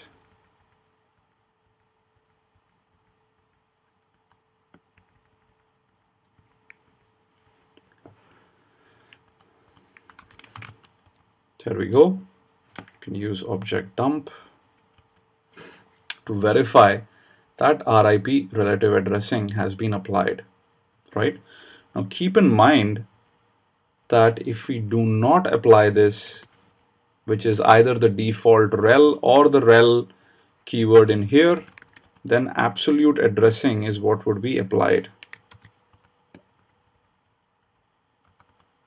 So now if I use object dump, you would immediately notice that here now we have the actual address in there, which would fail in the case we want to use it within a shellcode, right? Because it's a hard-coded address. So this is a very important concept. So keep in mind that either you'll have to mention default rel on top, or you can mention it specifically the place where you want it to be applied, right? Fantastic. So that's all for this video. In the next video, we will look at how we can go ahead and remove these zeros. So hopefully you've enjoyed this video, and if you like what you see at Pentester Academy, then we would really appreciate if you can recommend us to your friends and colleagues in the InfoSec community. Thank you. Hello all. Welcome to the Security Tube Linux Assembly Expert course and certification. Now in this video, we will look at how to create the Hello World shellcode using the RIP relative addressing technique. So let's jump right in. Now we'll take up the program from the last video. So if you recall, that's hello world.nasm, and if you remember,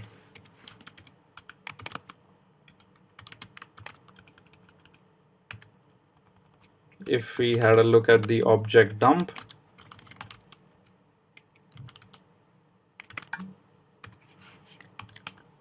we would clearly find that the RIP displacement actually has 3 zeros in it, which we want to eliminate.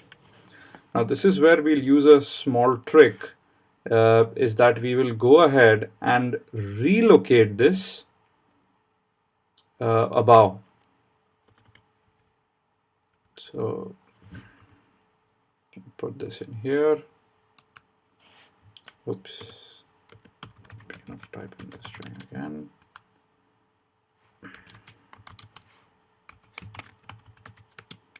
Let's just say hello world SLA 64. Right. And now what we're going to do is we'll put this label as real start,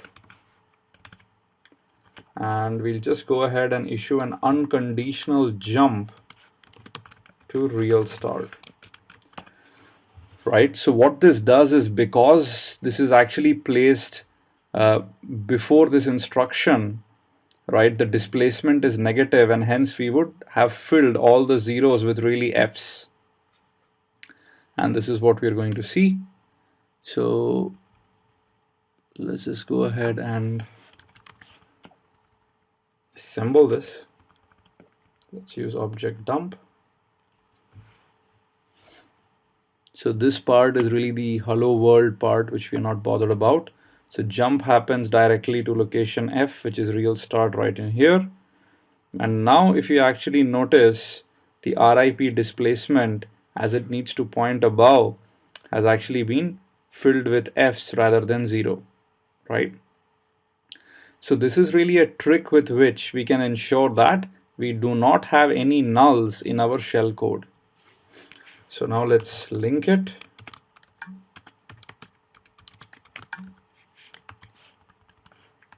Test it. And then let's actually get the shell code out of it.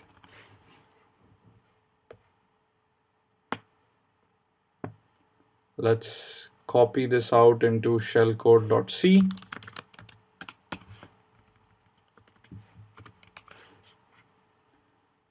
Paste it in.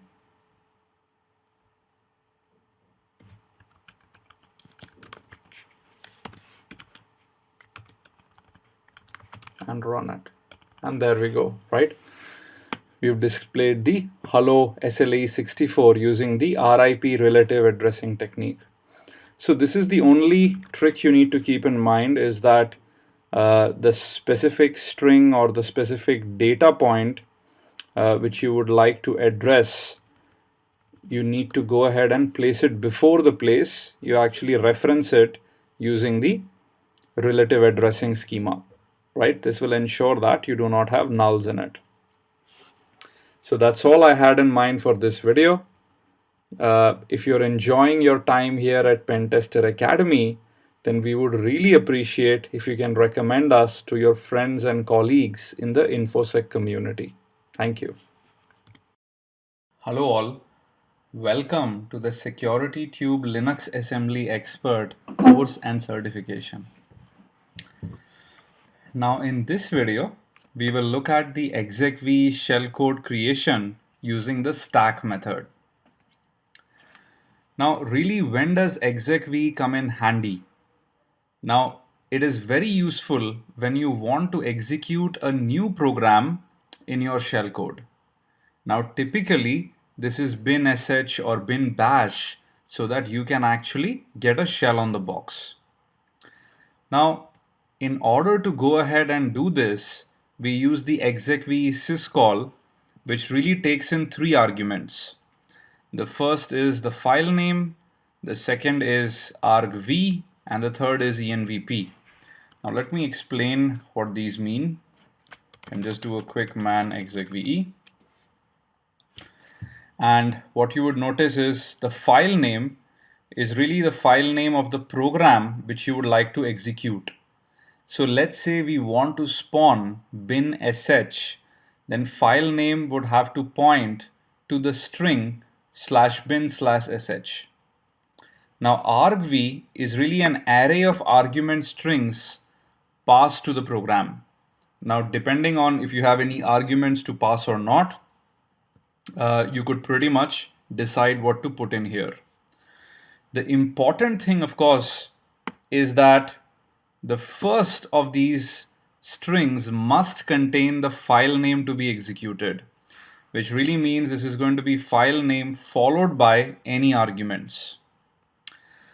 Finally, envp is the array of strings which of the form key equals to value, which are passed as environment. Now, in the most simplest invocation, we can use bin_sh. argv would basically be pretty much nothing but the address of bin_sh followed by a null, and then envp would pretty much be just a null. So let's go back to our PPT. Now, from a shell coding perspective, or rather assembly language perspective, if you recall syscall calling, then pretty much, if I would want to map it, then the file name would really need to go ahead and point to bin_sh terminated by a null, and this address would be in RDI. argv would really be an address of bin_sh in memory followed by a null, and this would be referenced by RSI. And then finally, envp, as we've chosen not to pass in any environment variables, would again pretty much be just a null referenced by RDX. So how are we going to go ahead and do this, given that there are no nulls allowed in the shell code? Now, this is where we are going to use the stack push technique. Now, if I were to visualize the stack from high memory to low memory, which is the direction in which it grows, then pretty much here is how we would do it. First, I'd push in a null on the stack, and then I would push in bin_sh on the stack again. Now, keep in mind that this null is really just to null terminate bin_sh. You could have pushed in a single byte as well. Frankly, you could push in 8 bytes as well. I've chosen to do the 8-byte push. Now, this ensures we have a string in memory, bin_sh terminated by a null, and we need to have this address referenced by RDI. So let's go ahead and do this. Now, to make matters really easy for us, I already have the program written in here. So the very first null push is really this one, and I've simulated this by doing a XOR RAX and then a push RAX, right? This pushes 8 bytes of 0x0 onto the stack. Now next, I want to push bin_sh, but it's very important to remember that the stack grows from high memory to low memory, hence I need to push in bin_sh in reverse order. So how do we do that? Well, this is where Python can again come to our rescue.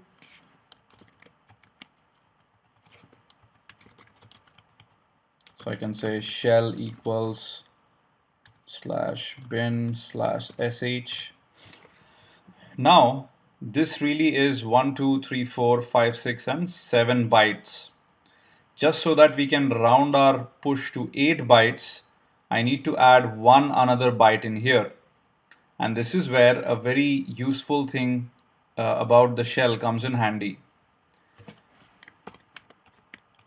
Now really, you can write bin_sh, right? Or you could even do a /bin, a /sh, and this gives you exactly the same response. In reality, you could have as many of these trailing slashes as you like, and the shell would ensure that it understands what you really mean. So using this trick, I'm just going to go ahead and go back in here and just copying it from the PPT. I'm going to do a /bin//sh. There we go. So this makes it rounded off to 8 bytes. And then I'm going to reverse this string. And then I'm going to encode this in hex. And this value which we get in here is basically what we've put in here. So now I'm going to move this onto RBX and then push RBX on the stack to ensure that bin sh is now on the stack. Now, based on the execv syscall, RDI needs to go ahead and point to the bin sh string in memory, and hence the next step would really be moving RSP into RDI so that RDI references bin sh in memory. Fantastic.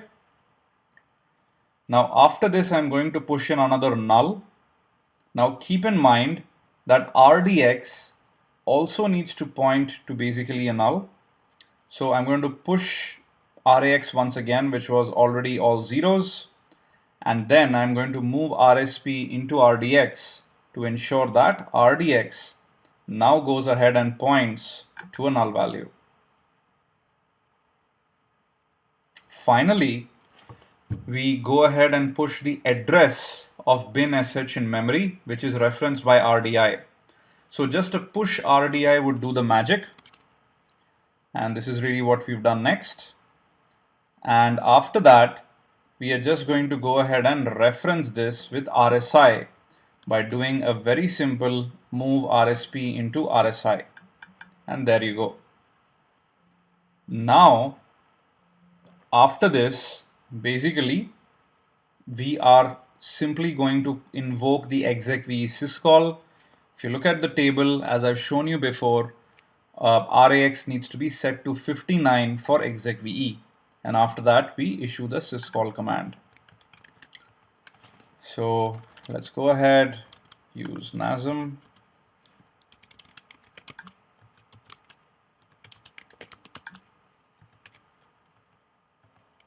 Let's use LD.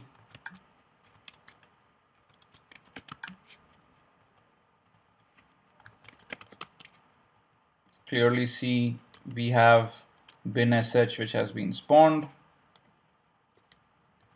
And now I can use the previous shortcut to simply go ahead, get the shellcode from in here, copy it out, paste it into our template file,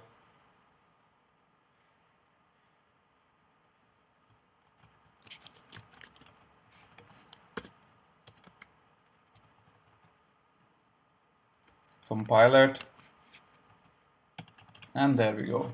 Right, we have our bin sh shellcode.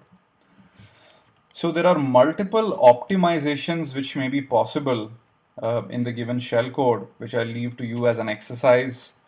I think this probably, in my mind, was the best way to conceptually at least deliver how we can use the stack method for 64-bit shellcoding and running execve. Now, the question you may ask is there a need for exit? Well, keep in mind that if execve is successful, then there is no need to exit simply because we've spawned an entirely new program which is now handling every single thing. And of course, depending on what the program does, we could make it exit either naturally or it may crash or anything may happen. So really, after execve runs, pretty much our code gets overlaid by the program we just exec, and hence exit is not required. Hope you enjoyed this video. In the next video, we will analyze the stack technique using GDB to really step through it and see what is happening. Now, if you're enjoying your time here at Pentester Academy, then we would really recommend we'd really appreciate if you could recommend us to your friends and colleagues in the InfoSec community. Thank you and have a great day ahead. Bye-bye. All, welcome to the Security Tube Linux Assembly Expert course and certification. Now in this video, we will do the GDB analysis of the execv shellcode created using the stack method in the previous video. So let's jump right in. Now I'm going to go ahead and use the execv-stack binary which was created in the previous video.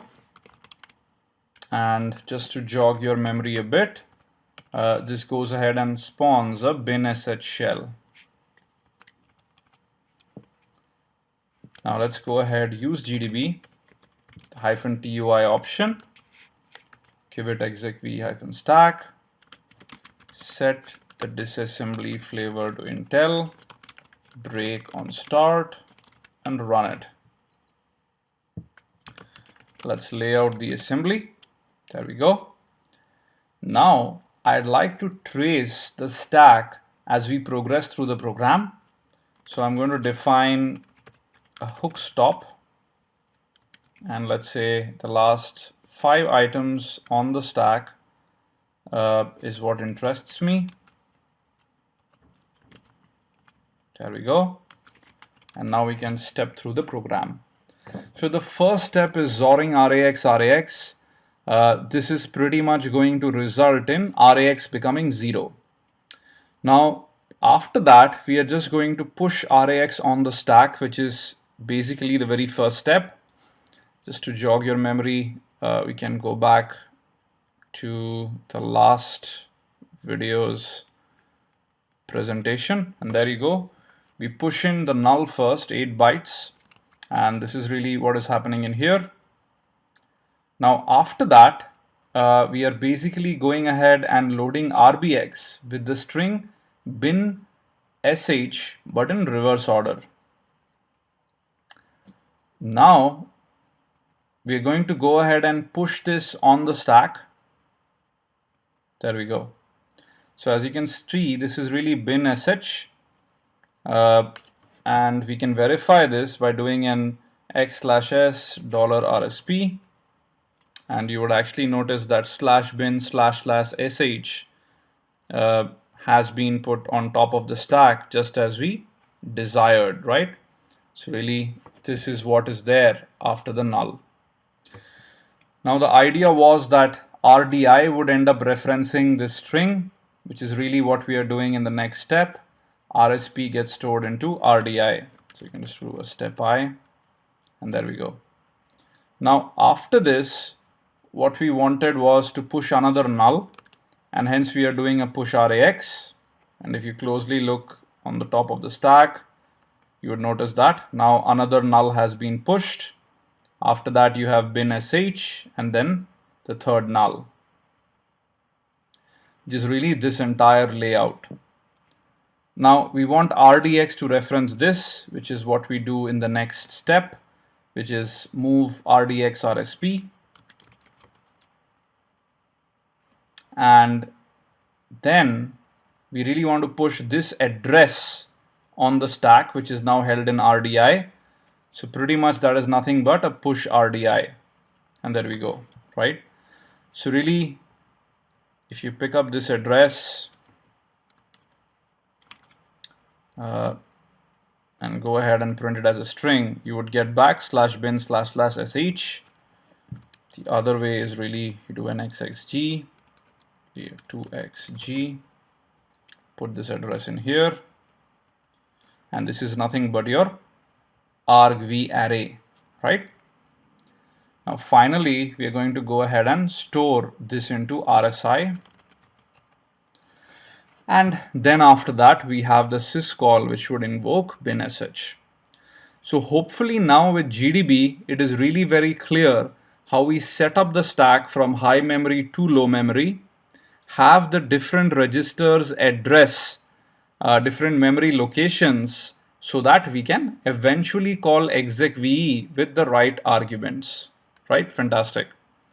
So I'd highly recommend trying this out with GDB, simply because this will ensure that the concept is crystal clear in your mind. That's all I have in mind for this video. If you're enjoying your time here at Pentester Academy, please do recommend us to your friends and colleagues in the InfoSec community. Thank you. Hello all, welcome to the 64-bit edition of the SecurityTube Linux Assembly Expert course and certification. Now in this video, we will take up the execv shellcode and look at how to implement it using the jump call pop technique. Now, it's important to note here, as we mentioned before, that there is no need to write the exit part of the shellcode simply because once execv successfully runs, pretty much the existing program gets overlaid by whatever we call within execve. Okay, so just a quick recap from the previous video. We need to ensure that RDI contains the address to bin sh and argv contains basically the address to the array of inputs, which basically has to be the address of bin sh followed by null, as we do not want to pass any further arguments. And finally, envp needs to again contain the address to a null, right? And the respective registers involved are RDI, RSI, and RDX, right? Okay. So what is the approach? Here is what we are going to do. So let's say we have the string bin bash or bin sh, and after that we are going to have a placeholder for a single byte with which we will null terminate this string, followed by 8 bytes. For the time being, we have the placeholder value, all b's in it, followed by an additional 8 bytes of all c's in it. Now, first we are going to use the jump call pop technique to find the address of this string in memory. And if you've seen previous videos of how we use jump call pop, you already know how to do that. So once we find the address, we pop it into the RDI register, which points to bin bash. The second step is going to be converting the A to a 0x0 so that the string is null terminated. Now the third step would be to convert these all b's into the address of bin bash in memory. And finally, the last step is going to convert the 8 c's into another null or all zeros. And once this is done, we pretty much have our inputs for the syscall setup, right? So RDI would need to point to the null terminated string. So here it is. RSI would need to point to an array of arguments, of which the first is the address to bin bash. Here it is. Here is RSI. And finally, RDX needs to point to a null, and we can make it point in here. So with this background, let's jump into the program and see how we are doing this. I already have the base code written, but we'll go through it step by step. Now at the very top, I'm using the jump call pop technique. So I'm doing a jump to find underscore address, which is in here. And this basically calls the shell code here on top. And this call ensures that the very next address is pushed on the stack. And this really contains the address to this entire string, which is bin sh or bin bash. You can use either.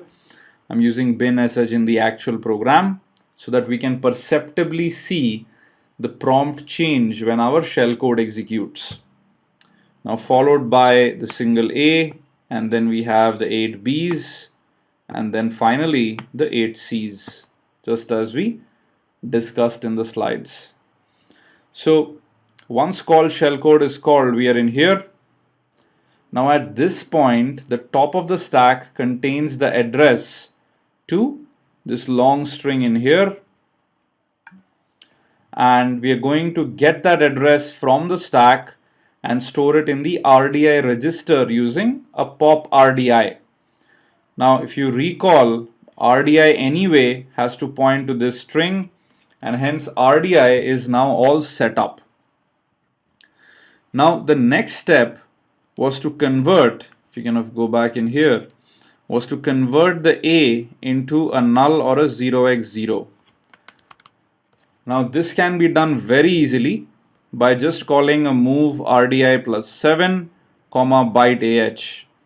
So this overwrites A, which is really at RDI plus 7 with 0x0, and ensures that now bin sh is null terminated.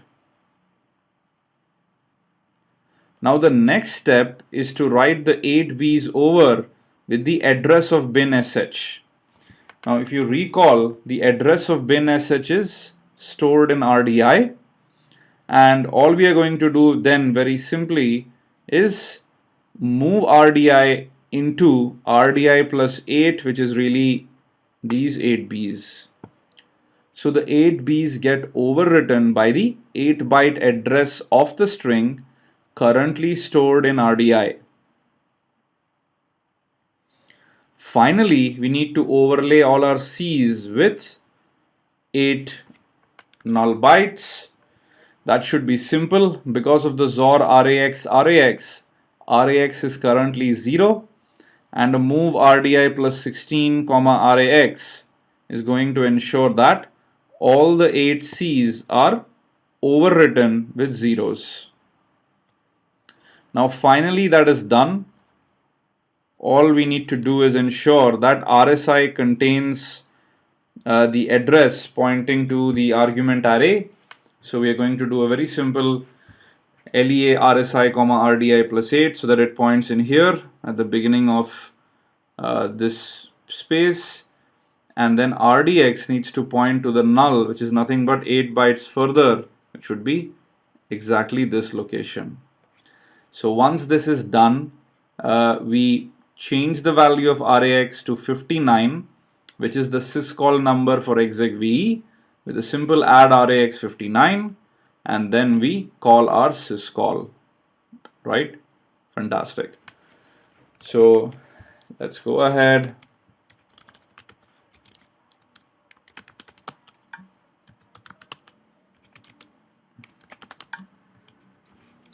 Let's assemble it, and then let's link it,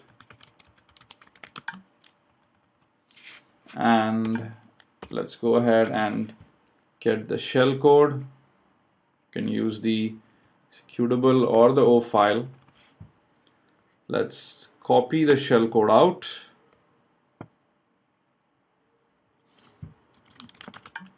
Use shellcode.c. Paste this in there.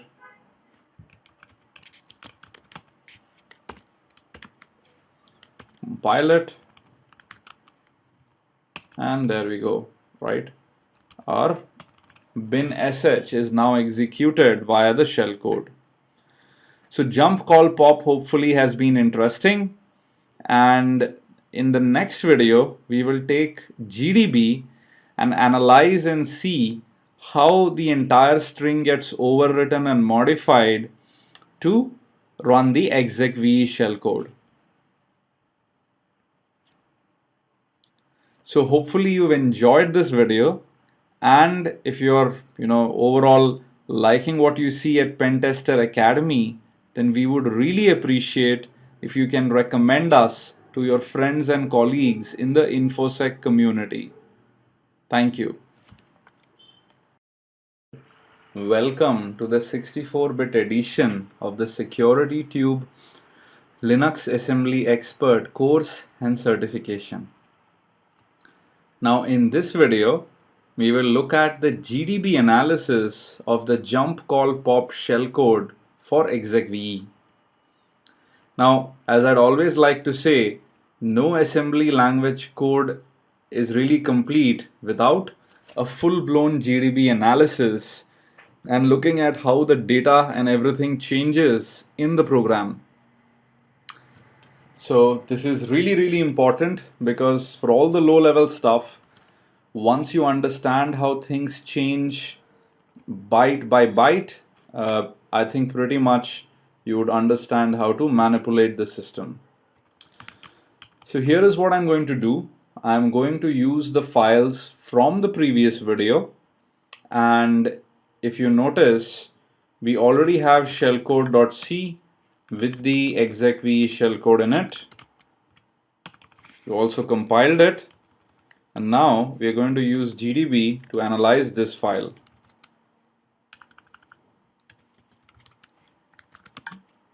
There we go. Set disassembly flavor to Intel. And if you recall, the place where our assembly language code is pasted, just do a cat shellcode.c, is within the code variable. So let's do the following. You can just set a breakpoint for when we are just about to execute our shellcode. So we could do a simple run, lay out the assembly. There we go. Now the very first step is really our jump call pop, and if you notice, here is our call. So this position in here is what contains our string in memory. Could even open up the NASM file, and at the very bottom, after the syscall and the call to shellcode, we have our string, which we can verify, /s, space this, and there we go, right? Bin sh a 8b's and 8c. So let's step through this. We are at the call, just about to execute it, and if we verify at this point, this is how our stack looks like. And one more instruction, and the stack, or rather the top of the stack, would now contain the address to our string in memory. As you can clearly see, 601064, 601064. There you go.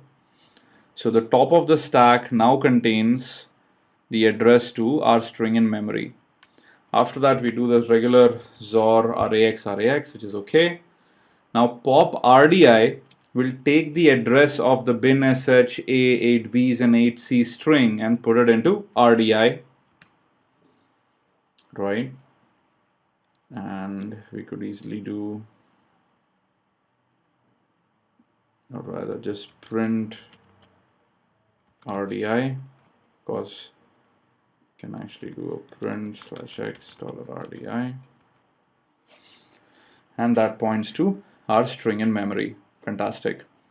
Now let's try and see how this string is going to change. So let me do the following. Let me do a define hook stop, where let me go ahead and first print this address as a string.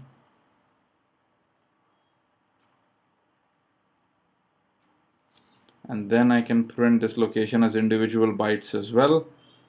Let's say 25xb.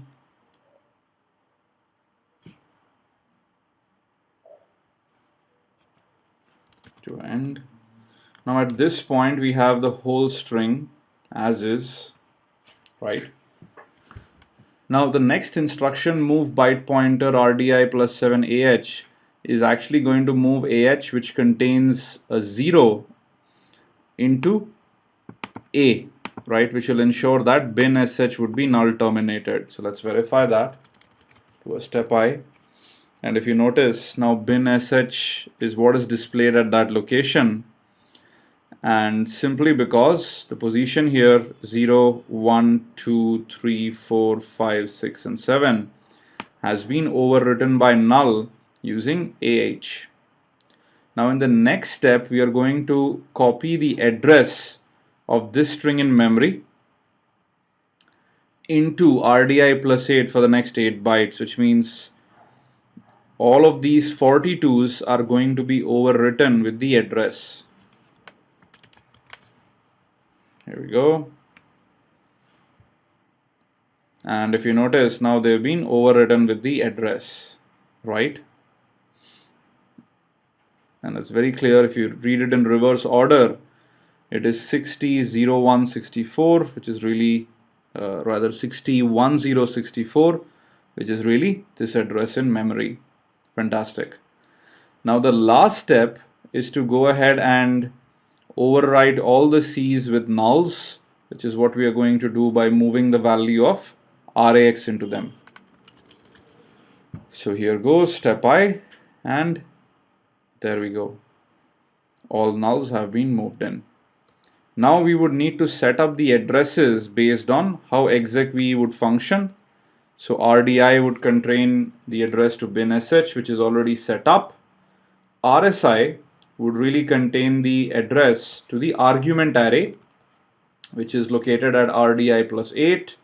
And then finally RDX would be pointing to the null at the very end, which is nothing but RDI plus 16, or in hex you can say 0x10. Right? Fantastic. After that we add 3b to RAX to set up the execv syscall number, and then finally we call the syscall. So now with the help of GDB, you can see how clearly we are overwriting all of these values in the string binsh a 8b's 8c to set up for the jump call pop execv shellcode to work as desired. So try this out in GDB, and if you're enjoying what you see here at Pentester Academy, then we would really appreciate if you can recommend us to your friends and colleagues in the InfoSec community. Thank you. Hello all, welcome to the 64-bit edition of the Security Tube Linux Assembly Expert course and certification. Now in this video, we will look at XOR encoders in 64-bit assembly. Now what is the XOR operation? Well, most of you are already familiar that A XOR B is basically A B complement plus B A complement. Now this is a very simple table summarizing that operation. So you have 0 XOR 0 is of course 0, and 1 XOR 1 is again 0, while 1 XOR 0 or 0 XOR 1 yields a 1. Now one of the other interesting properties of XOR which is used in encryption is that A XOR B, the result of that again XORed with B gives back A. Now this is what we are going to use in a XOR encoder. So the first step would be that we decide on an encoder byte. Let's say it is 0xAA. And what we will do is we will take our shellcode and XOR every byte of the shellcode with 0xAA. Now the resulting encoded, or rather XOR encoded shellcode is something which we will use in our program and then write a decoder stub for the same. Now let me show you some illustration. So let's say we take the original shellcode and we will write a simple script which will XOR every byte of this shellcode with 0xAA to give a resultant encoded shellcode or a XOR encoded shellcode. Now, as you can imagine, we cannot run this shellcode as is simply because it would probably crash, as this specific encoded shellcode doesn't make any sense. So we would have to write a decoder stub, and given that the operation for encoding is XOR, this would have to be a XOR decoder stub. Now this decoder stub is what is going to run first, and it will decode the XOR encoded shellcode, and basically after decoding, the original shellcode would be obtained. At this stage, our XOR decoder stub will pass control back to the original shellcode. So let's go ahead and do this entire thing. Now what I've done is I've taken our original execv jump call pop program which we had written in a previous video, and I'm going to extract the shellcode from it. You should already have this program with you. Now just to verify, I'm going to use shellcode.c, paste this in here,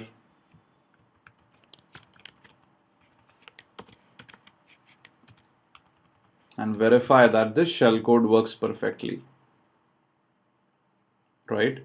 So looks like the shellcode works perfectly and is of size 84 bytes.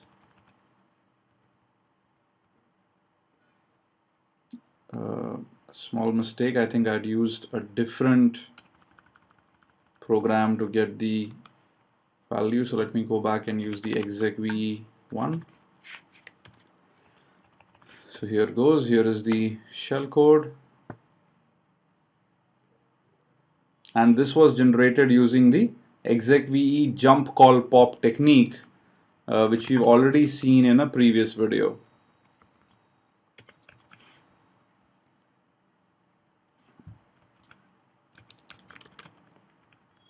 Let's compile this, let's run our shellcode, and there you go, right? The shellcode length is 60 bytes, keep that in mind. Now, the first step would be to take this shellcode and XOR encode it. Now to do this, I have a simple Python script which is already written in here called XOR encoder.py. Now we're going to paste our shellcode inside of it. And this is really a very simple program. It just takes each byte of the shellcode, XORs it with 0xAA, which is the encoder byte, and then it just goes ahead and eventually dumps this in two different formats for our use. So let's go ahead and run the XOR encoder. So we have two different formats in which now the shellcode has been encoded. We're going to use the bottom one so that we can feed this as an array of bytes into our program. Let's copy this. Now let's go ahead, create a new file. Let's take the execve jump call pop.nasm and let's create a new file. Let's call it XOR decoder.nasm. Now let's open up XOR decoder.nasm and let me quickly paste my shellcode at the bottom, and let me go ahead and call this the encoded shellcode. Right? So encoded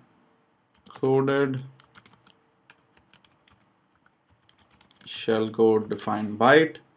Let's paste this, which we obtained from our Python script. And now let me remove all of this in between parts so we can replace this with what we want. Now let's go ahead and call this label decoder, because this is where our XOR decoder is going to be. And we'll remove call shellcode to call decoder. So we are really using the same principle.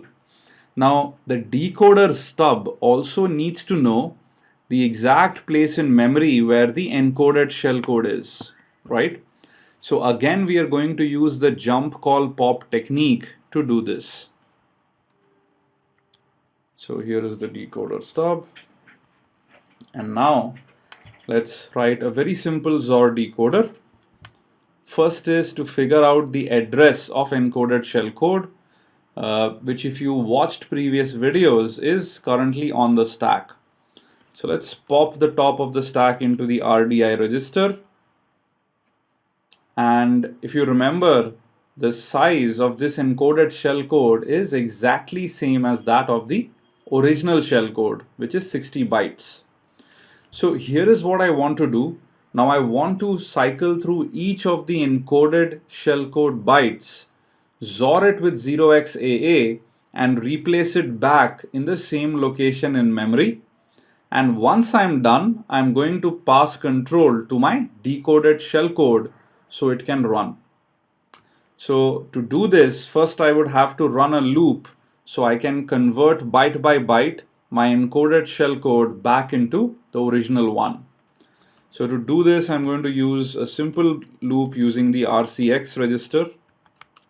I'm going to do an add RCX60 because that is the size of the encoded shellcode. Rather use CL just so that we don't have our zeros in our encoder stub.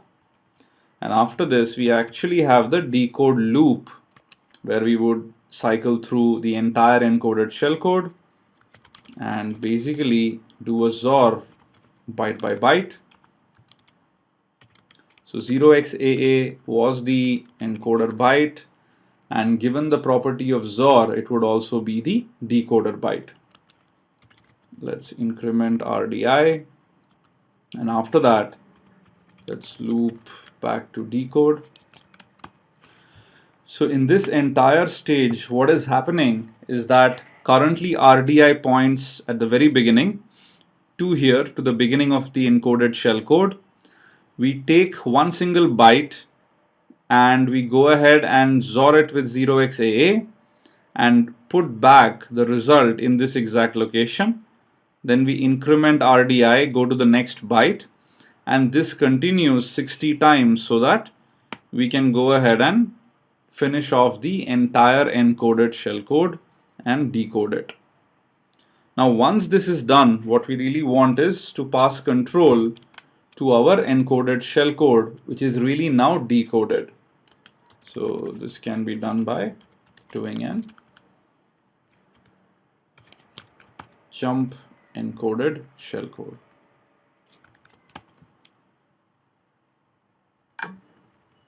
Right, this by default would end up being a short jump. There you go.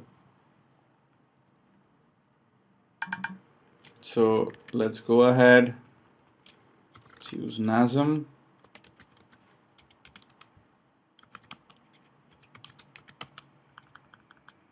Get the output. Now let's use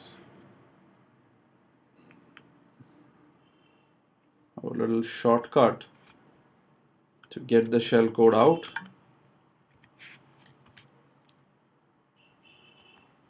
There we go. Let's copy this, go back to shellcode.c, paste this in,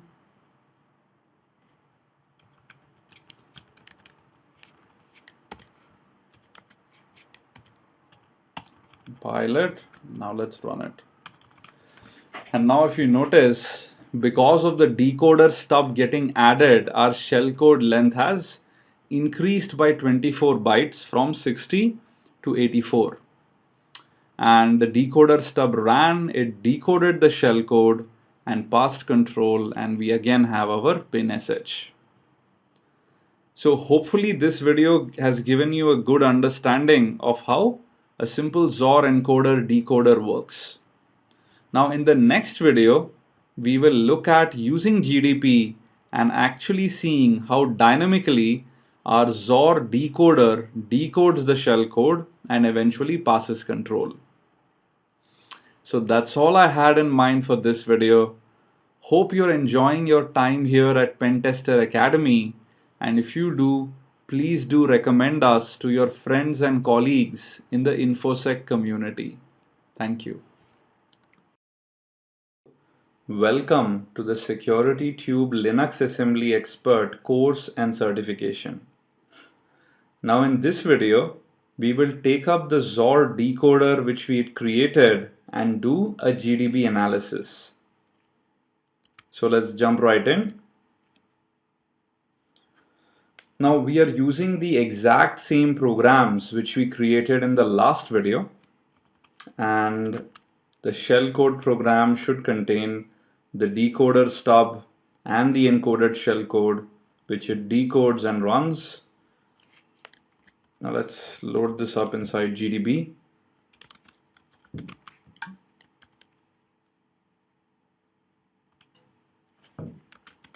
set disassembly flavor to Intel. Let's break when we are about to run our shellcode, and let's run the program. Let's disassemble. Now, if I were to open up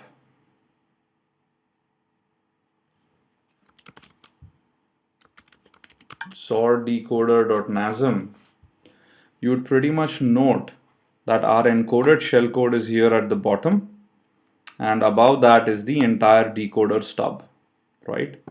Now, if we compare it with this in here, really everything from here to the top, is our decoder. So this basically means this part up to in here, and below that we have our encoded shellcode, right? Which right now, of course, is all kind of gibberish instructions because it doesn't make any sense, right? And if you notice, even the GDB's parser basically tells you that this is not going to be something it understands. It says bad, so on and so forth. So what is going to happen is that as this decoder stub starts running, we are going to go ahead and see a transformation happen of this code, right? So here is what we are going to do. I'm going to take up this address and define a hook stop. First do, of course, a disassemble, and then after that let's disassemble these instructions. Let's say 10 instructions beginning at this address. Do a step I. If you notice, our first program has run, basically hitting the call. And at this point, of course, this code makes no sense, right? This is really what we are looking at. Now this code would be transformed, of course, only when we enter the loop. So let's actually wait for it till we enter the loop. So right now we are again at add CL. Here is the first XOR. Let's wait for it. Now if you notice, it basically has changed the move into a jump, and now the transformation will continue as we keep moving on.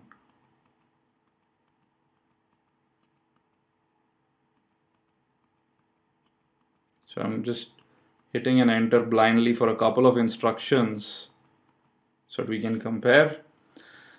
Now note that this code is now being transformed slowly. You have a jump, then you have a XOR, and then you have a pop RDI. If you come back in here, you notice that if we go back to exec.nasm, yep, you have basically a jump, a XOR, a pop RDI. And as we're going to kind of move further below, you'd find that remaining of your instructions also start showing up. So now we have the move from AH into this location, then you have a move R BP RDX, and if you actually go back in here, you will actually find that all of this is slowly now appearing. Now let me go on till the entire code is decoded, till we actually see a syscall somewhere.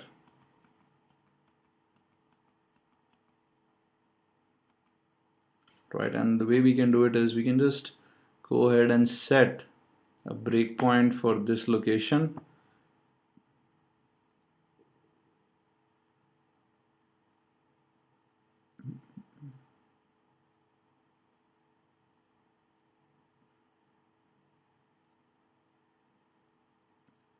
So let's look at where the breakpoint is here, just before the jump is going to happen. to our decoded shellcode. Right now we've hit the breakpoint, and now if you look at this code, it is our completely beautifully decoded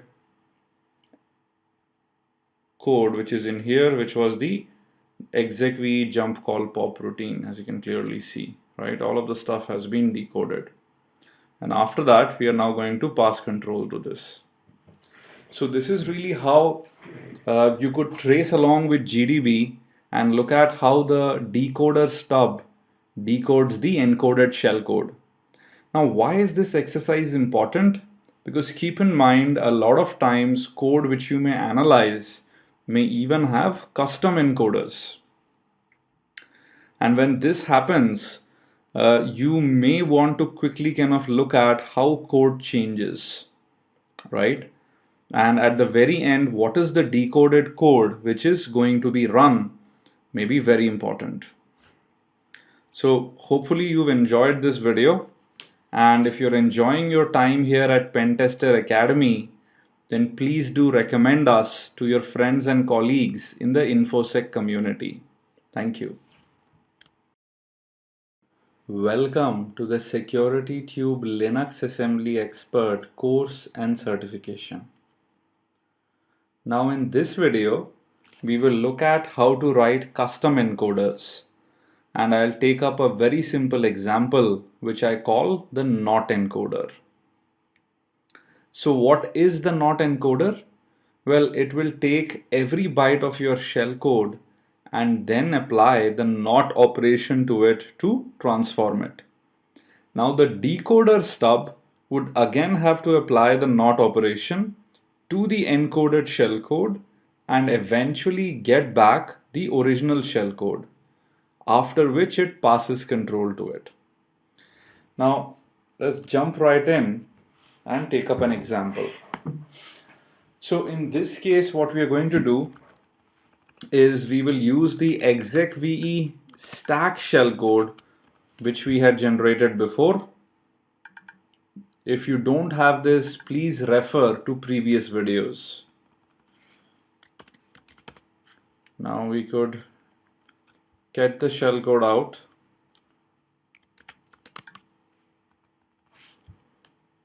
Copy it out and just quickly test it once, just so we are sure there's no ambiguity.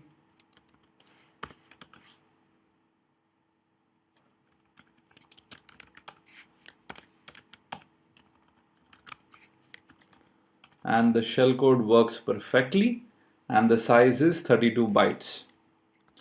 Now I've written a very simple Python script which can take in the shellcode as input and apply the not operation to every byte to get the not encoded shellcode, right? So here is the operation which we've applied.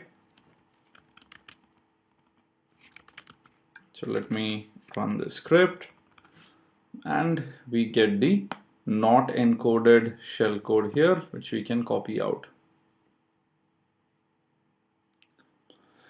Now let's write our not decoder. So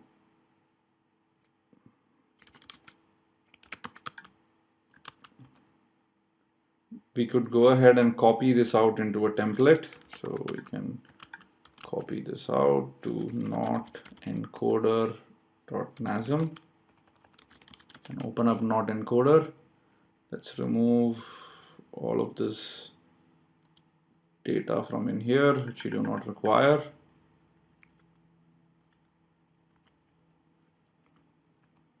Right. First is, let's just paste our shellcode. So encoded shellcode, define byte. Let's paste this in here first. Great. Now, in this case, rather than using the jump call pop technique, I am actually going to use the RIP relative addressing technique. So if you remember the template which we used for it, let's issue a jump here to the real start which we'll define here. We'll start, and we can very easily get the address of the encoded shellcode right now. Let's say we want to store it inside RSI, and just by doing a rel encoded shellcode. Fantastic. Now let's write our decoder. We remember the size of the shellcode is 32 bytes. I'm going to use Azor RCX followed by an add CL32, and then finally we have the actual decode code where we are going to loop through all of these bytes and do not on a per byte basis. So here it is, not byte RSI, increment RSI, then loop over decode. Now finally, once all the shellcode has been decoded, let's issue a jump to our decoded shellcode, which will be exactly in the same location as the encoded shellcode label. Right? Fantastic. So let me quickly check the program. So we get the address of the encoded shellcode. We set up the counter with the value 32 in it, and then we run a loop and not the appropriate byte. Looks okay to me. Let's use NASM. It's not encoder.nasm. Create the object file.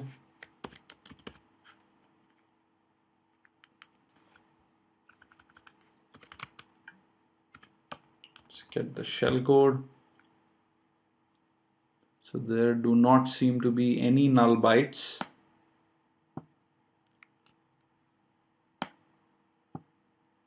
Let's copy it out, paste it inside our shellcode tester.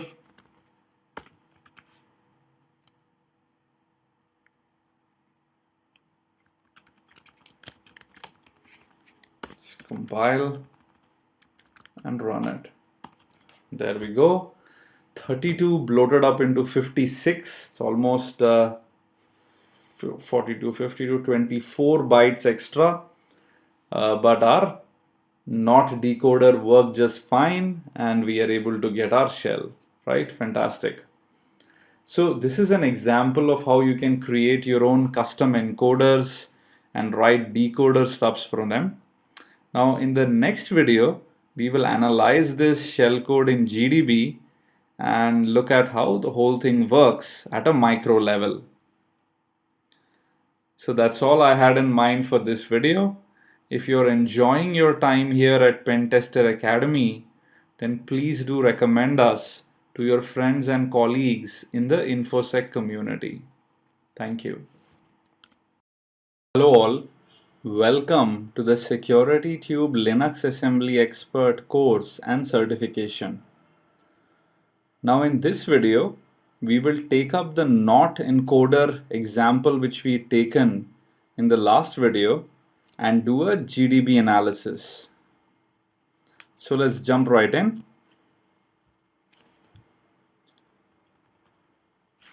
Now let's go ahead and open up shellcode inside GDB. Let's set the disassembly flavor to Intel. Let's break exactly when our shellcode is going to start. And let's run the program. Hit disassemble. And we can clearly see our code in here. Now let's go ahead and open up the program in new tab just so that we can do a quick comparison. Now if you recall, at the very top we have the jump. Now this is really what we are seeing in here, which dumps to plus 34, which begins here. And here we have the RIP relative addressing and all of that going on. Now everything in between is really our not encoded shellcode, right? This entire chunk in here is the not encoded shellcode, which needs to be decoded by the decoder stub. And after that, execution would begin. So let's do the following. Let's define a hook stop. And in this, let's do a disassemble beginning at this location so that we can see the shellcode, or rather the encoded shellcode in between, get decoded and unravel itself. Let's do a step I. So the jump would take us to +34. There we are. We load the address of the encoded shellcode into RSI. Here are the XORs. And now we are about to begin our counter. Right, so I'm hitting enters rapidly so that we can see our encoded shellcode decode. So if you notice, now we have a XOR RAX. And if we look at the execve stack.nasm file, you would notice that here is our XOR RAX. So let's continue. If you notice, now push RAX has been uncovered, which was really what the next line is. And then after that, we have bin sh in reverse order being moved into RBX. So let's move that. So if you notice, we see a move statement, and now these values inside are being decoded. See them change. Right, and now we move on to the next byte, which is push RBX. Right, which is what we have in here. So as you can clearly see, the NOT decoder is working perfectly. Let me set up a breakpoint for this location so that as soon as the entire code in between has been decoded, we hit our breakpoint. There we go. And now the entire shellcode in between has been beautifully decoded to what we want. Right? And this is really the original shellcode which was created and which is what we've been using for the execve-stack technique. So hopefully you've gotten a hang of how to write encoders, decoders, and this fascinating world in which by changing bits and bytes we can do really amazing things. So that's all I have for this video. If you're enjoying your time here at Pentester Academy, then please do recommend us to your friends and colleagues in the InfoSec community. Thank you. Hello all. Welcome to the Security Tube Linux Assembly Expert course and certification. In this video, we will look at how to write a custom encoder, and we will call this the insertion encoder. So what is the insertion encoder? Now in the last two videos, we've looked at XOR and NOT. So I thought let me spice things up by actually going ahead and doing something a little bit more wackier. And this is a custom encoder again called the insertion encoder. So how does this work? We take the original shellcode and we are going to insert a character after every byte of the shellcode. So let's say 0xAA is the character, and if you notice right now, every alternate byte is 0xAA. Now this is the shellcode which we will then decode using an insertion decoder stub, and that would go ahead and shift the bytes accordingly so as to get back the original shellcode. And once that happens, we go ahead and pass control to the original shellcode. So let's look at how this can be done. Now the shell code which we will encode is the execv stack1. So let me go ahead and take that, just so that we know we are using the right shell code. Copy it, paste it in here.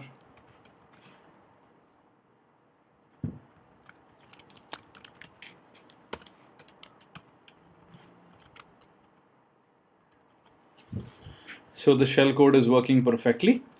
Now what I've done is, to save us some time, I've gone ahead and created a Python file which actually has the code for the insertion encoder. And really the shell code which we've created has been pasted in here.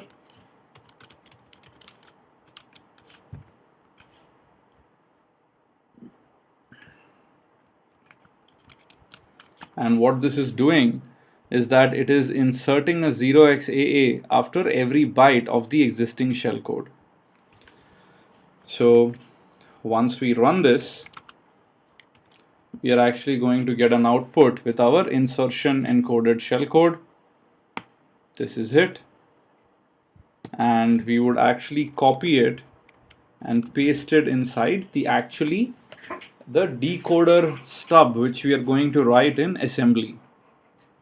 So what I've done is I've pasted the shellcode, and at the very end the 0xAA has been replaced by a string of 4 0xBBs, right? And I'll come in just a bit as to why we've done this. So here is what we want when you look at this entire piece of encoded shellcode. We would like 31 to be moved in here. We'd want C0 to be moved in the place of 31, 0x50 to be moved in here, so on and so forth, right? So that we can reassemble the original shellcode. Now, one of the ways, of course, is that you can encode the size of this shellcode so that we know when to stop. The other is maybe to include a marker byte. And this is what we've done here. So we have 0xAAs which are there in every alternate position.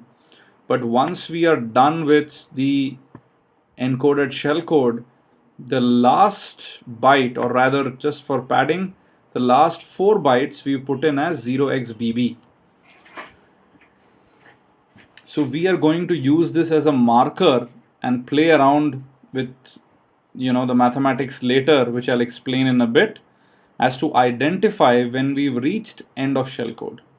Okay, so how am I going to do this?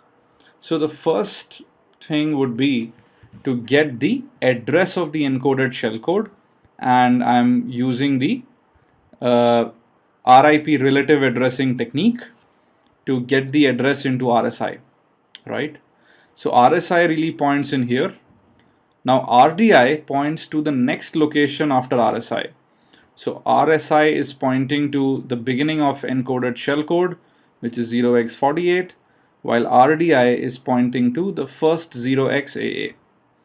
After that, I XOR the RAX register to make it 0 and move the value 1 into AL. So now RAX contains 1. Now after that, I XOR RBX and make it 0 as well. Now really, here is what I want to do.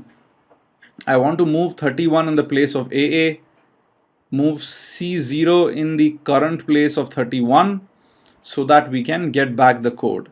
So I'm going to run a simple loop in which the very first thing I'm going to do is actually use RSI, which is pointing to the beginning of the encoded shellcode as the base, and use RAX really as a counter which allows us to move along this list of bytes, right? Now what we do is we are going to go ahead and first get the second byte. So at this point RSI is pointing to 48, which means RSI plus RAX, and RAX is 1 right now, is basically pointing to 0xAA. So we fetch 0xAA into BL and then XOR BL with 0xAA. Now, till the point we've reached here, this comparison would always end up in a 0, right? Because XOR of a quantity with itself is 0, and this would set the 0 flag. Now, once we go past this and basically reach here, this comparison would be non-zero. And at that point, we know that we have reached the end of our shellcode. And that is when we are going to use a jump on not zero to encoded shellcode, right? Which means we can start executing our reassembled shellcode. So this part is clear. Now let's look at the reassembly process itself. Now what we are going to do is basically move the byte referenced by RSI plus RAX plus 1, which is in the first case byte 31, move it to the BL register, and then move it to the byte pointed to by RDI. Now note that RDI is at this point pointing to the first 0xAA. So we are really moving 31 to the position where 0xAA is there currently, right? After that, we go ahead, increment RDI, add 2 to AL, right? And then we jump back in here. So that right now, we would basically be moving along this array in a similar way. So really what we are trying to do is that as we move along, we are copying the bytes forward so that the 0xAA, which was inserted by the insertion encoder, can be effectively nullified. And once we reach the very end, this XOR would end up in a non-zero value, and hence JNZ or jump on non-zero would be called, and we would then start executing our reassembled shellcode. So let's jump right in. So I'm going to use NASM-F. Then we can basically cut this out, insertion decoder.o.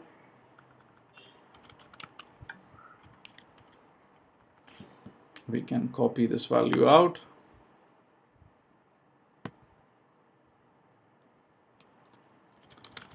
Paste it inside our shellcode. .c.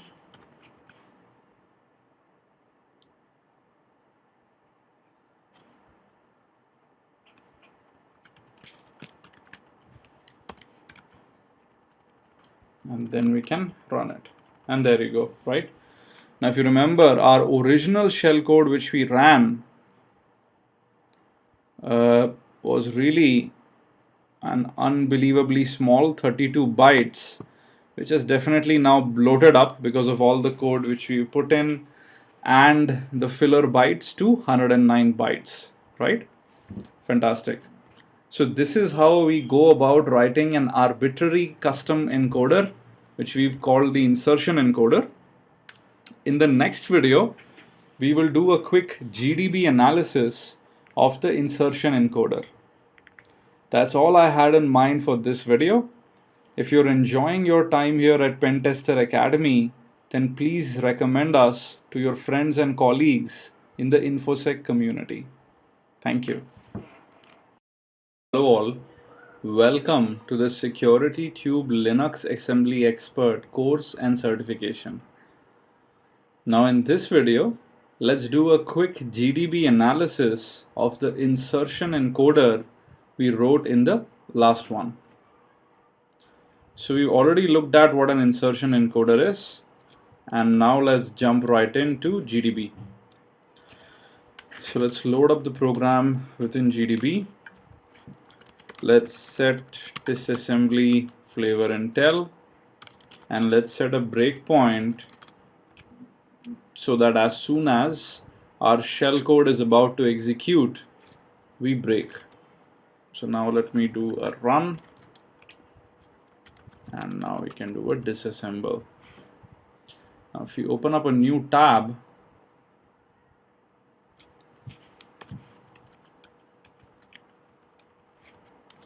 and look at the code for the insertion decoder, you'd actually find we have a jump decoder at the top, which is pretty much what we see in here, and the jump is to plus 69 in here, where we have the LEA command, right, which actually goes ahead and does the RIP relative addressing to figure out the location of the encoded shellcode, which really pretty much extends from here up to here, right?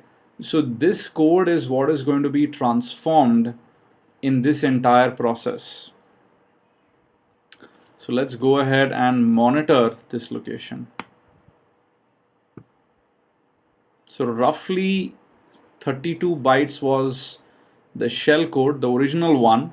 Because of the insertion, let's say it's become 64, and we've padded, BBs at the end, so that makes it around 67.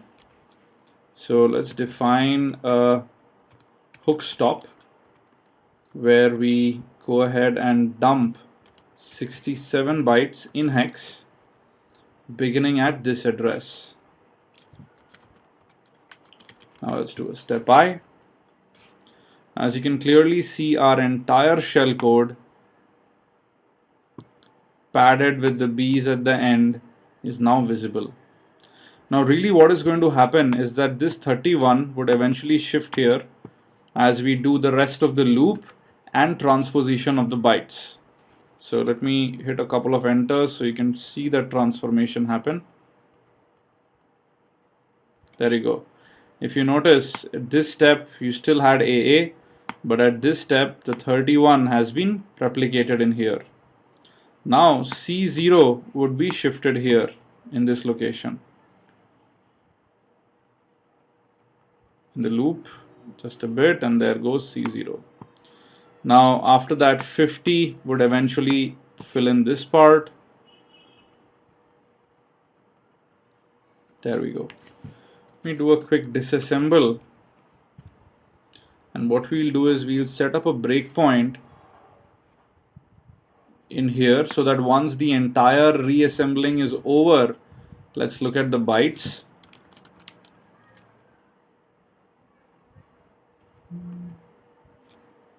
We'll continue. We've hit our breakpoint, and now what you would actually notice is that our entire shellcode has been shifted forward, right? All of this is now our shellcode, which has been shifted forward. Fantastic. Now if you look at the disassembly, then this entire code in here, right, is really what our execv stack shellcode is. So let's have a look at that. And there we go, right? We have the XOR, we have the RAX syscall and all of that, and this is pretty much that entire part in here. So now our shellcode is totally decoded and ready to run, and we've passed control to it as well, right? The rest, as they say, is history. You've already run this in the previous video to see how it works. So that's all I had in mind for this video, and hopefully you're enjoying your time here at Pentester Academy, and if you do, we'd really appreciate if you can recommend us to your friends and colleagues in the InfoSec community. Thank you. Hello all, welcome to the Security Tube Linux Assembly Expert course and certification. Now in this video, we will look at how to use Metasploit to create payloads, which essentially are nothing but shellcodes. So in Metasploit, we will use the MSF Venom utility with which we can create payloads which can be used with exploits or as standalone executables. So let's jump right in. Now the first thing you would need to do is install Metasploit on your Ubuntu system. This should be really very easy. Just go to Metasploit's official website and download the Metasploit latest Linux x64 installer, right? Once you've downloaded this, just go ahead and execute it. and steps are very simple, and in 10 to 15 minutes you should have Metasploit up and running. The utility we will use in this video is MS Venom. If you run MSF Venom with the -h option, it will tell you all that it supports. Now, to see a list of available payloads, you can type in MSF Venom -L payloads. Now this takes a while because there's a huge list of payloads which are there, which will be listed shortly. And the ones we will be interested in is the Linux 64-bit ones. So let's scroll up.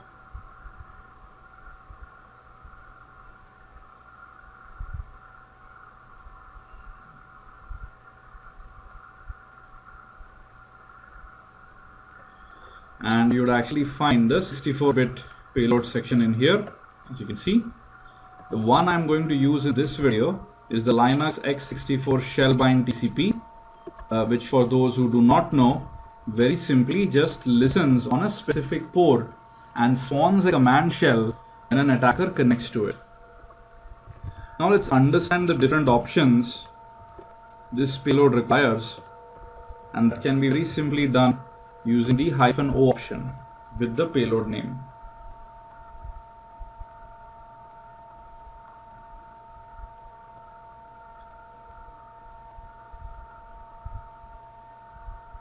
There we go. Now if you notice, the local listen port is actually 4444, which again, if you use Metasploit, you know is the default port. And our host, of course, it's not mandatory. If you do not give it, it will bind to all available addresses, which is typically what we want in this case. So you go with this. Now the next thing one need to know is the output type. So in this first example, I would like to use this along with shellcode.c so that the output shellcode which we get from Metasploit can be put into it. So the output format is going to be something which we can use with a C program, and hence the -f C.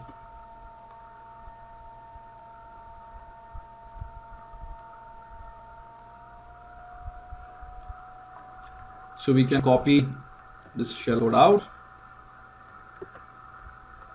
Then we open our old friend shellcode.c, and this is standard shellcode.c which we've used a bunch of times before, and we paste the Metasploit generated shellcode in there.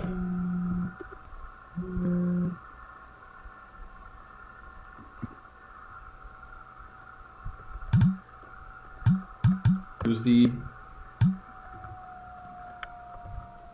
GCC compiler to compile this, and now if we run this shellcode should typically go ahead and bind to port 4444. Let's verify that. We use netcat. Let's connect to localhost in this case. Of course, you could be over a network connection as well. Looks like we've connected. Let's do pwd. Let's do an ID. If you notice, we pretty much have a shell in there. Exit once we are done, right? Fantastic. So if you notice, Metasploit has made generation of this shellcode very simple. Now one of the things to note is that the shellcode length seems to be 19, while what Metasploit has generated definitely is much more than that. The reason you see this anomaly is that this shellcode has /x00 in it, which typically is a bad character, which one would want to remove. Now look at the Metasploit videos which are available, and you can get a feel for how to do that. It's actually just an additional option, -b for bad character removal, right? Okay, so this is one example in which we output the shellcode in C format. C format. In the next example, we would like to take the shellcode or the payload from Metasploit and convert it into an actual ELF executable which we can run. So the option in this case is not too different. All we have to do is the output type would be ELF, and then we can pipe this to whatever file or sorry, we can go ahead and output it to whatever file we want. So in this case, demo, that would be the name of the executable we want to create. So this should take a bit. If you do a file on demo, clearly see it's a 64-bit F, as is evident in here.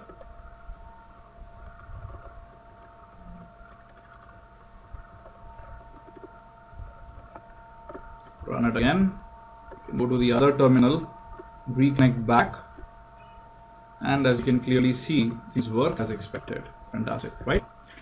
So this is an example of how you can convert your Metasploit based payloads, get the shellcode out of it and reuse it anywhere you like, or convert them into executables which you can then again run as standalone ones. So hopefully if you enjoyed this video, and if you're overall enjoying your time at Pentester Academy, then we would really appreciate if you can recommend us to your friends and colleagues in the InfoSec community.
Hello all, welcome to the Security Tube Linux Assembly Expert course and certification. Now in this video, we will look at taking your custom shellcode and encoding it with Metasploit's encoders. So let's jump right in. Now the encoder we'll use, or rather the shellcode we'll use, is the execv stack one, which we've created previously. So let's cut out that shellcode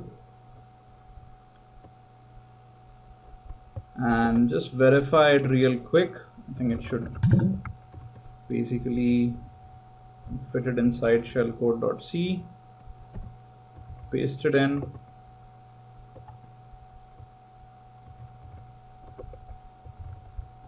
and let's go ahead, use GCC to compile it inside shellcode. And there we go, right? We have our shell in place just as usual. Now let's actually use Metasploit's encoders to encode this shellcode using a ZOR encoder. So let's do a quick msf venom -l encoders to get a list of encoders and locate the ZOR one. And this should just take a bit. So here it is, it's x64/ZOR. So what we are going to do is we'll take this custom shellcode which we've created using the execv stack method, and we will use Metasploit's x64 ZOR encoder to encode it. So to do this, let's use the echo utility with the -ne option, paste our custom shellcode inside, pipe it to msf venom, and the output format is going to be of type C, so that we can again verify it with shellcode.c. Then we are going to use the encoder with the -e option, which is going to be x64/ZOR, and the architecture of course is x64. The platform is going to be Linux, and there we go.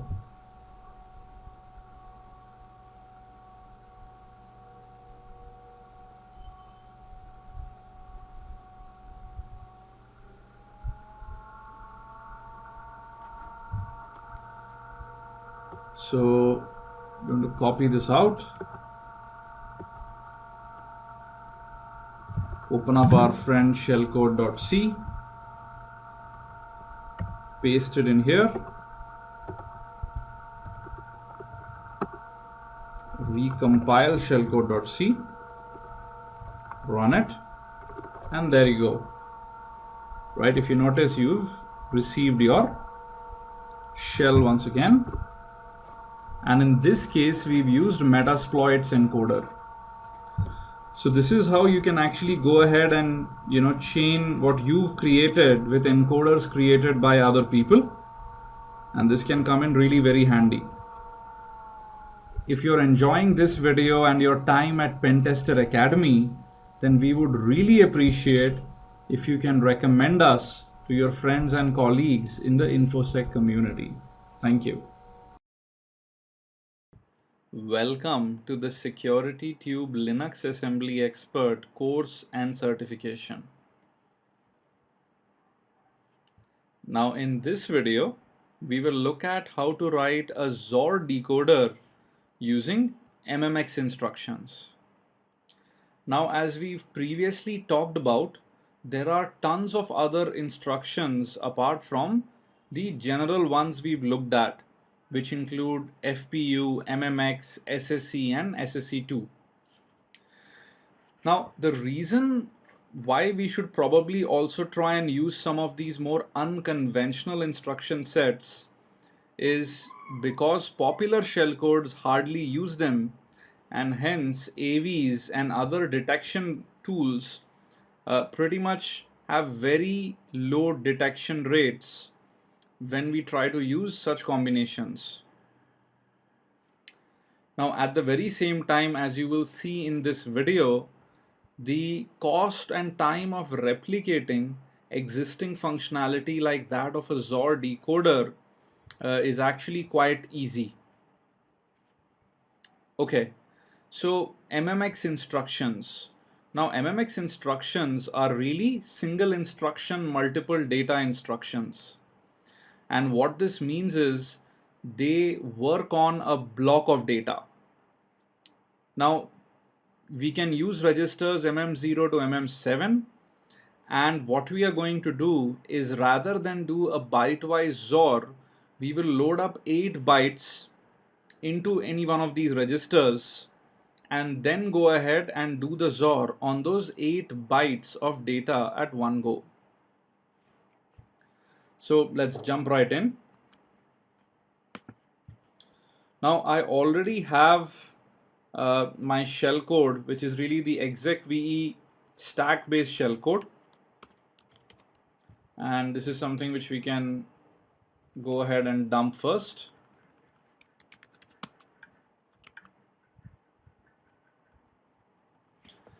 Let's copy it out, and I have the XOR decoder.py which we had created in a previous video.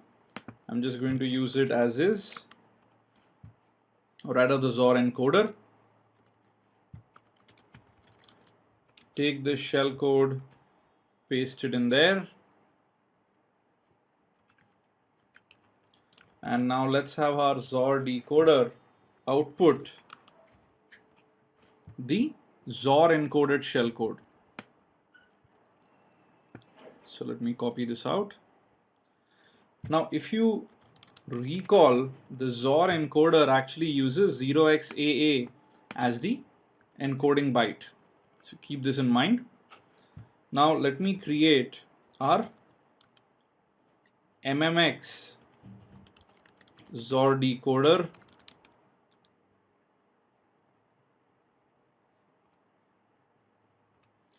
And as usual, we're going to have global underscore start. Then we're going to have our text section,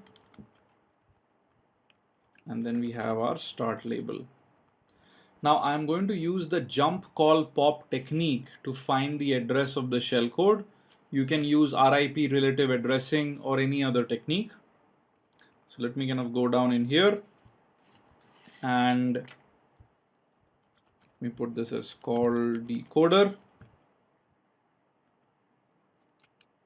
And here we actually make the call to the decoder label, which we'll write further up in just a bit. And then let's put in the decoder value, which, if you recall, multiple ways of writing it. Just write it in this way. So there are basically 8 A's.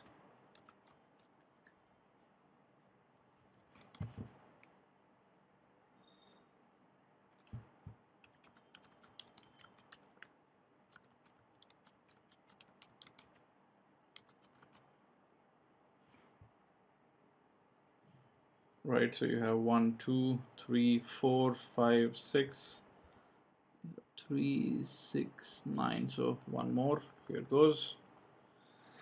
And then you have the encoded shellcode.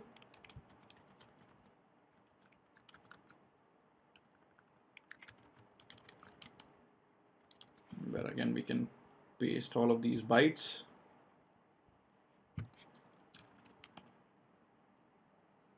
Now, if you recall, the encoded shellcode size was 32 bytes. So again, keep this in mind. Now let's go up in here and write out the rest of the stuff. So here we're going to have our decoder label. Let's actually put it down here.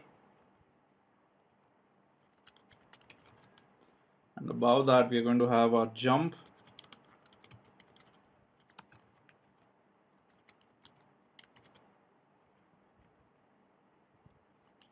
And in here, we're going to have the decoder code. Now, the first thing is popping out the address. So I'm going to pop it into RDI. And of course, this time the address would be the decoder underscore values location. Keep this in mind. And what I'm about to do is, in the RSI register, I'm actually going to go ahead and load the address of encoded shellcode. Now, we would want to run a counter, but remember, in the case of MMX, we are going to work with 8 bytes of data at any given instance. So 8 into 4 is 32, which means we need to run the counter 4 times. So let's do a XOR RCX, and then we can actually do a move CL4. Now comes in the real meat of the decoder. Let's call this decode. Now what we are going to do is, first of all, move using move Q, word pointed to by RDI, which is nothing but the actual decoder value 0xAA 0xAA 8 times into MM0. And then after that, let's move Q-word at RSI, which is the first 8 bytes we would like to decode, into MM1. And then the XOR can happen using the PXOR instruction between MM0 and MM1. This stores the result within the MM0 register. Now, this result needs to again get stored back into the first 8 bytes of the encoded shellcode. So we can do that using a move Q. Then you have Q word RSI MM0. And after this, we are going to go ahead 8 bytes further. So I'm going to add the value 8 to RSI. And after that, we'll go back to the loop. Now, once we are out of the loop, just as before, bring this up a little bit. I'm going to go ahead and do a jump to our encoded shellcode. There we go. Right, so let me quickly check this up.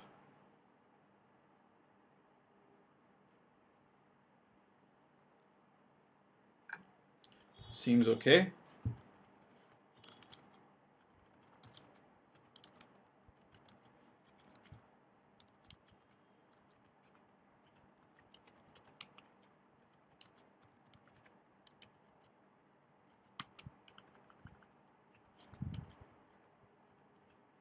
Now let's use object dump to go ahead and get the shellcode from this. So here we go. Let's copy this out into shellcode.c.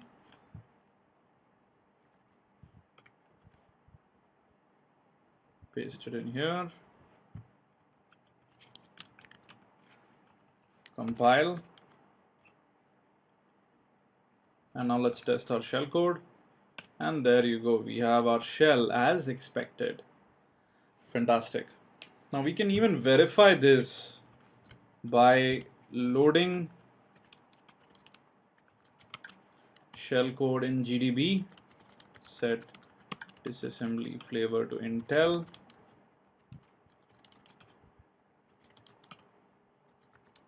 Let's disassemble. Now if you note, this is basically all the instructions which we have. And from this point in here is our 0xAAs, and from this point and below is really our current XOR encoded shellcode. So let's do the following. Just the place before we are going to go ahead and do the jump in here, let's set a breakpoint so that we can see the decoded shellcode. Let's copy it out. Let's set a breakpoint for this location. Continue, we hit the breakpoint. Let's hit disassemble. And if you notice, we can already see our little XOR RAX and all of that come in here. And you can see the rest of the shellcode as well, right, which was here. Fantastic. Now after this, of course, control transfers here and our decoded shellcode runs like before.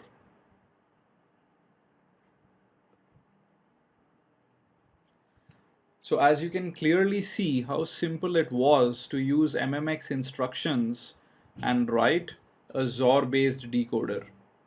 I would encourage you to look at other instruction sets and try to do similar decoder stubs yourself. So that's all I had in mind for this video. If you're enjoying your time at Pentester Academy, then we would really appreciate if you can recommend us to your friends and colleagues in the InfoSec community. Thank you. Hello all. Welcome to the Security Tube Linux Assembly Expert course and certification. Now in this video, we will look at polymorphism. So really, before giving you some details of what polymorphism is, let's try and understand the problem with the shellcode we've written till date. Now this shellcode is very easily prone to fingerprinting, and most AV and network-based IDSs even use patterns within the shellcode to try and find it. Now detection itself, as you can well imagine, is going to be quite simple. Now there are other things which can be done, for example encoding and encryption.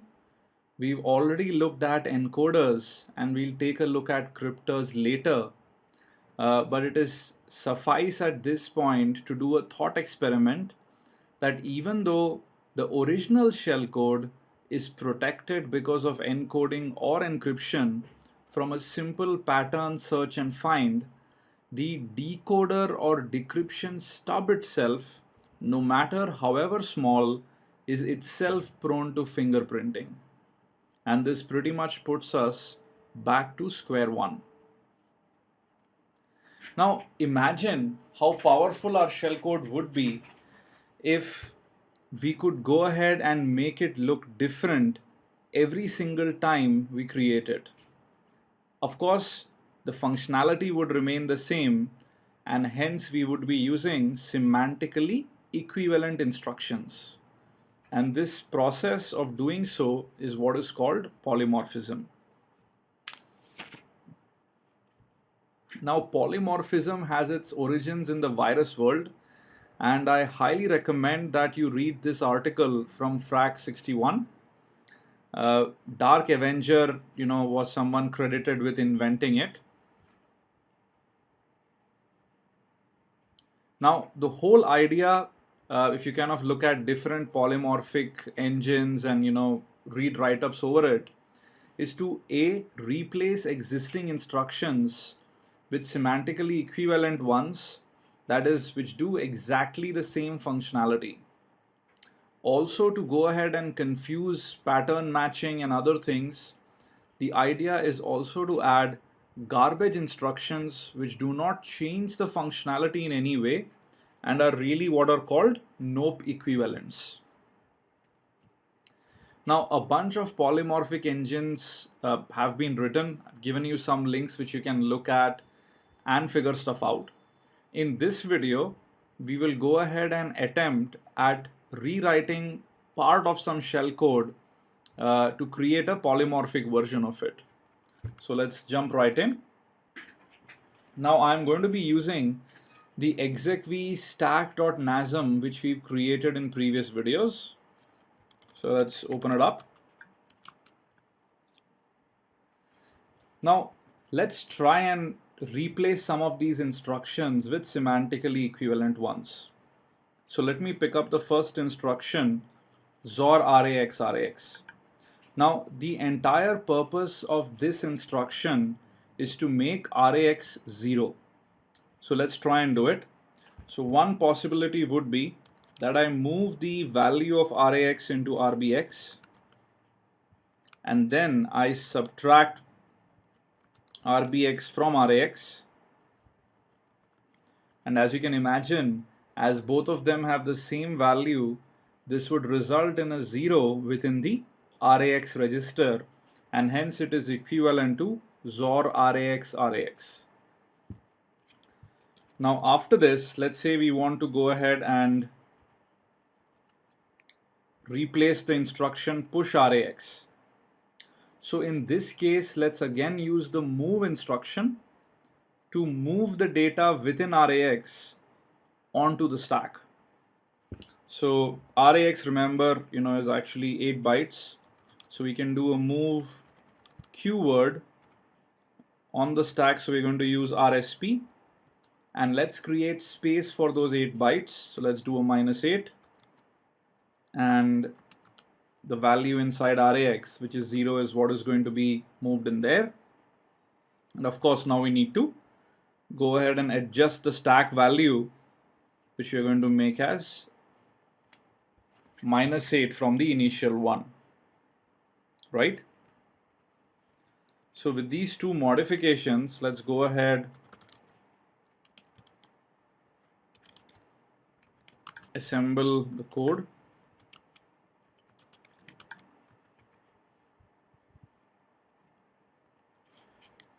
Let's get the shellcode equivalent out of it.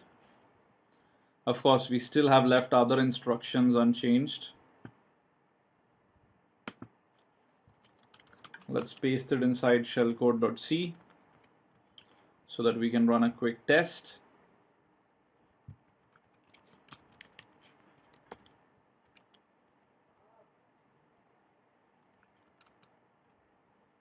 And there we go. We have our shell. Fantastic. So as you can clearly see how it is possible to replace existing instructions with others which do not change the functionality in any way. Now I leave it to you as an exercise to play around with other instructions. The only other thing remaining is the nope operation instructions, or the nope equivalents, as we said before. Now, very simple example. If I scan through all the different registers, we seem to be using rax, we seem to be using rcx, rdi, rdx, rsi, etc. But we aren't using rcx, right? So here is what we can do. Why don't we add arbitrary instructions in between which play with rcx? So as an example, add rcx 10.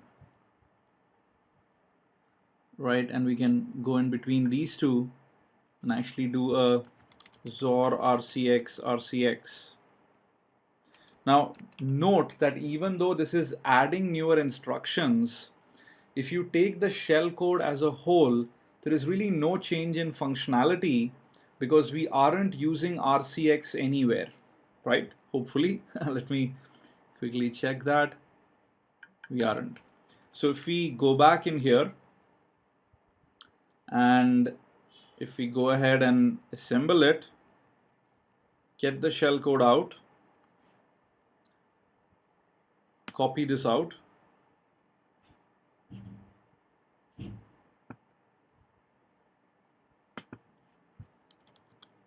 paste it inside shellcode.c.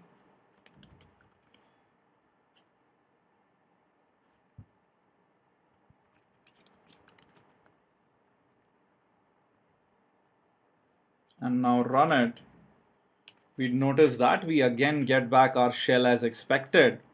The only casualty, of course, is the shellcode length has now increased from 43 to 50. If you'd taken the original exec VE, I'm sure it was way lesser than 43. I don't remember the exact length, but you can check that from previous videos. So this is how it is really possible to write assembly code which does absolutely equivalent things from a functionality perspective, but may look drastically different if you try to run a simple pattern match, right? So hopefully this was clear, and you can try and play around with code to make sure that you have your own polymorphic version, or if you're good at scripting, you can even try and write your own polymorphic engine which can replace instructions with equivalent ones. So hopefully you enjoyed this video, and if you did, we would really appreciate if you can recommend us to your friends and colleagues in the InfoSec community. Thank you. Hello all, welcome to the SecurityTube Linux Assembly Expert course and certification. In this video, we will look at cryptors. Now a cryptor typically encrypts either the whole executable or the shellcode, and this helps in avoiding detection and fingerprinting. Now at runtime, the cryptor will decrypt the original shellcode and run it. Now, if you want to go ahead and implement popular crypto techniques like RC4, AES, etc., the amount of assembly language code required would be quite a lot. And any such cryptor shellcode would not be of much practical use because we would not be able to use it with exploits as there are space constraints. Now this is where a cryptor is probably much more efficiently written in a high level language like C. So in this video, I'm going to be implementing a cryptor in C which will implement the RC4 symmetric stream cipher, and we will give our original shell code as input. We will take the crypted or encrypted shell code and then fit it inside the decryptor program, which will decrypt it at runtime and then execute the original shell code. Now RC4 has two steps. The first is the key scheduling algorithm, and the second is a pseudo random number generator. Now full details of RC4 is available in the link provided. Now I've already written the C program which you will utilize. Of course, you're free to try it or to rewrite it in other languages. Now there are two phases. The first is the encryption phase, where we take a key as input and encrypt the supplied shell code. So let's jump right in. Now I'm going to be crypting the execv stack code which we've created previously.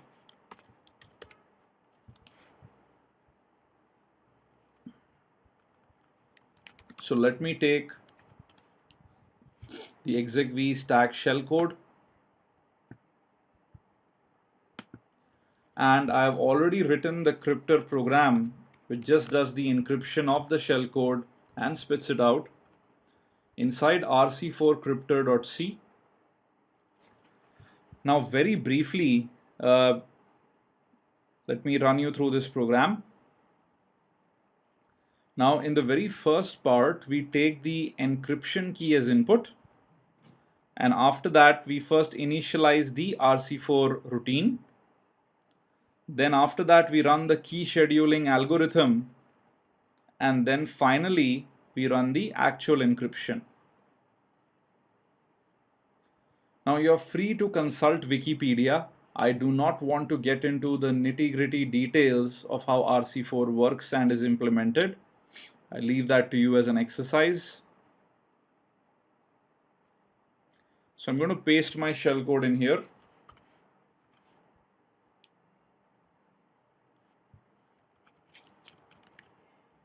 And let's use GCC.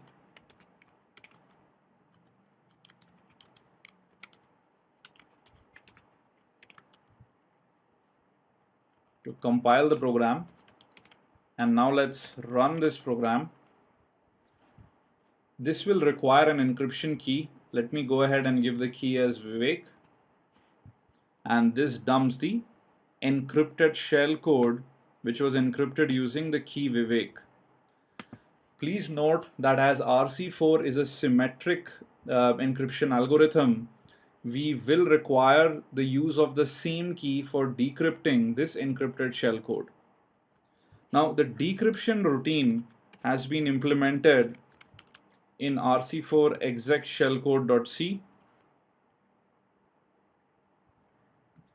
Because RC4 is symmetric, the encryption decryption routines are pretty much exactly the same. So let me paste my encrypted shellcode in here.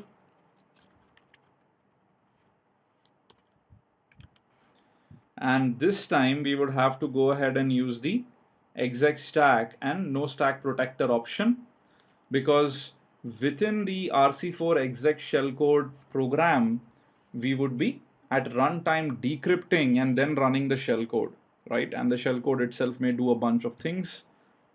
So it's pretty safe to have these options.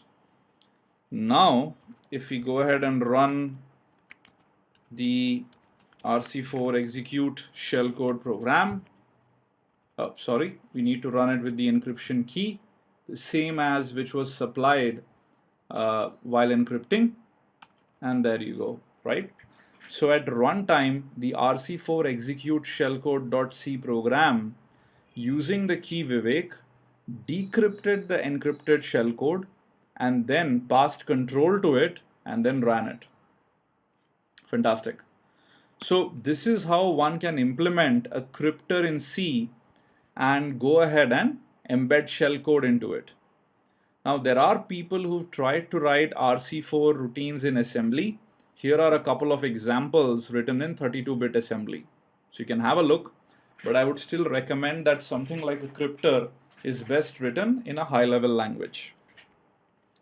So that's all what I have for this video. If you're enjoying your time at Pentester Academy, then we would really appreciate if you can recommend us to your friends and colleagues in the InfoSec community. Thank you. Hello all. Welcome to the Security Tube Linux Assembly Expert course and certification. Now in this video, we will look at chaining encoders and cryptors. Now what do I mean by that? Now the best part is the way in which encoders and cryptors are to be written, it should be possible in most cases to chain them up. That is, we create a base shellcode, let's say an execv shellcode, and then encode it with one of the encoders, which in this case is the NOT encoder, which we've looked at in previous videos. And then the whole NOT encoder decoder stub followed by the encoded shellcode can be crypted so that at runtime, first the decryption happens, and then control is passed to the NOT decoder stub. The not decoder stub runs, decodes the entire payload, and then passes control to the payload, which will be our original shellcode. Right? Awesome. And as one can clearly imagine, chaining also makes detection, fingerprinting, and all that even more difficult. The only downside, of course, is in most cases the size of the payload ends up increasing. So let's jump right in. Now, what I've done is I've just copied notencoder.nasm, and we've covered this in a previous video. So if you've forgotten, please go back to that.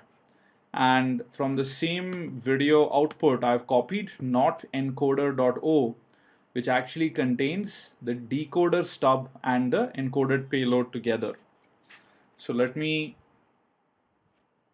go ahead and fetch our not encoded shellcode. Here it is. I'm going to copy this out, and I'm going to use this with my rc4cryptor.c to encrypt this.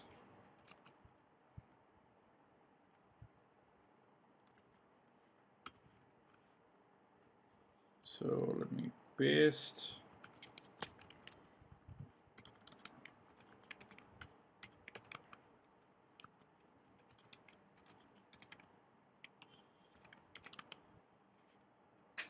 And let me run this. You can give it a key. Say Vivek once again. And this spits out the encrypted shellcode. Now note that this encrypted shellcode has really encrypted the not decoder stub followed by the not encoded payload. So I'm going to take this, put it inside rc4 exec shellcode.c.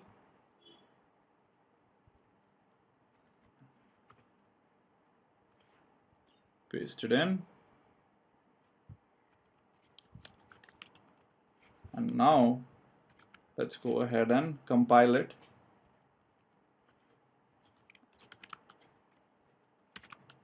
And let me pass in the same key. And if you notice, now decryption and then decoding happened one after the other, and our original execv shellcode was finally run, after which we get a shell. Fantastic. So this is really how it is possible to go ahead and chain encoders and cryptors. And if you're enjoying your time here at Pentester Academy, then we would really appreciate if you can recommend us to your friends and colleagues in the InfoSec community. Thank you. Hello all. Welcome to the Security Tube Linux Assembly Expert course and certification. Now in this video, we will look at how to create a TCP bind shell based shellcode. Now this is going to be a really large exercise simply because of the complexities involved, and I have broken it up into two parts. So in this video, we will take up the C program which will go ahead and show us how to create a bind shell, and in part 2, we will convert that into the assembly language equivalent. So how would a TCP bind shell really work? Now the whole idea is to go ahead, have your shellcode run, have it listen to a port on the remote system where it executes, and then accept connections from a client, which would typically be the attacker's machine. Now once it accepts the connection, the bind shell shellcode would spawn a shell and allow the remote user or attacker to execute commands on the local system. So let's jump right in. Now, due to the complexities involved, we will first look at a C program in which we are going ahead and accomplishing the task. So this is picked up actually from basically some socket programming code which I had looked at earlier. So there would be some remnants which you could actually remove. Now what we are doing is we'll be creating first a socket which is an endpoint for communication. Now this really happens in this syscall socket, where the first argument is the address family. And just to make sure we can compare notes, we can open up the man page. So in the first option is really the address family, in which we are going to use AF_INET, and the second is actually the type, which would be TCP, UDP, etc. So we'll have the SOC_stream, which stands for TCP based communication. Now after this, what we need to do is to call bind to actually bind to a specific port on the machine. Now bind takes in the socket which we created previously as one of the inputs, and then a data structure which is actually slightly complicated, and I'll come to it a little later. But this data structure essentially contains the port number and the IP address bind should use to bind to. And the third argument is actually the length of that structure. So what is that structure in question? It's actually called SOC_ADDR_in.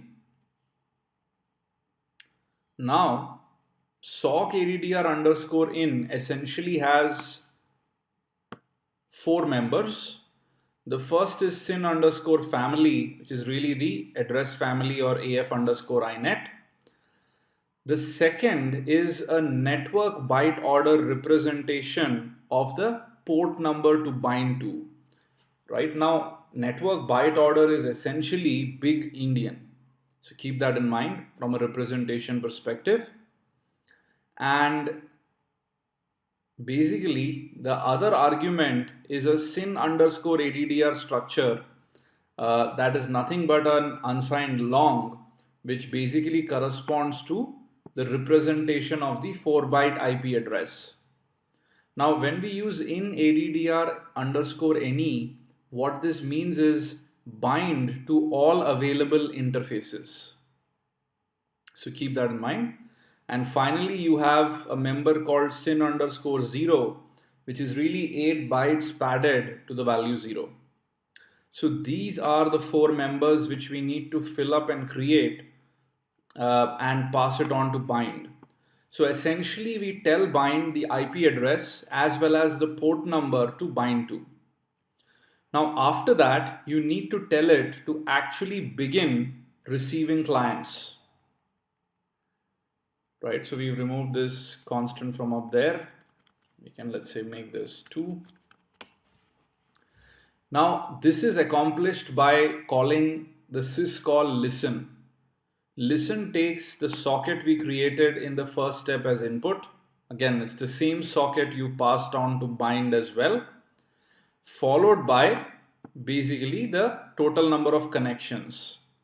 So this is interesting, but from our perspective, something we might not use much. So int backlog, and where backlog is basically the maximum length to which the queue of pending connections can grow. Now in the case of a shell bind, you're pretty much only going to service a single client, which will then go ahead and exit, and the shellcode also exits. So pretty much the backlog doesn't make too much of sense. Apart from that, you at least need to mention 1 to accept 1 client. Now, after you begin listening to the socket, you will need to wait for a client to come and actually connect to you. This is accomplished using the syscall accept. Now, accept takes the same old socket as input, but it will take the address to a client structure. Now, this structure is identical basically to SOC_ADDR_in. The only difference is that accept will populate the client's IP address and its remote port number into the structure when it returns, followed by the address to where sock addr underscore len is stored. Now again, this is a difference.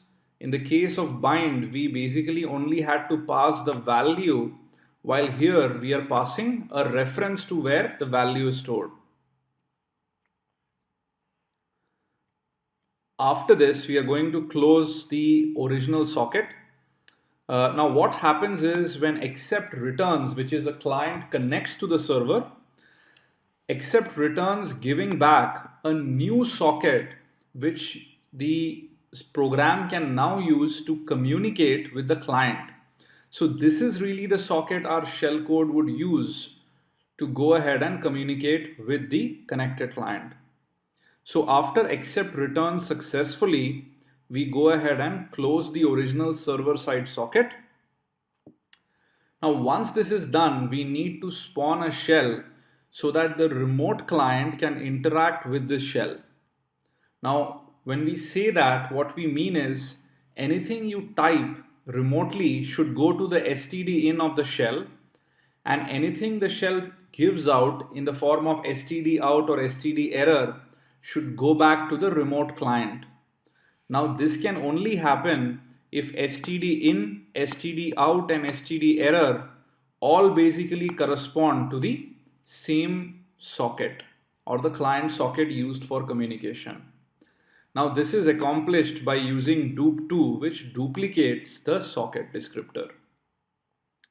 Once we have mapped std in, std out and std error to the client socket, we go ahead and run execve with the usual arguments. In this case, we are executing bin sh, and this is really what we pass down.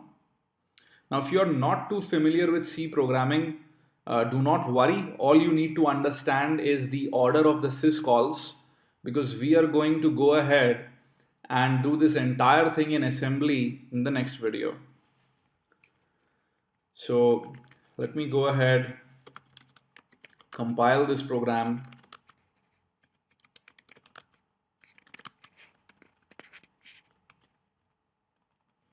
And now when we run it, we're going to take the port number as input. Let's take the value 4444. So if you notice, now our bind shell is running. We can verify that actually it is listening to port 4444, and that too on all available interfaces at this point, as is what we wanted. And now when we connect to, let's say, localhost 4444, you'll notice we are connected, and really the shell should have been exec by now.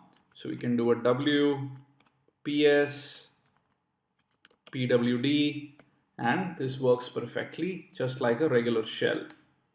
And once we exit, the shell would automatically exit on the server side as well.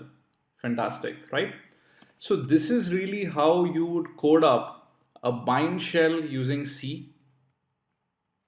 Now in the next video, we will go ahead and duplicate all of these statements in assembly language, right? So that's all I have in mind for this video. If you're enjoying your time here at Pentester Academy, then we would really appreciate if you can recommend us to your friends and colleagues in the InfoSec community. Thank you. Hello all, welcome to the 64-bit edition of the Security Tube Linux Assembly Expert course and certification. Now this is part 2 of the TCP bind shell, where we are finally going to jump into the assembly. Now there's just one small twist, is that I am just going to code this and demonstrate in very easy to understand assembly, rather than focusing on removing nulls or making the code small. That is something I'm going to leave to you as an exercise, and also which will be there for people who take up the certification exam, right? So with that in mind, let me jump right into the code. And this code pretty much is going to be just pure assembly with no regard to removing nulls and all that, as I mentioned, right? The reason I'm doing this is removing nulls, or making your code compact, really is something you guys at this stage in the course should be able to do yourself. What I want to focus more on is making you understand the concept in as simple a way as possible. So let's jump right in.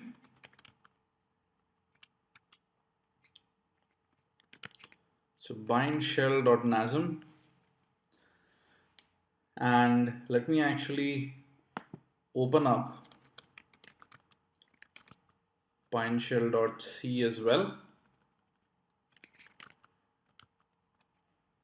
So if you remember, in the very beginning, we had the socket syscall which we made, right? So in the assembly code, we do exactly this. We go ahead and make the socket syscall. Now let me open up a new tab.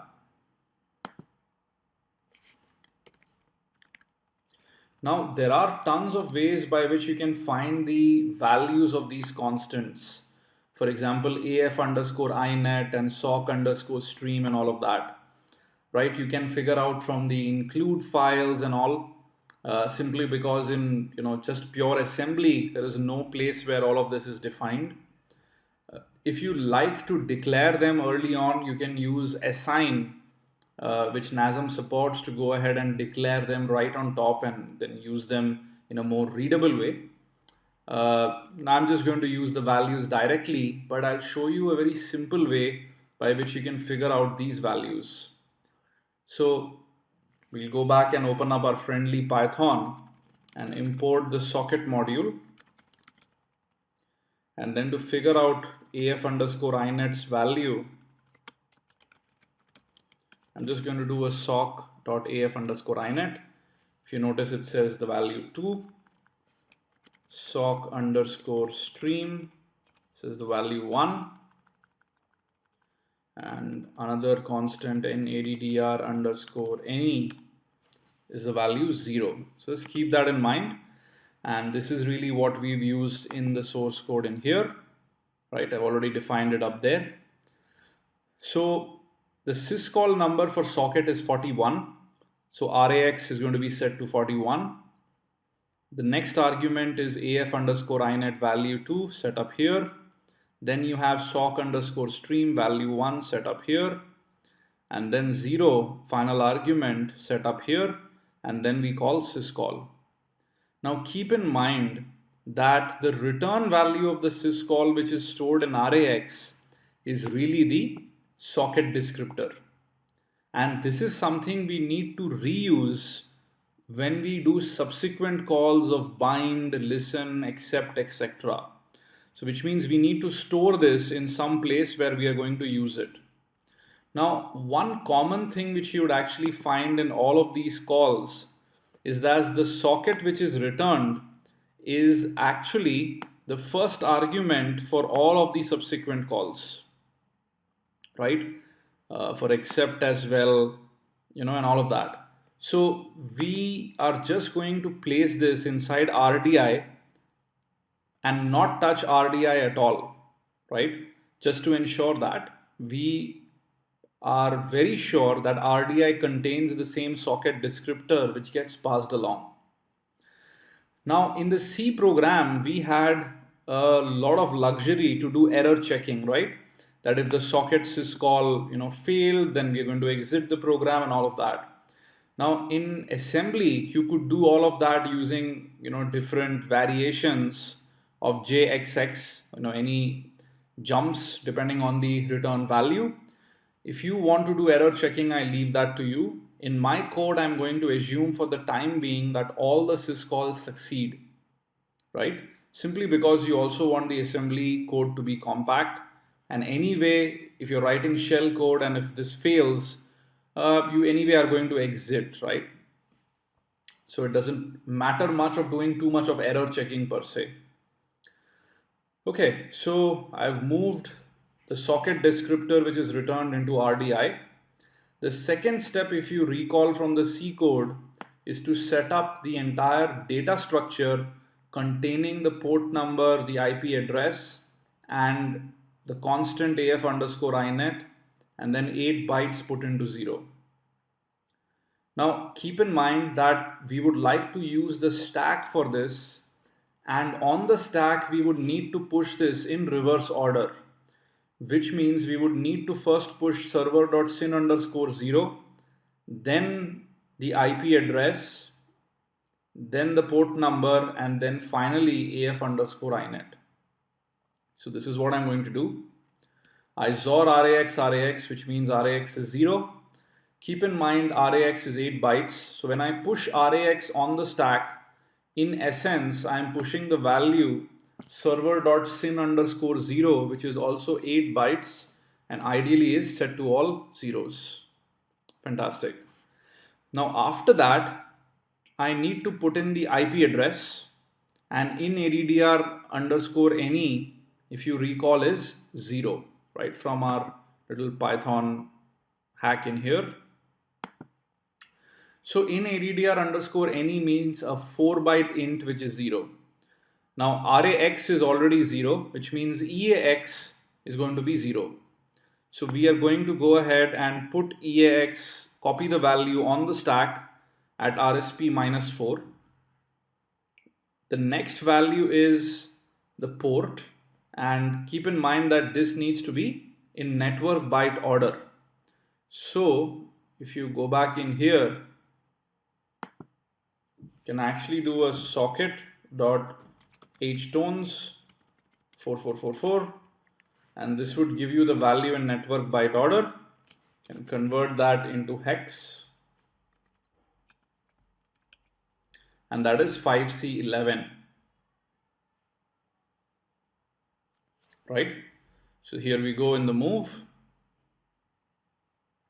Now after this, what we are going to do is push the value AF underscore INET on the stack, and this value, as we've looked at before, is 2.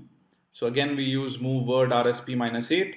So first 4 bytes for the IP address, 2 bytes for the port number, and then 2 bytes for AF underscore INET.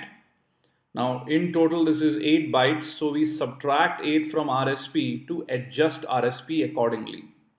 So right now RSP is really pointing to this data structure which we have just filled up with IP address as in ADDR underscore any and port number as 4444.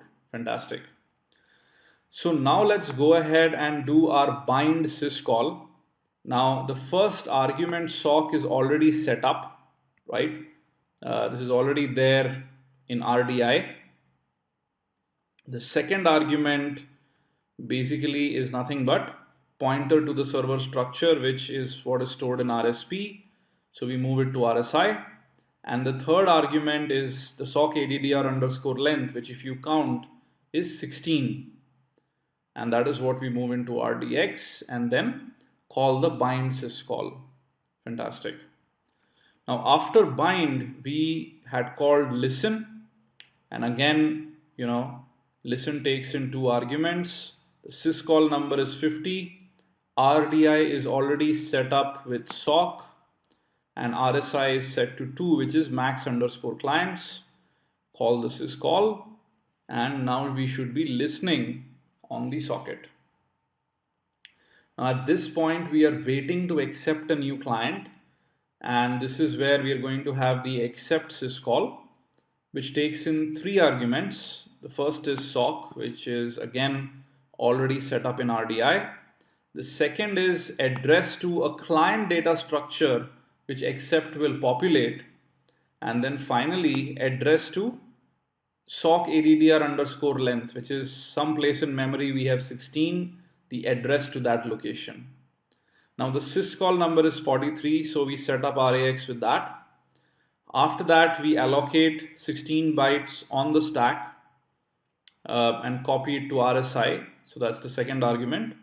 Now note that the client structure would be filled in by accept. I mean, we do not need to fill in any value in there. And that's why all we need to do is allocate space for it on the stack where accept will populate it. We really do not need to do anything more. After that, we go ahead and push 69 on the stack subtract 1 from RSP to accommodate 16 on the stack, and then store that address in RDX, which is the third argument. We call the accept syscall. At this point, the program blocks, waits for an incoming connection, because accept by default is a blocking call. Now, once accept returns means a new client has connected, and accept returns with the socket descriptor, which will allow us to communicate with that new client.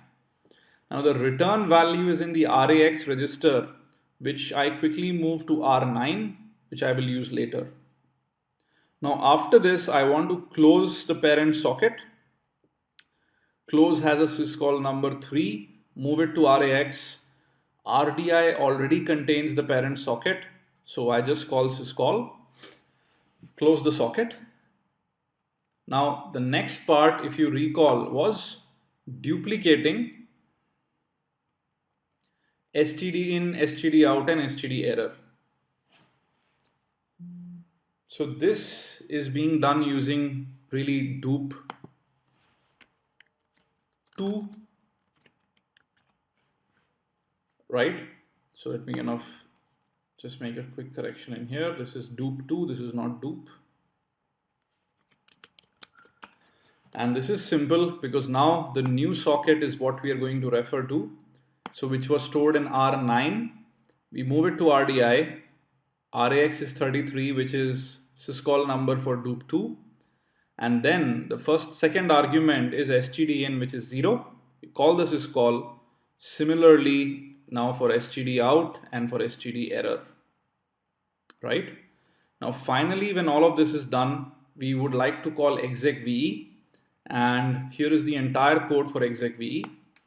And really all I have done is I've pretty much copied the entire code out for execve-stack.nasm right from here to the absolute bottom, and I've just pasted it as is, right? So this code is something you should already be familiar with. So hopefully this has been a very easy format to follow. And this is exactly what I want. I know it's full of nulls, but guys, I mean, you are now old enough to go ahead and patch out the nulls. If not, please watch the older videos. So I'm going to go ahead and assemble and link this.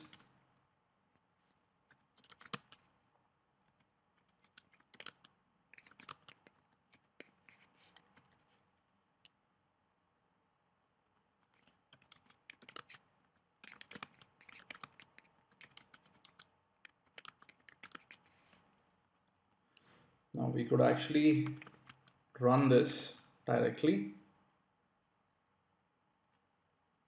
If you notice, it's probably waiting on a port. Can verify this. The net start. Yes, it is listening to the port. And then we can connect to this port number. Connected. Of course, you have your execve shell in there. Exit this. Fantastic. So this is how you can go ahead and write out a full bind shell in assembly. Now, if I want to go ahead and take out the shell code, here it is. You notice it's full of nulls simply because, I mean, you know why really, right? We have a ton of instructions in there which needs to be optimized. Now, I leave this as a task to you. Honestly, I mean, you can go in there, do the XORs, do the adds and all of that and fix that code. In reality, what I wanted to teach you in this video was how to systematically write out the entire process. And I would highly recommend that when you're learning in the beginning, do not try to optimize immediately for nulls and size. First, write out a full-blown assembly language program in the most natural way possible, and then once you're satisfied with the functionality and how it works, then move on to optimize it, remove nulls and all of that, right? So I leave removal of nulls and reduction in size as an exercise to you. For people taking the certification exam, this will be one of the blog posts which you will have to write, which I'll talk about later. So hopefully this exercise has clarified how to write a TCP bind shell in the most easiest way imaginable. If not, definitely write to me and tell me what else I should include. And if you've been enjoying your time here at Pentester Academy, then we would really appreciate if you can recommend us to your friends and colleagues in the InfoSec community. Thank you. Hello all. Welcome to the 64-bit edition of the Security Tube Linux Assembly Expert course and certification. Now in this video, we will look at how to create the reverse TCP shell shellcode. Now the reverse TCP shell is actually way more simpler than the bind shell. In this case, our shellcode will connect back to a listening port on the attacker's machine. Once this listening port accepts the connection, our shellcode spawns a shell so that the attacker can remotely now run commands over it. Now, as in the previous case, I'm going to focus more on the assembly language logic rather than removing nulls and creating a smaller shellcode. At this stage in this course, you should be able to do this by yourself. So let's jump right in. Now, as before, I'll quickly run you through the C language equivalent. Now, just as before, we create a socket, and because we now need to connect to a remote system, we fill up the port number and the IP address of the remote system. Now, in this case, as we are running everything on the local machine, I am using 127.0.0.1 as the IP address. When this is happening over the internet, you would use the appropriate reverse connect IP. After that, we use the connect syscall to connect to the remote server. And once the connection succeeds, just like in the bind shell case, we duplicate the socket for std in, std out, and std error, and then we exec v bin sh. So as you can clearly see, this is way simpler. Let me compile and run this. I'm going to have my listener on port 4444.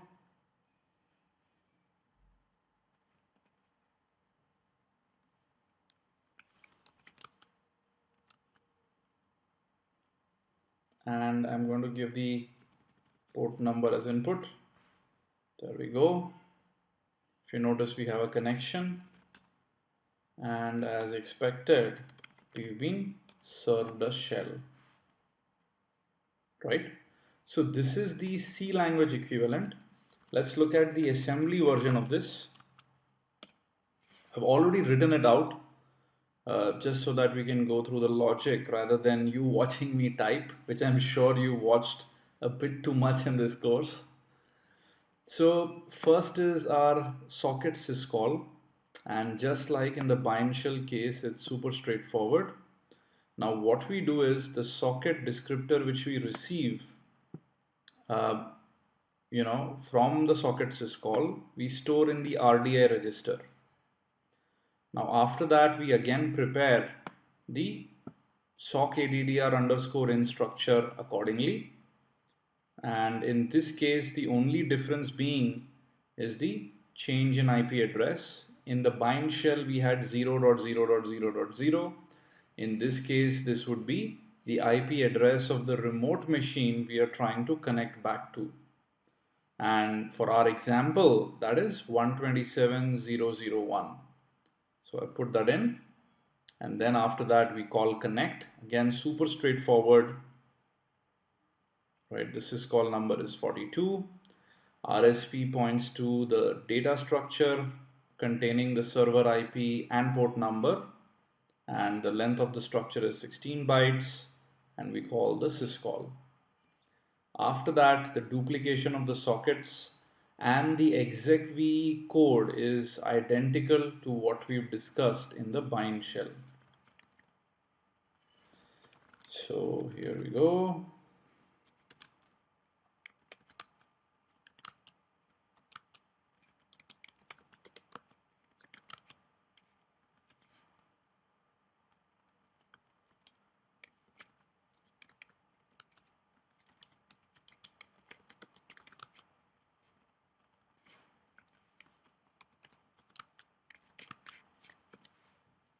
Let me ensure my listener is on. Go back in here and enter. Have a connection.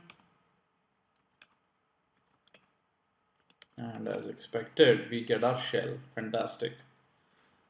Right? So this is how we can create a reverse shell very easily in assembly. Now, of course, the task of removing the nulls and all of that, I leave to you, and making this as compact as possible. As I said, this far into this course, this should be very, very simple for you guys now, right? Fantastic. So hope you enjoyed this video, and now you can create your own reverse shell as well. And if you have enjoyed your time in this course at Pentester Academy, then we would really appreciate if you can recommend us to your friends and colleagues in the InfoSec community. Thank you. Hello all. Welcome to the 64-bit edition of the Security Tube Linux Assembly Expert course and certification. Now finally, we come to the grand finale where we'll talk about the certification exam. Now people who've taken the 32-bit course know that we do the exam very differently, and I think I personally love this exam format, and so did our students. So we do not believe in probably giving you just a 24 or 48-hour window and then try to have you, probably write 10 different shell codes and all of that.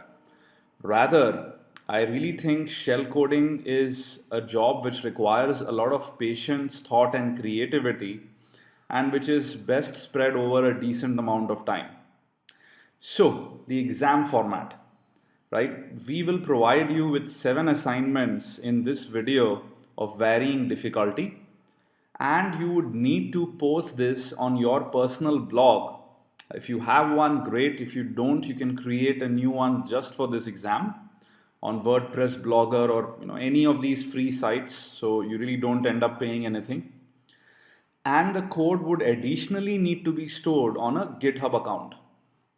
And of course, I would highly encourage you to make it open source, free for use. But the call is yours.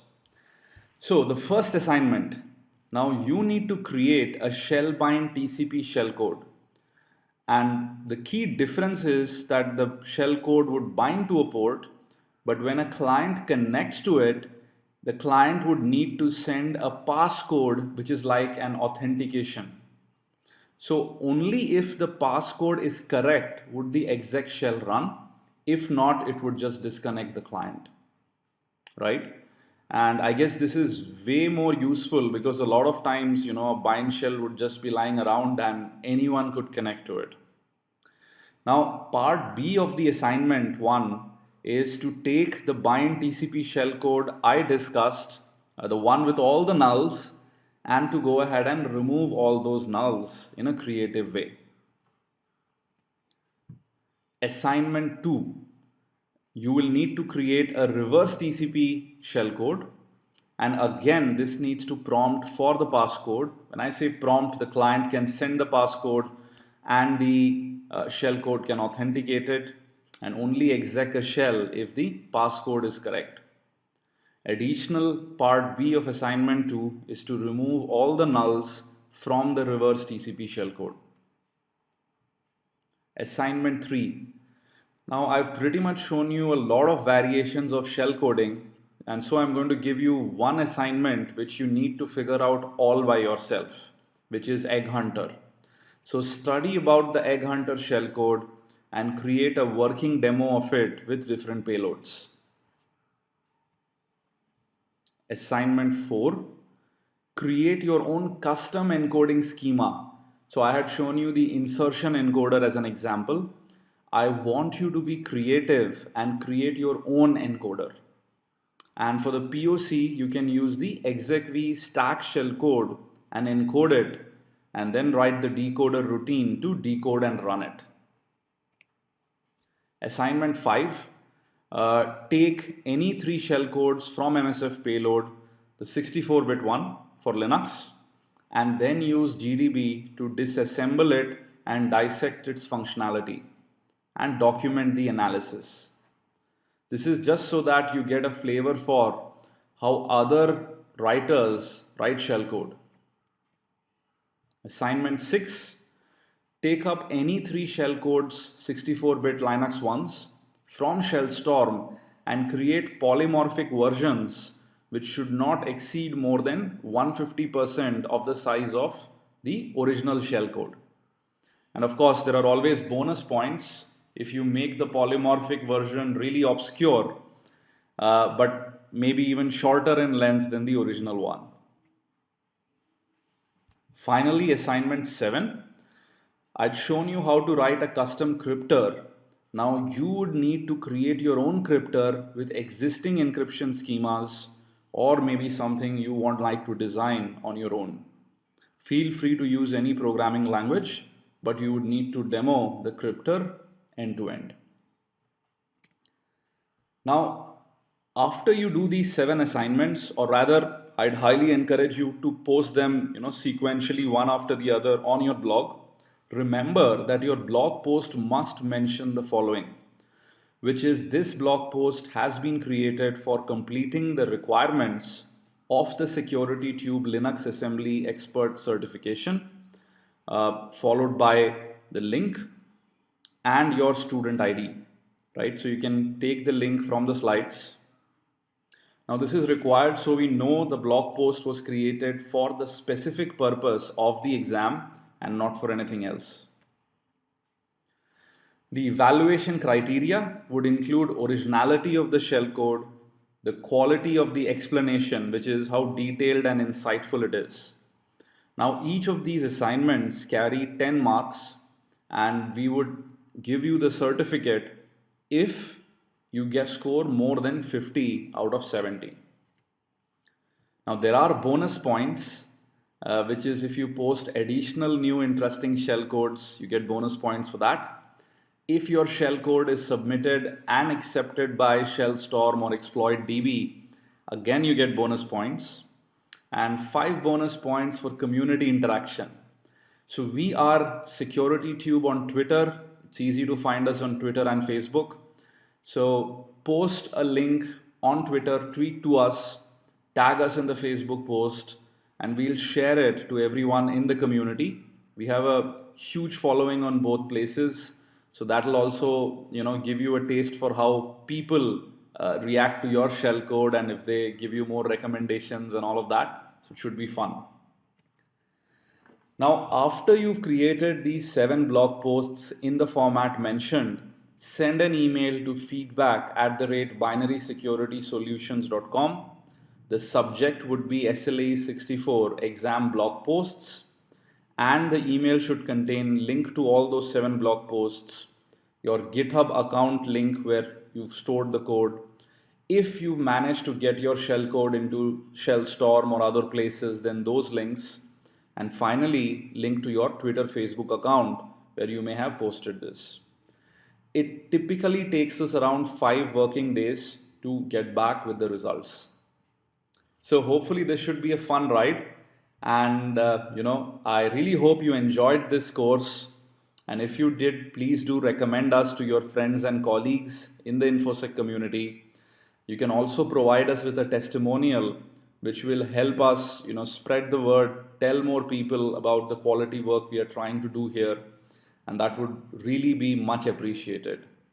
So thanks a lot, and hope to see you in another course. Have a great day ahead. Bye-bye.